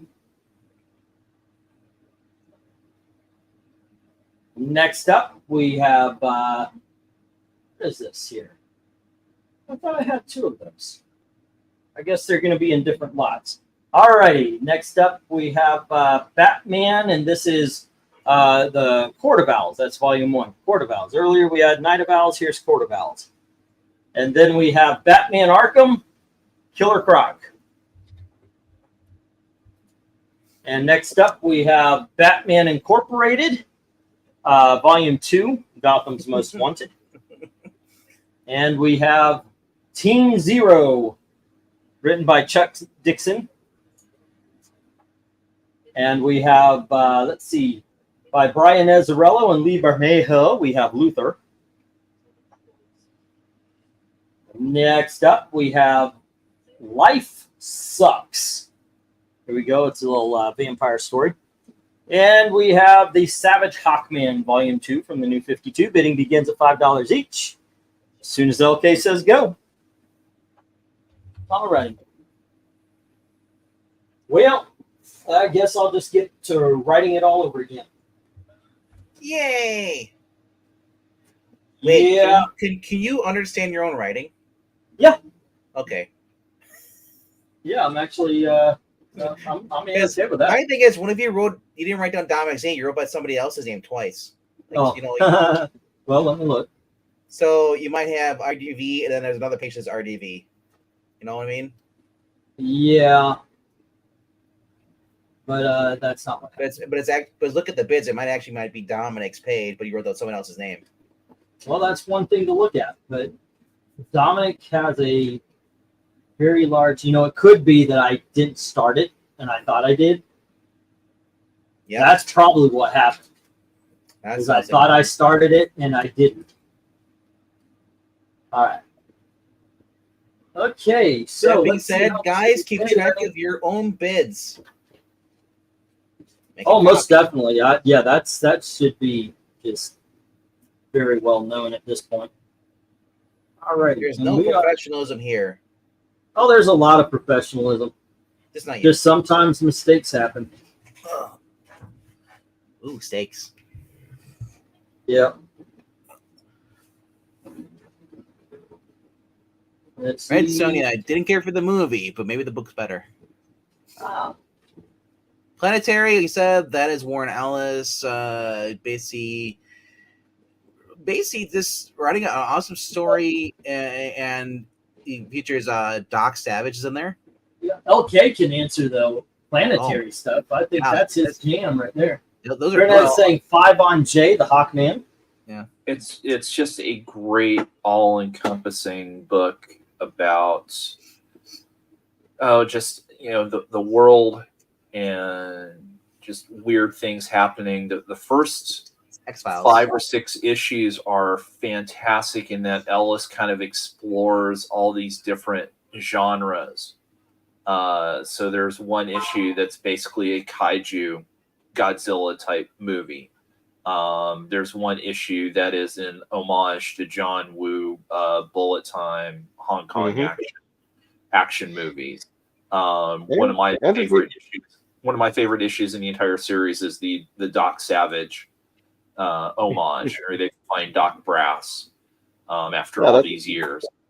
That's a favorite of mine as well, including the one issue where it's an homage to the Atomic Age of comics. Yeah. But yeah, basically the Planetary Organization is an organization that's supposed to kind of catalog all these weird happenings and what Captain have Marvel you. guy. And of course there's an evil organization that is basically run by an evil version of the Fantastic Four. That Savage? is freaking awesome. I don't know much about Team Zero, but Savage Hawkman, I heard that actually was a good series for New 52. And this is coming from Eric's collection. We all know that Eric is very harsh on things he doesn't like, and he's a Hawkman fan, and he does like this New 52 version. Basically, if there is a run on Hawkman, it's a good run. Yeah. As for Team Zero, this was made in Wildstorm before New 52, and it takes place in World War II, and the reason it's called Team Zero is they're essentially the predecessors of Team 7, who are the fathers of the kids that make up Gen 13. Now, one of the members of Team Zero is Mark Slayton, aka Backlash. Kind of looks like a Medal of Honor Call of Duty kind of book. The cover. Yeah, so you see more war comics action than say like Team 7, Gen 13, or even Team 1, which is another predecessor to Team 7. And Killer Croc, Batman Arkham series, those are fun too. A lot of people like the Batman Arkham series. Now the Arkham series, just a double check. Is that before New 52 or during? That's before. That's basically a collection of multiple stories throughout the time. Yeah. So it has his first appearance. It has the fight with Bane. It has the really good story before the fight with Bane, and a few one shots. Yeah. All right. So I forgot to ask because looking at the cover, it screams pre-New 52 DC. No, it's a collection of random, not random, certain. I do believe the three archive books. 9 comics today. Wednesday was 10 comics. So we're talking about 19 comics, which would barely, I think, go with 16, go with a medium box. With the 3 archive books might be a little rough, but I think that with only 19 books, it's over a bag, but it's like just grazing a medium box. So we may actually be able to do it. If not, I'll find a single ship and I'll get whatever of the archives. Oh, wait, no, the archives are not the... I was thinking, yeah, absolutely 16. Those will go into a medium box. They're one slate. Which version of Killer Croc do you think makes more sense? In all honesty, I don't like them making him so animalistic. Like if you guys ever played Arkham Returns. No, not that one. What do I touch there? Arkham Knight? Arkham Asylum, he was. Knight. Yeah, Arkham Knight, they just made him into a straight-up alligator. I don't like that so much. I do like the guy who's a little bit diseased. The Batman Conroy one. Or somewhere in between, but don't go full animal. He's not an animal. I liked him in Arkham Knight. Or not Arkham, but Arkham Asylum, the first one. He was in the Pits of Arkham. Yeah. But also like there's actually an explanation for why when Jones started to become more animalistic as time passed. It's because his metagene was activating. Thanks, Jim. Have a good night. Alrighty. KRENIZ, Dominic already has Team Zero. So it'd be 550 or higher. Have a good one, Jim. Thank you. All right. It's G that Team Zero. I'm gonna write these down, and I think I think it is. It's getting about time to wrap up, but I do have a couple of pages here to write down, plus this lot. And Dominic, I'll tell you what. If you don't mind, I will get back to you tomorrow, because that'll save some time. I mean, unless you want to hang out while I rewrite everything. But otherwise, I can wait for tomorrow. Yeah, I'll send you a message tomorrow.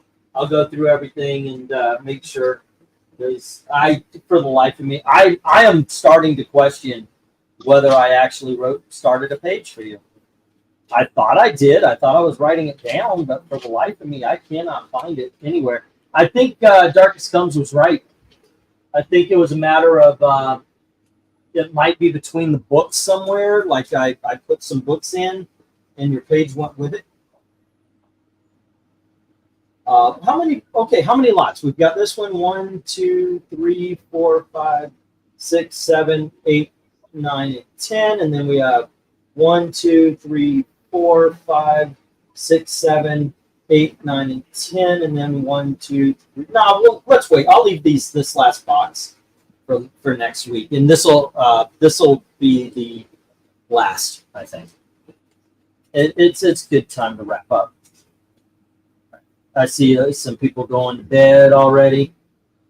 Lord knows my mind ain't working right if I'm losing sheets like this. So there we go. Okay. But I will go through the older ones there. Let's see. Jim, time for Midnight Life. I considered it was cool Arkham Asylum when there was an urban legend in the prison as to whether he was cannibal or not. He was in on the joke. Part of my memories of the Arkham games was listening to the tapes of the prisoners and characters. Well, I love that game, man. It's the weekend. I won't be going to sleep for several hours, says Rhaegar. Yeah, I just feel bad, man. I did not mean for this to happen, Dominic. I apologize. It's just for the life of me. I swear to gosh, I was writing your thing. Okay, let me get this written down here. You know what? I'll do one more lot so I can write down these next 3 pages. Let's get the 1-minute warning for anybody who wants to take the last stab at everything. But I think, okay, and then we'll do one more lot. And while we're doing that, I'll write the rest of these books down. Okay. That sound good to you guys? Mm-hmm. And then I'll go through the stuff that didn't make it, just for you guys to get another look. And there we go. We'll go through this and we'll put down Dominic. What'd you say? What? I said go for this to go Dominic. I said we'll go through this and we'll put down Dominic. There you go. All right. Yes. Permanently? That's up to debate. This is Survivor, guys. Wait. How do you vote? Right. I say we do it permanently. Wait, didn't that cop say murder was bad or something? I mean, I don't believe him, but Steven Director says it sounds good. oh, okay. Yeah, the guy called Darkness is going to vote against murder. Okay, yeah, let's go with that. Let's go with that. All right, let me get these down here. Okay, let's see what we got. We've got red. Actually, I think it's all Dominic here, right? Nope, KRENIZ has the Hawkman at 5. Dominic's got the Team 0 of Bicavis. And we have Red Sonja with Dominic as well as Planetary and the Arkham. I was never talking about murder. I was just putting down, like, it's just, just But like a baby, like we're putting him to sleep? No, more like we just, insult him. Put him down. Okay. Oh, yeah, we were way off. It jumped to murder real quickly. Well, yeah. He's like, I don't have to write as many books anymore. Wow, that's yeah. Yeah. No, I was thinking, could we wait to put him down until after he pays? But okay, I get it now. That's what I like about loan sharks. Like, the guy owes you 10 grand. Let's break his leg. Well, now you're never getting that money. Yeah, I never understood that either. It's like, don't you want to let the guy keep working or something? Like, put him work for you. Yeah. Put him working off. All righty, kids. Next up, we have Detective Comics Volume 1. And we have Ninjak Volume 1, The Weaponeer. And we have Judge Dredd. Hey, look, Volume 1. Hey, kids. All right. Something called Storming Paradise by Chuck Dixon. And then we have Superman, A Man for All Seasons by Jeff Loeb and Tim Sale. And we've got Gordon of Gotham by Chuck Dixon and Denny O'Neil, Klaus Janssen, Jim Opero, and Bill Sienkiewicz, and Dick Giordano. Next up, we've got a hardcover of the Justice League Trinity War. And then we have an independent comic book called Fear Agent by Rick Remender and Tony Moore. And we have a book called Angelus by Ron Mars and Stefan Sejic. Stefan. And then Witchblade Shades of Grey. And this is by an artist and a writer. Okay, bidding begins at $5 each as soon as LK says go, and this will be the last lot of the night. I'll just move all the things that we didn't see to next week, along with some of the comics. Alrighty. Look, Can't- what did you can't say? remember if Who they ever worked on did Fear that. Agent again?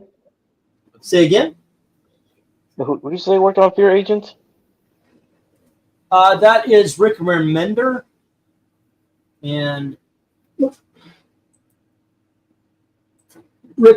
and Tony Moore. All right. Did they ever collect the New 52, like, Death of the Family, and have like the Joker mask, like his face, or something like it comes in the box? Like remember they did it for the Frank Miller's The Dark Knight. No, that was Yeah, the yeah, Joker that did mask, happen. was the Death in the Family. They did put it in the actual box Yeah. collection. Yeah. That's good. Yeah. I know there's one for Deathstroke as well. So The What are you only talking one I about? saw was Death in the Family Joker and Quarterfowl's the Quarterfowl. box sets. Remember, you could get like there's a Frank Miller head that came with the book, the Dark Knight Returns, Detective Comics. They did it for the Death. I think it just said it was the Death in the Family with the Joker, the mask, Yeah. his face, where it's cut off. That Yes. comes with Yeah. And I know what you're talking about. Yeah. LK's still here. He's just muted. Yeah, I was just curious because I could have sworn I saw something like that, and I thought that was kind of cool. But they also had it for like Deathstroke had his own box set too as well. Same with Harley Quinn, I think, as well. Yes. Yeah, those are kind of cool that they actually had those. So Okay. Big dogs. I am a little bit behind here. it's okay. We're all allowed to be Writing stuff down. Let's see. You know what? I just realized something. I've been driving myself crazy for a long time here. And it looks like I started on the big dogs. I haven't. We are on right now. We're on lot. It looks like lot number 13, 14, 15. This is 16.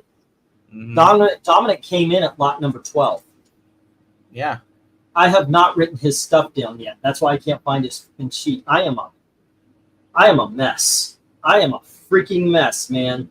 I've been like this for about. I mean, it's not just the memory thing. It's like literally I've been scatterbrained as well. I don't know what's going on with me, man. This is actually a sign of things that go on normally. Like I will tell myself I need to do something. Like don't forget you need, at 1 o'clock you need to do this. Don't forget you need to do this. Don't forget you need to do this. Okay, you need to do this. You need to do this. Okay, you did this. Yeah. Okay, just remember. Okay. Make sure that this is done. It's done. All right, good. Okay. And I never did a damn thing, but in my head, I already did it because I don't know how that's been working, but it has just been fucked up in my head. I don't understand.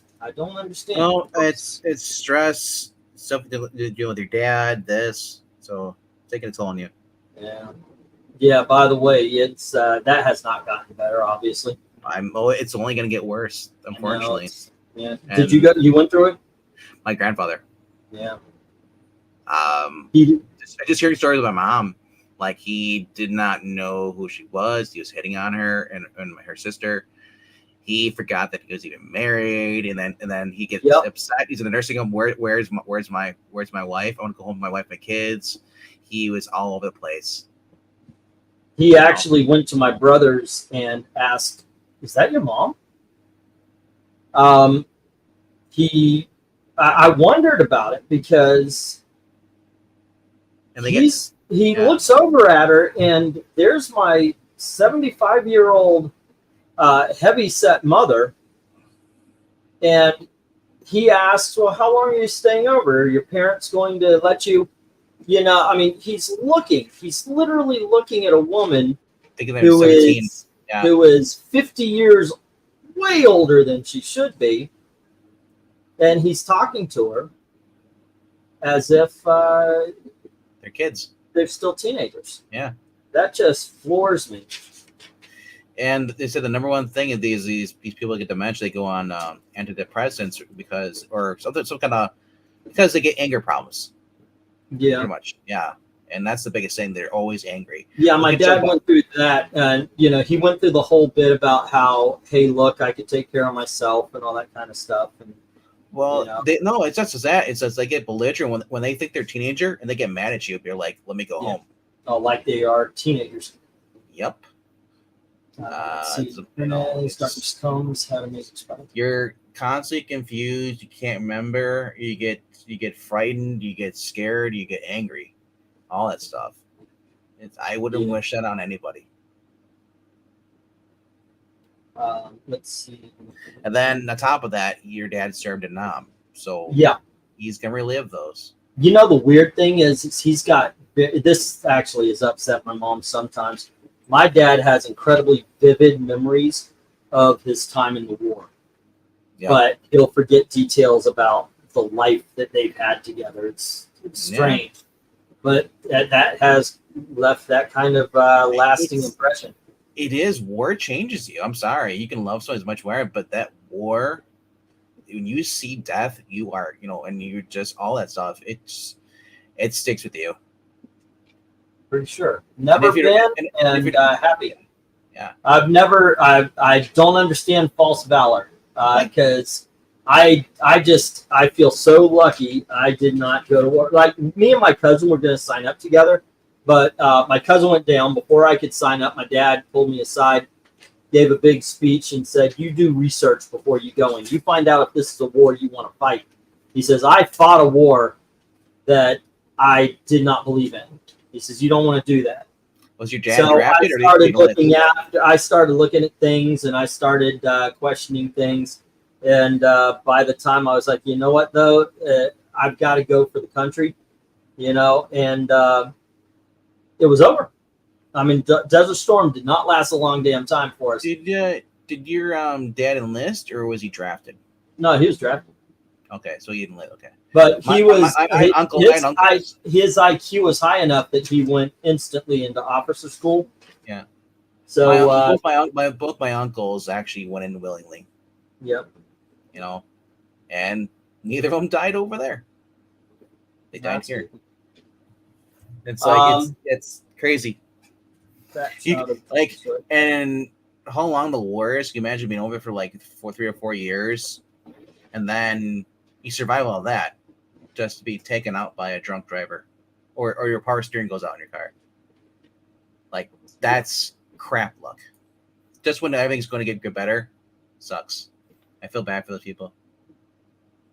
But ask them about how his napalm smelled before they used those burn barrels crap mixed with the diesel fuel. I'll tell you what, we had quite a bit of fun, and my dad being in the war, we learned how to shoot. We learned how to fight. Like, my dad was an Army Ranger, and he taught us how to knife fight. He taught us how to kendo fight. He taught us how to shoot. That was always fun. I like doing stuff like that. He took us camping a lot. I mean, he didn't put us through Army Ranger school or anything like that. Mm-hmm. I never felt, I'm a badass because of, my whole thing was I learned just enough to get my ass whipped because you know. But You were telling me about he was shooting the can with the BB gun. oh fuck yeah, that was amazing, man. We all went out. We got me and my brothers. We got BB guns, and of course they decided they're going to go shooting. So we go out to the woods, and we're at a river. And my dad says, "Let me see this," because I'm sitting here noticing. Well, the BB curves, so you know you gotta go over here. My dad says, "Here, let me see this," and he throws a can into the river and starts shooting it with a BB gun. Just click up, boom, boom. Like I mean, BB guns don't go boom, but it's more like a. But that doesn't help the story. Ting, ting, So ting, anyway, he hits the can and he's pushing it across the river, and then he hits it and it bounces and he hits it onto the bank and then over the hill on the other side of a fucking river. And my uncle's looking and he goes, "Well, I know not to piss Jackie off." So I am in line from here on in, Pop. Just saying. I love, like I said, I love the guys who do the trick shot, so they can just with the 6-shooters, they can just kind of like shoot the can and keep shooting it. You know, that is like because you see people are like, "Oh yeah," and like as soon as you do that, people are like, they realize, "Oh shit, like I'll go the other direction." Yeah. Like, That I shot the first time I shot a rifle, I guess I was about 4, maybe 5. We were out squirrel hunting, and once again had a BB gun. squirrel. And well, I was squirrel hunting. They were looking for bigger stuff. And I wanted to shoot the rifle, but I held it wrong, and that thing knocked the fuck out of my chin. First time I shot a rifle. Yeah. I Fun love times. combats. Check out our channel. I love guns.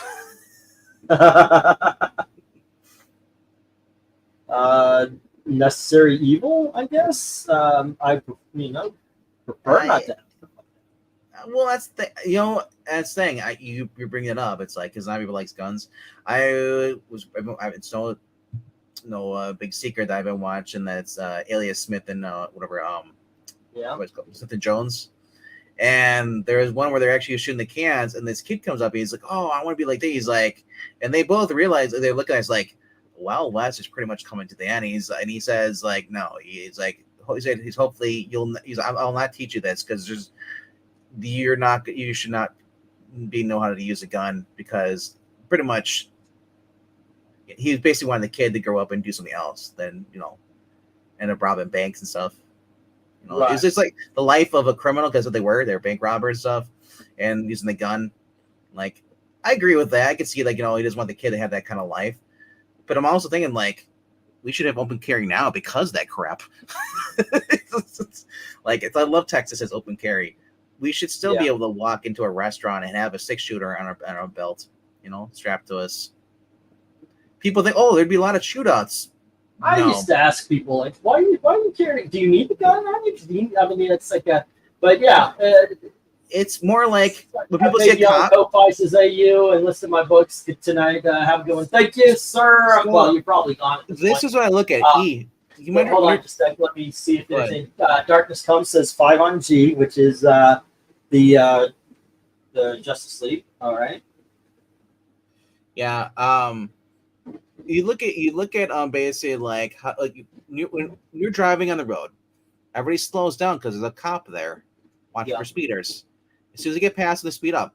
As soon as a criminal sees a gun, they pause because they realize, oh shit, this person is going to defend himself. Yeah. Well, payment 100 plus 16, shipping 116. Good night, all. I just looked at my subs and your channel is buried as fuck. Says Rhaegar. Yeah, I told you, man.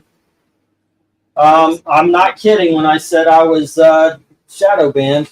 But thank you very much for everybody here who shows up every week and sometimes every night. It's very appreciated.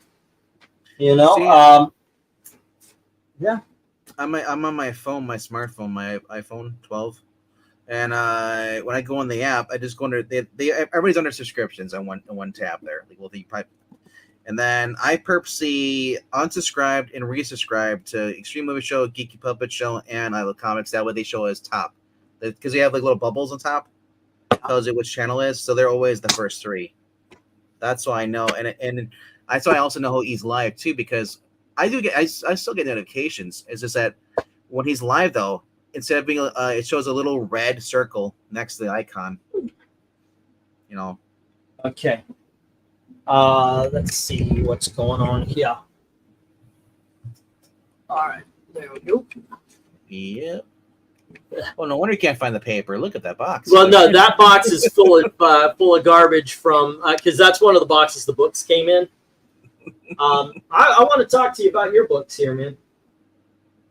We might have a deal to cut because you got some Dynamite Vampirellas and the Purgatories and all those that you've stated no interest in.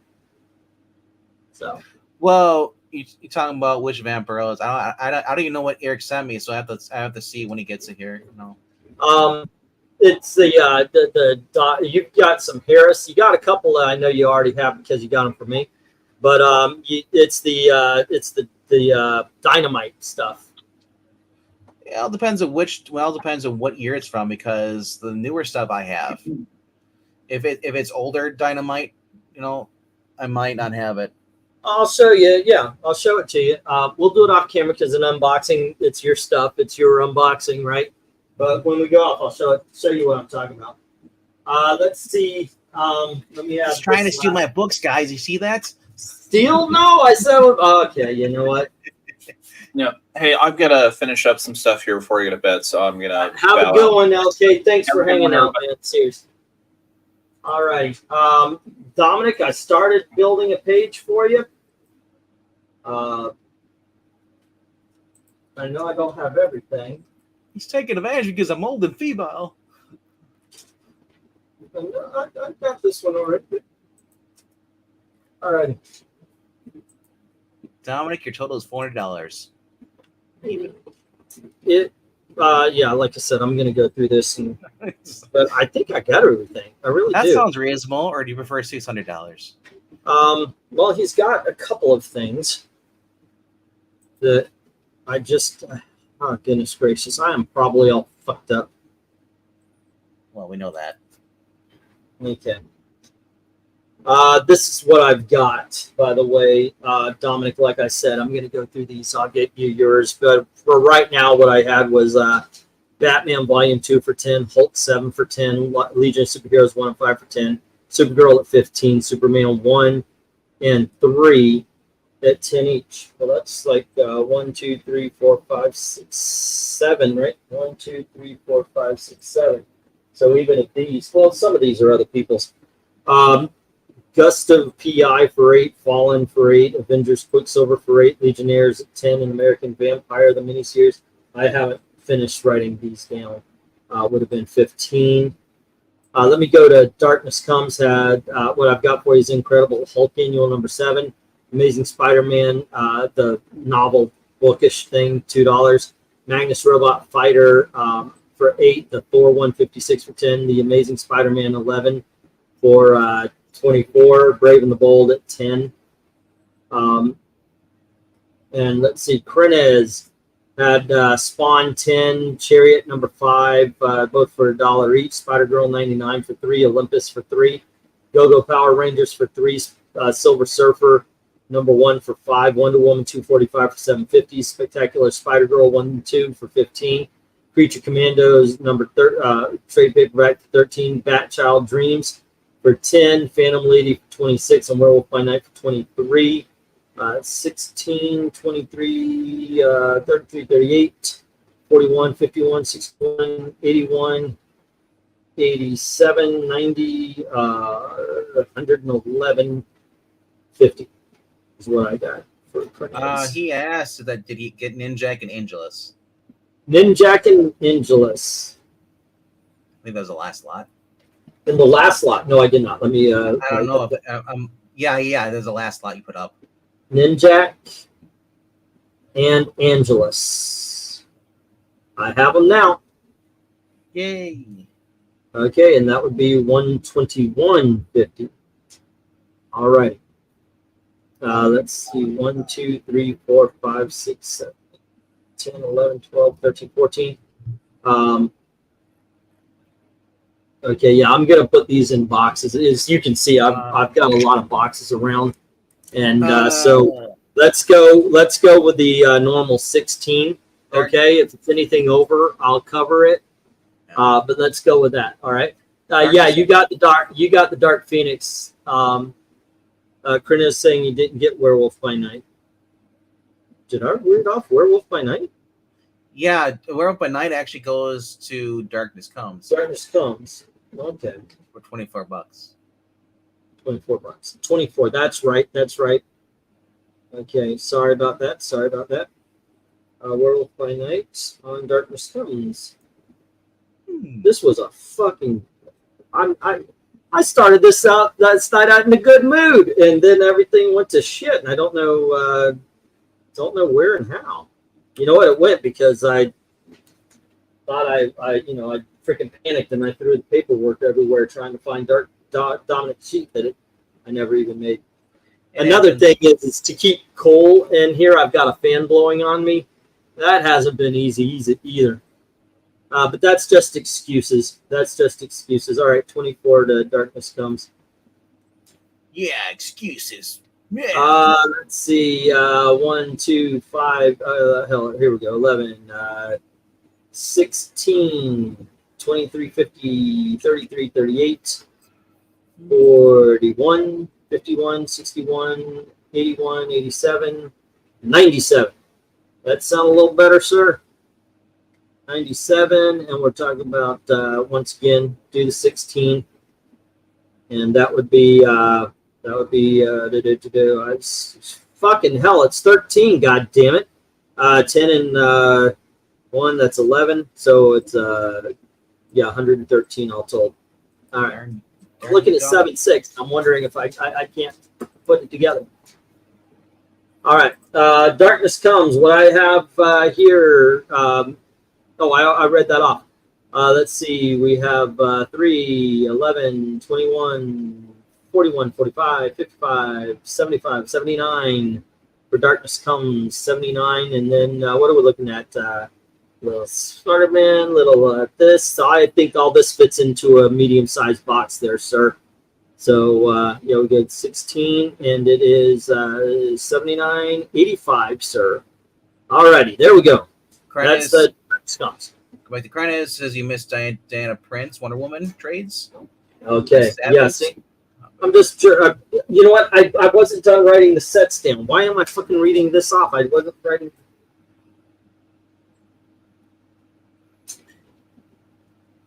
That being said, you guys can, if you have Twitter, I know KRENIZ, you do have Twitter. You can send a message. No, so, you know what? I know what it is.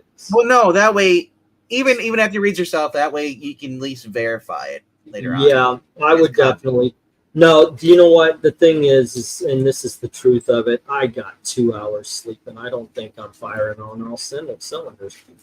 More reason why that in case you crash, that you have a copy of their stuff. Oh, absolutely. I do have everything here. All right. You're welcome, Darkness. He says, I'll pay now and we're going to watch the video later and tell you if it's different. Okay, big dogs.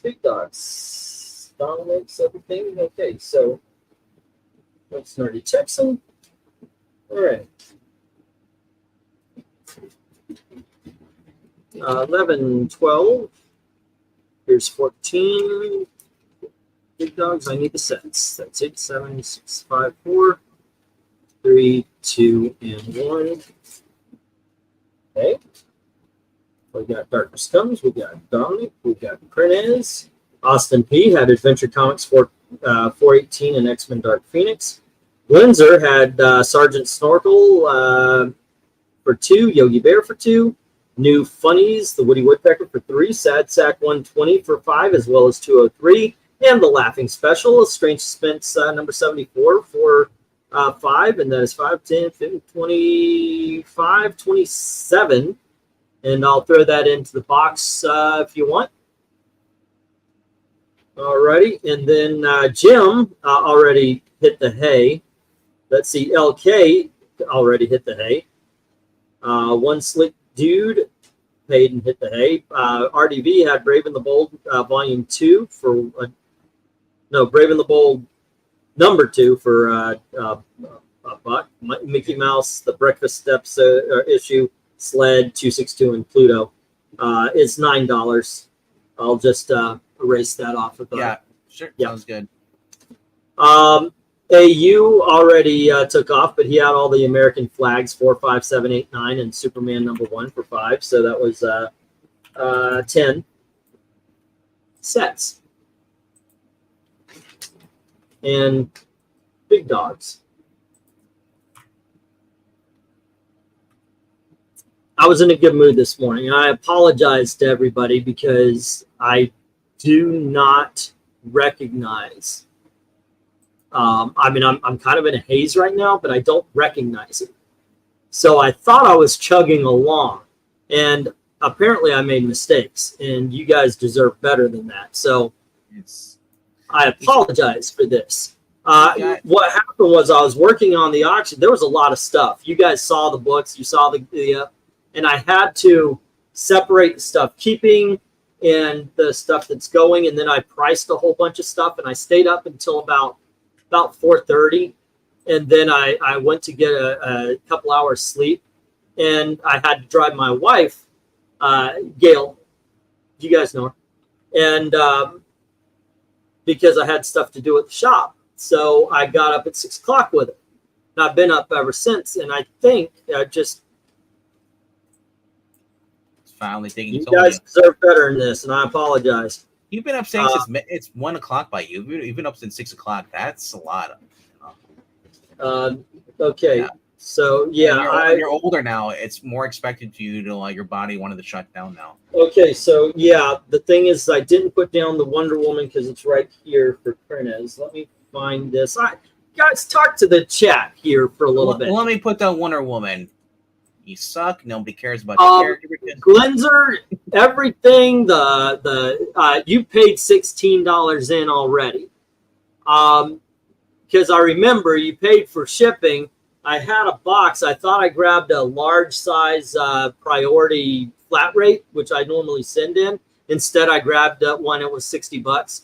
And after the next auction, you're so close to a short box. I just kept going. So you already 16 in. So if you could send 12, everything out the door. Yeah. You had a lot of awesome books. You'll get it worked out. I will. I want to make sure, and I understand that this is gonna screw up. We need the money for the bills and all that kind of stuff, especially. But I want to make sure that I am dead on. Kabebe, I think Kabebe only had a couple of things. I think only the powered, actually. Where's my... let me get this settled out here as much as possible. By all means, if you could read the chat to keep everybody in. Is everybody in? Is everybody in? The story is about to begin. If you don't get enough sleep and to get in at least one dream cycle, that will mess you up, says Maranya. But Joe Biden says, I'm still walking around. You don't see me sleeping. Okay, Killer Baby had the 8 books at 50. That's definitely going to have to go a box. I've got some stuff for you over here. You requested, can we do it media with everything? Yeah, let's, I'm still going to say let's go 15. 15 is just a good, we know it's going to get out there. It's just so good feeling to know you're alive. Okay. Let's see. Who do we need? We need KRENIZ. Where's KRENIZ's sheet? I'm looking at KRENIZ. Darkness says to save my books in a box, and then after the video, I'll text you a total how much shipping or. All right, will do, man. Seriously, I appreciate any patience given, and I understand any anger given. Don't worry about that for anybody. I was just not. I thought I was on point. I wasn't. I'll tell you what, though. Still in a good mood. Still in a really good mood today. Serious. It was a good auction. When everything is settled, Gail and I are going to pay some bills. Maybe, hopefully, because this is what I really wanted. I wanted to be able to go get my birthday present to me was going to be go get your fucking glasses. Finally, we're going to go to Noblesville. It's an hour away, but it's like $79 for a pair of glasses at America's Best. Darkness, he keeps cutting me off, so I can't read full comments. Oh, I'm sorry. Go on ahead. Go on ahead. Sorry. And so okay, so his message I'm seeing here says, "Save my books, E, in a box, and then after the video, I'll text you on a total how much shipping, or have you hold them after paying. Thank you, RDV." So, that being said, if you're angry, you want to direct your comments, go to Ko-Fi.com here and leave a tip right there and tell us how pissed you are. You know? I will tell you what. If you guys are pissed and you put in a couple of dollars in the tip jar, I will make a fucking video of me reading your insults, your comments, and the whole 9 yards. I think it will be fun. Or you can just jump onto the panel and insult him to his face. That actually is, you're always welcome for that as well. Yes. What is this? What was it? Wild and Out on MTV where they insult each other. Yeah. The one girl there is nasty, Maddie. Oh my gosh, she just like I love it. She just insults all of them so well. So anyone see the news coming from Marvel's new Avengers movies? Did you just wake up? Sort of. I've been just napping and talking to the panel. I haven't been doing much all day. I was gonna say. Okay, 65 will be enough. 50 for today. 15 for the shipping. Alrighty, sir. Yeah, that would be fine. Yeah. LK and I talked about that about an hour ago. About the Doom. Yeah, I kind of went away to play some fantasy football. Yeah. Okay. Let's see. That was 5. By the way, you missed 2 years. It's already 2026. Oh no.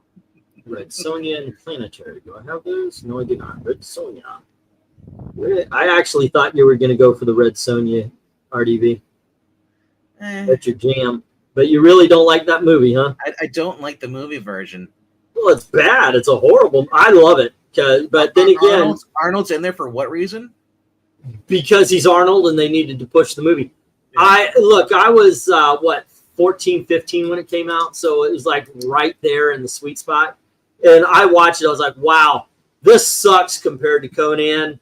Even Conan the Destroyer sucks compared to the first Conan. It's like you couldn't get a hot babe to play Conan. Because Bridget Nielsen was never really that good looking. Sorry. You know, I agree. Absolutely agree with you. It's like grabbing Brock Lesnar's daughter and saying she's the Miss America. If you ever look at Brock Lesnar's daughter, she looks just like him with boobs. It's like the gag, the joke when you see it, like, wow, the whole family looks alike. They all have the same face. That's Brock Lesnar and his daughter. Okay. Anybody? I thought people were trolling me until I actually looked it up, and she's KRENIZ. Where's KRENIZ? He had Hawkman. But holy crap. Hawkman for KRENIZ. Did I have that? No, I didn't. Okay, Hawkman. That's 5. Okay, and that got rid of this one. This one is done. Chat's dead right now, so we're just waiting for them to move. The cat's dead? No, not the cat. We all wish, but no. The chat is dead. The chat is dead. Okay. Yeah. Well, you can only get so much fun out of watching a guy spiral. Then it just becomes awkward. Yeah. Sometimes I like watching you crash and burn. Yeah, I gotta tell you. And then I want to go back. I want to make a compilation of just you going crazy. Oh, on rants and print. Oh, Justice League. Did I write that down on Darkness Comes page? Because that was the only bit on that last one. Okay. You should. Oh, whenever you do reviews, if you do a rant, this should be the rant review, and that's behind the paywall. Everybody gets the edited version of the swearing. That could work, actually. Let's see. We have Dominic. Darkness Comes. Which, no, I didn't add the Justice League. Rhaegar, I would like Brock Lesnar's daughter to basically suplex you. That's how much I like her. Maranya says they wanted build and height for Sonya, so they used Nielsen. They didn't want ratings, so they used Nielsen. They had the cast Sandow Bergman as the villainess to keep at the height of the, Actually, Sandow Bergman would have been a better Red Sonja. She was great in the first Conan. 84 plus 16 isn't even 100 for darkness at this point. Okay, let's see if that changes. Let me see. We got this. Well, Rhaegar, for because you're kind of talking about nothing. You realize there's more than 6 people in the chat that can talk. Chat is dead, but mostly it's because y'all are kind of talking about nothing. Yeah, that's true.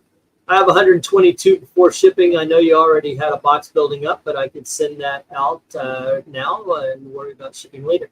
Okay, go on ahead. I'll bring it up. I'll find a box for it, and we can talk about that.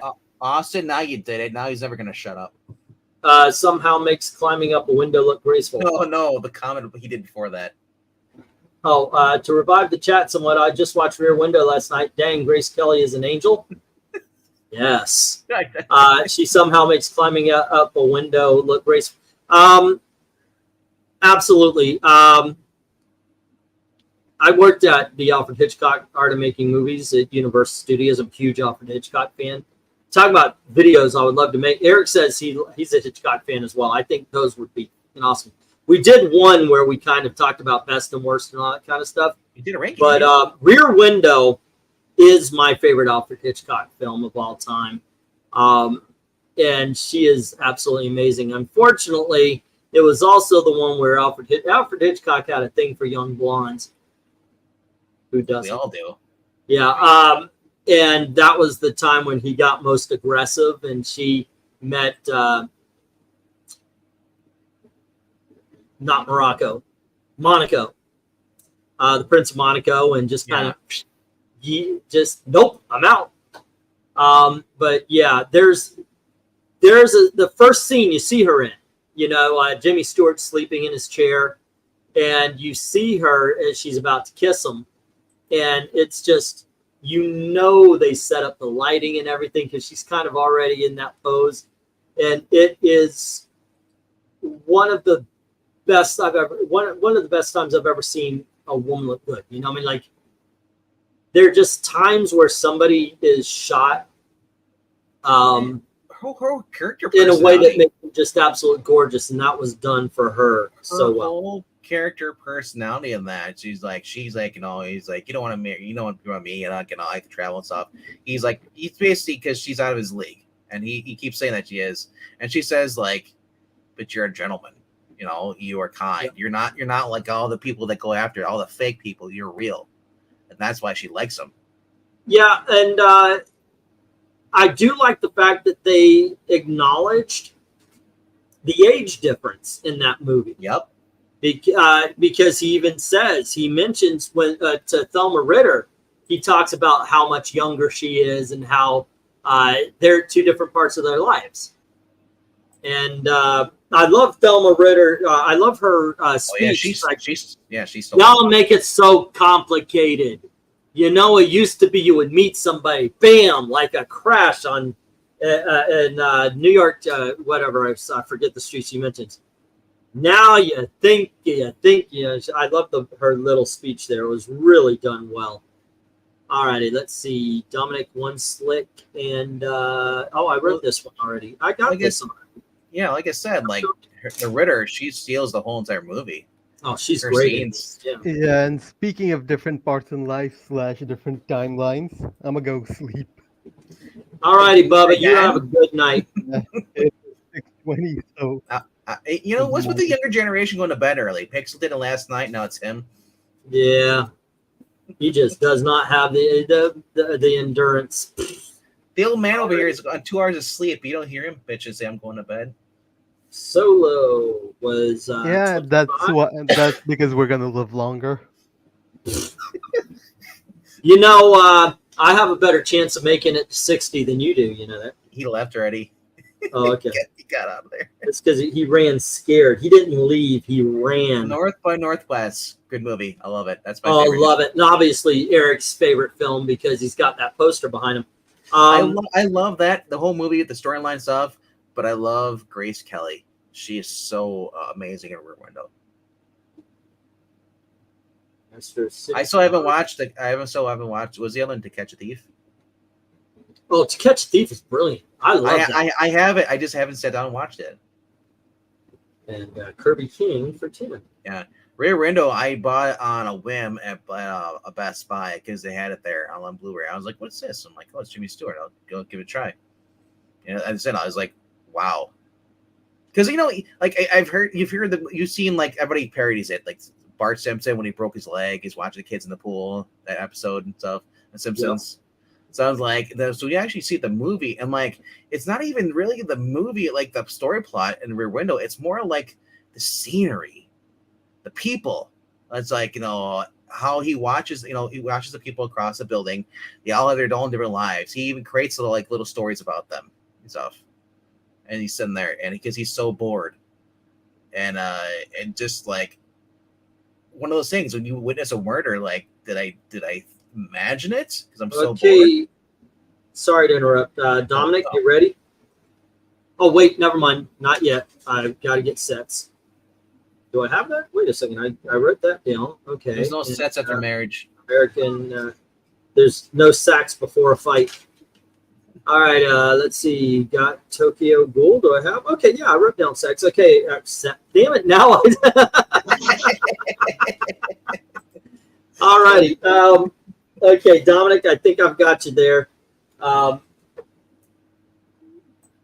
think if I forgot something, by all means. Did you keep a record, or were you counting on me? Oh no, I was keeping a record. Okay, while everyone was scrolling through the chat. Yeah, let's compare. I've got Batman 2, Hulk 7, Legion of Superheroes 1 and 5, all for $10.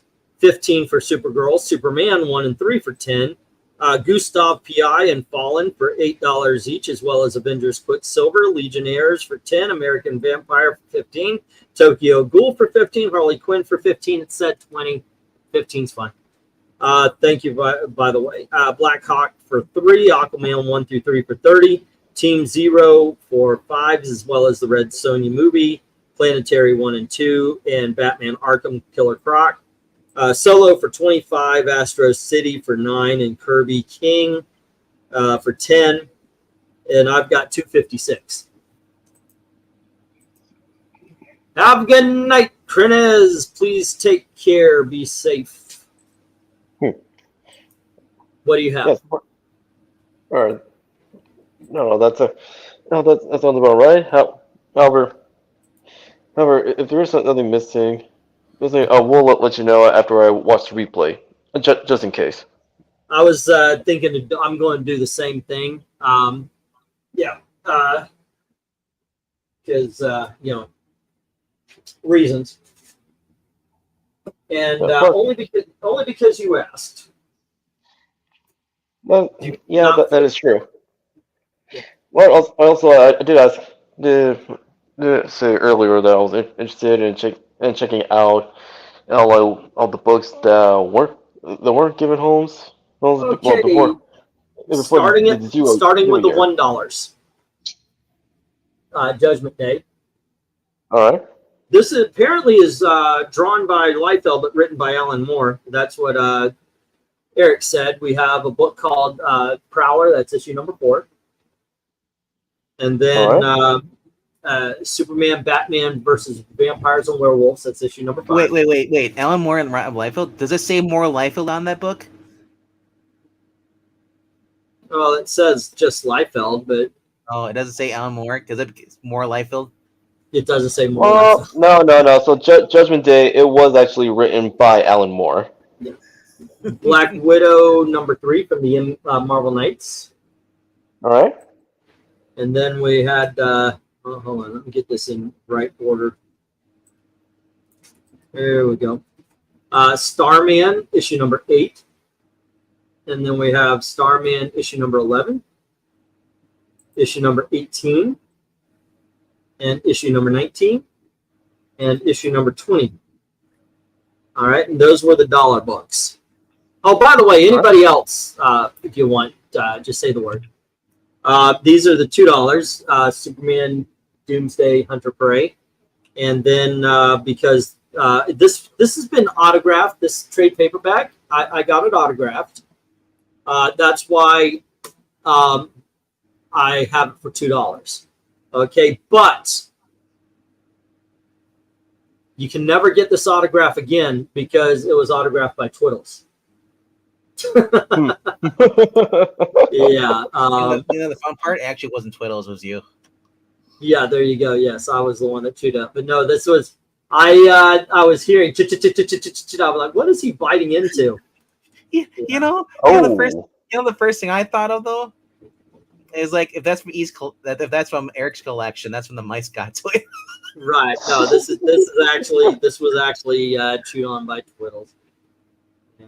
Oh, by the way, I had a Twiddles moment tonight where I was just thinking about them. Are you saying that you have Twiddles' DNA? You could clone him. What? Yeah. All right. These were $2. We have New Teen Titans issue number 6. It's a little rough around the edges, but it's still a good book, and it's still, then we have issue number 7. The Mighty Crusaders, issue number 2, with all the Archies. And then we have Punisher number 6. A little bit of water. Marvel Knights Wolverine, issue number 22, 23, 24, and then book 2 and book 3 of Secret War.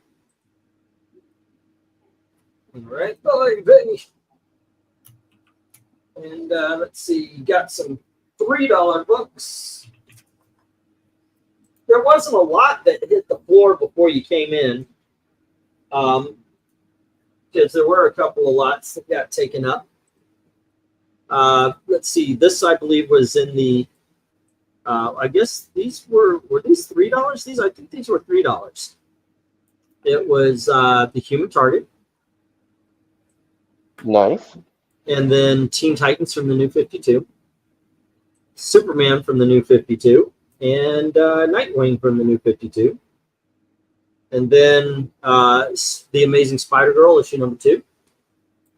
Issue number 17. Issue number 28. 95. All right. Then the Best of DC Digest, the Super Friends, that's issue number 3.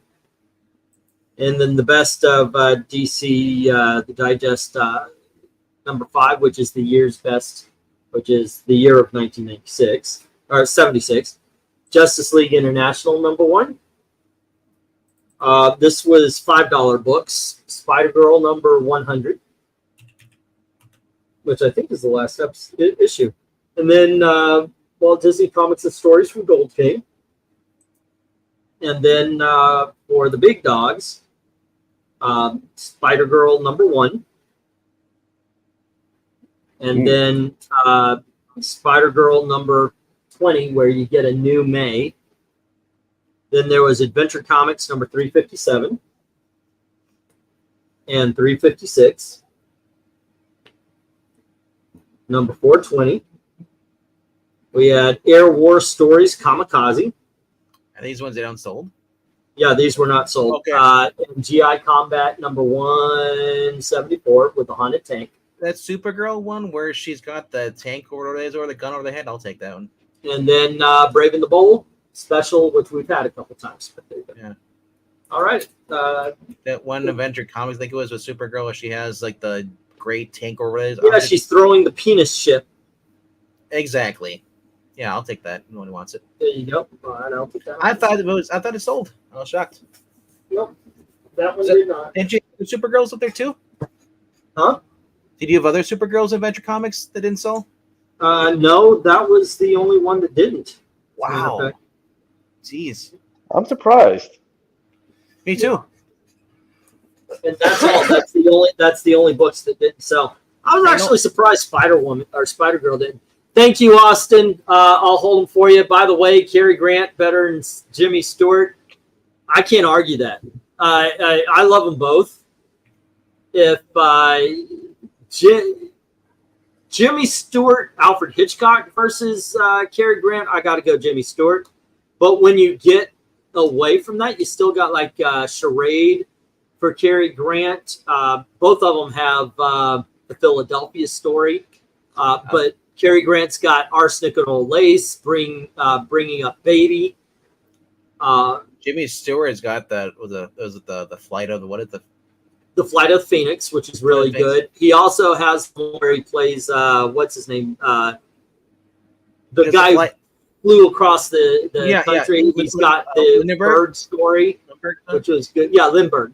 Yeah. He's got Winchester 73. The Man Who Shot Liberty Valance is one of my favorite movies of all time. I like him and How the West Was Won. The very beginning. So maybe, there you go. I Was a Male War Bride and Father Goose for Cary Grant, which are both awesome. Yeah.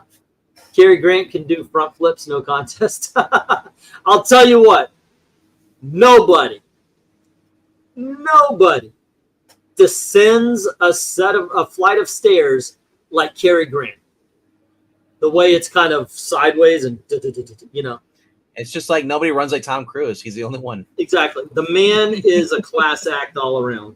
Absolutely. I'm kind of depressed now because I forgot there's only one part left of that Mission Impossible and it's over. Yeah, but dude, what a way to go out. I so hope this next part is just with him building up Glenn Powell. I would have loved to see Glenn Powell do some action movies. I know, right? Right. Like we have the whole thing. They could continue to do Top Gun if they want to eventually, doing more of those, or just like I'm trying to think. Days of Thunder. They brought back with with him as the coach.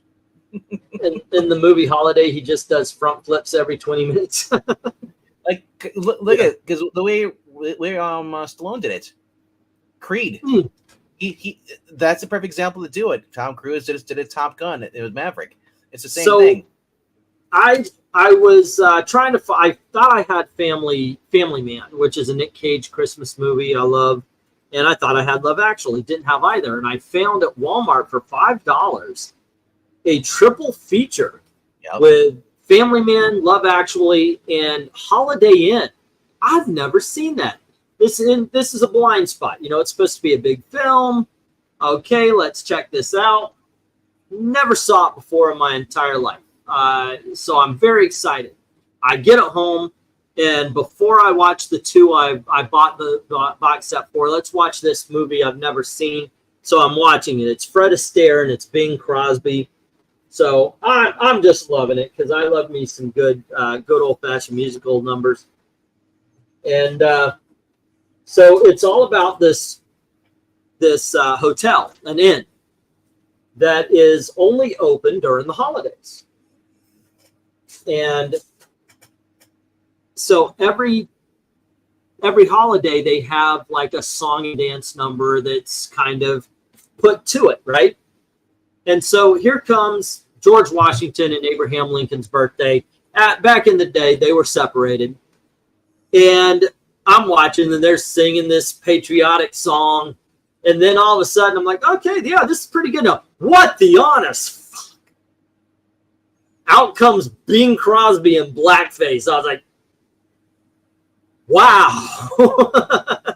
And then I thought, holy shit, this is bad. I mean, look, I understand that you know it's the difference in time and culture. I get that, but still, when you see it, it's kind of a slap in the face, you know. So I'm watching this, and it's Bing Crosby in blackface. I'm like, holy shit! Oh my gosh, can this get any worse? And here comes the actress, the second lead, the actress of it, and she has blackface. And her hair is up like a pickaninny doll.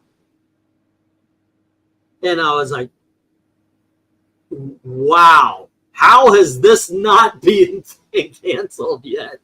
Because even I was like uncomfortable, like, oh my gosh. And I don't do the race card thing. I absolutely will not play that. But I was like, yeah, the Abraham song from Holiday, I expect that scene to be censored for streaming. I'm sure it would be. Get it on DVD, man. I mean, I watch it. It's just that first time I saw it, I was like, It's just, you know, it's just not the time, you know. In the movie, Justin Trudeau and Governor Ralph Northam guy would have loved it. Yeah, they're like, wait, what are you talking? What's so wrong about this? I don't know, man, but I did like the movie. It's just that one scene was just a little taken back. Occasionally that happens when you're watching a movie and you might notice something different. Me and Gail were watching a Charlie Brown special. It was called Race for Your. It was actually a movie that was released in theaters, but it's called Race for Your Life, Charlie Brown. And I'm sorry, the wrong one. It was Bon Voyage, Charlie Brown. He goes over to France, and there's a French kid, Jacques. And they find that Charlie Brown's separated from everybody. And at the end, they all get together. They find each other. And Peppermint Patty meets Jock. And she tells Marcy, he goes, you know, I'm thinking about giving him a tumble. Like, really? Now are you, Peppermint Patty? Yeah. So it's like, I never knew that. Watching the video over, you already got one wrong. Avengers 38 was mine, and Jim got the other one. Continuing watching. Can you tell me what the whole big deal with everybody popping over the crappy Assassin's Creed torch thing? For the Paris Olympics, the opening, they did a Assassin's Creed thing, which was cringe. Oh, I didn't see that. But people are like, "Oh, it's Assassin's Creed." I'm like, that's not Assassin's Creed. That's just some guy playing hardcore wearing a costume that looks nothing like any of the Assassin's Creed. So. Okay, yeah, I'm gonna go over these as well. That being said, guys, I am beat. I'm bushed. I'm all the words that mean tired. So tomorrow we're supposed to be doing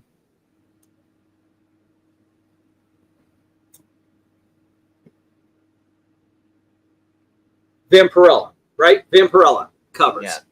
Yeah. All righty.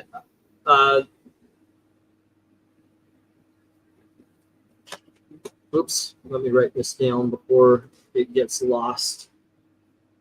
There, Darkness Comes. Give me a note. I got the Avengers mixed up. All right. And either Jim or Darkness Comes. Okay, for him, I've got I don't even have Avengers down for you, Dark. And you're saying it was Avengers 38. 38. And Jim got the other one. Okay. Avengers 38. Okay, and that was $1. All righty, Bubba. If you want to send this on Twitter, I'll fix everything up, and I'm going to go over it myself also. I do apologize for all the problems. That being said, guys, take care. Pardon? Oh, I'm sorry. No. I just said no hard feelings. Oh, okay, thank you. I actually think I got yours. The whole problem I had was I thought I made you a sheet and I didn't. So when I had all the paperwork, I was able to go through it. Okay, yeah, yours I think is fine. All right, hard feelings and hard water for everybody. Yeah. All right, gang. Please join us tomorrow to help us judge, be judgy, and rank some. My God, this is a telethon. Exactly. This is a telethon. I've been waiting to go. We're almost 6 hours in. God damn it. Okay, how are you still awake? It's been an hour. Good night, guys. Bye.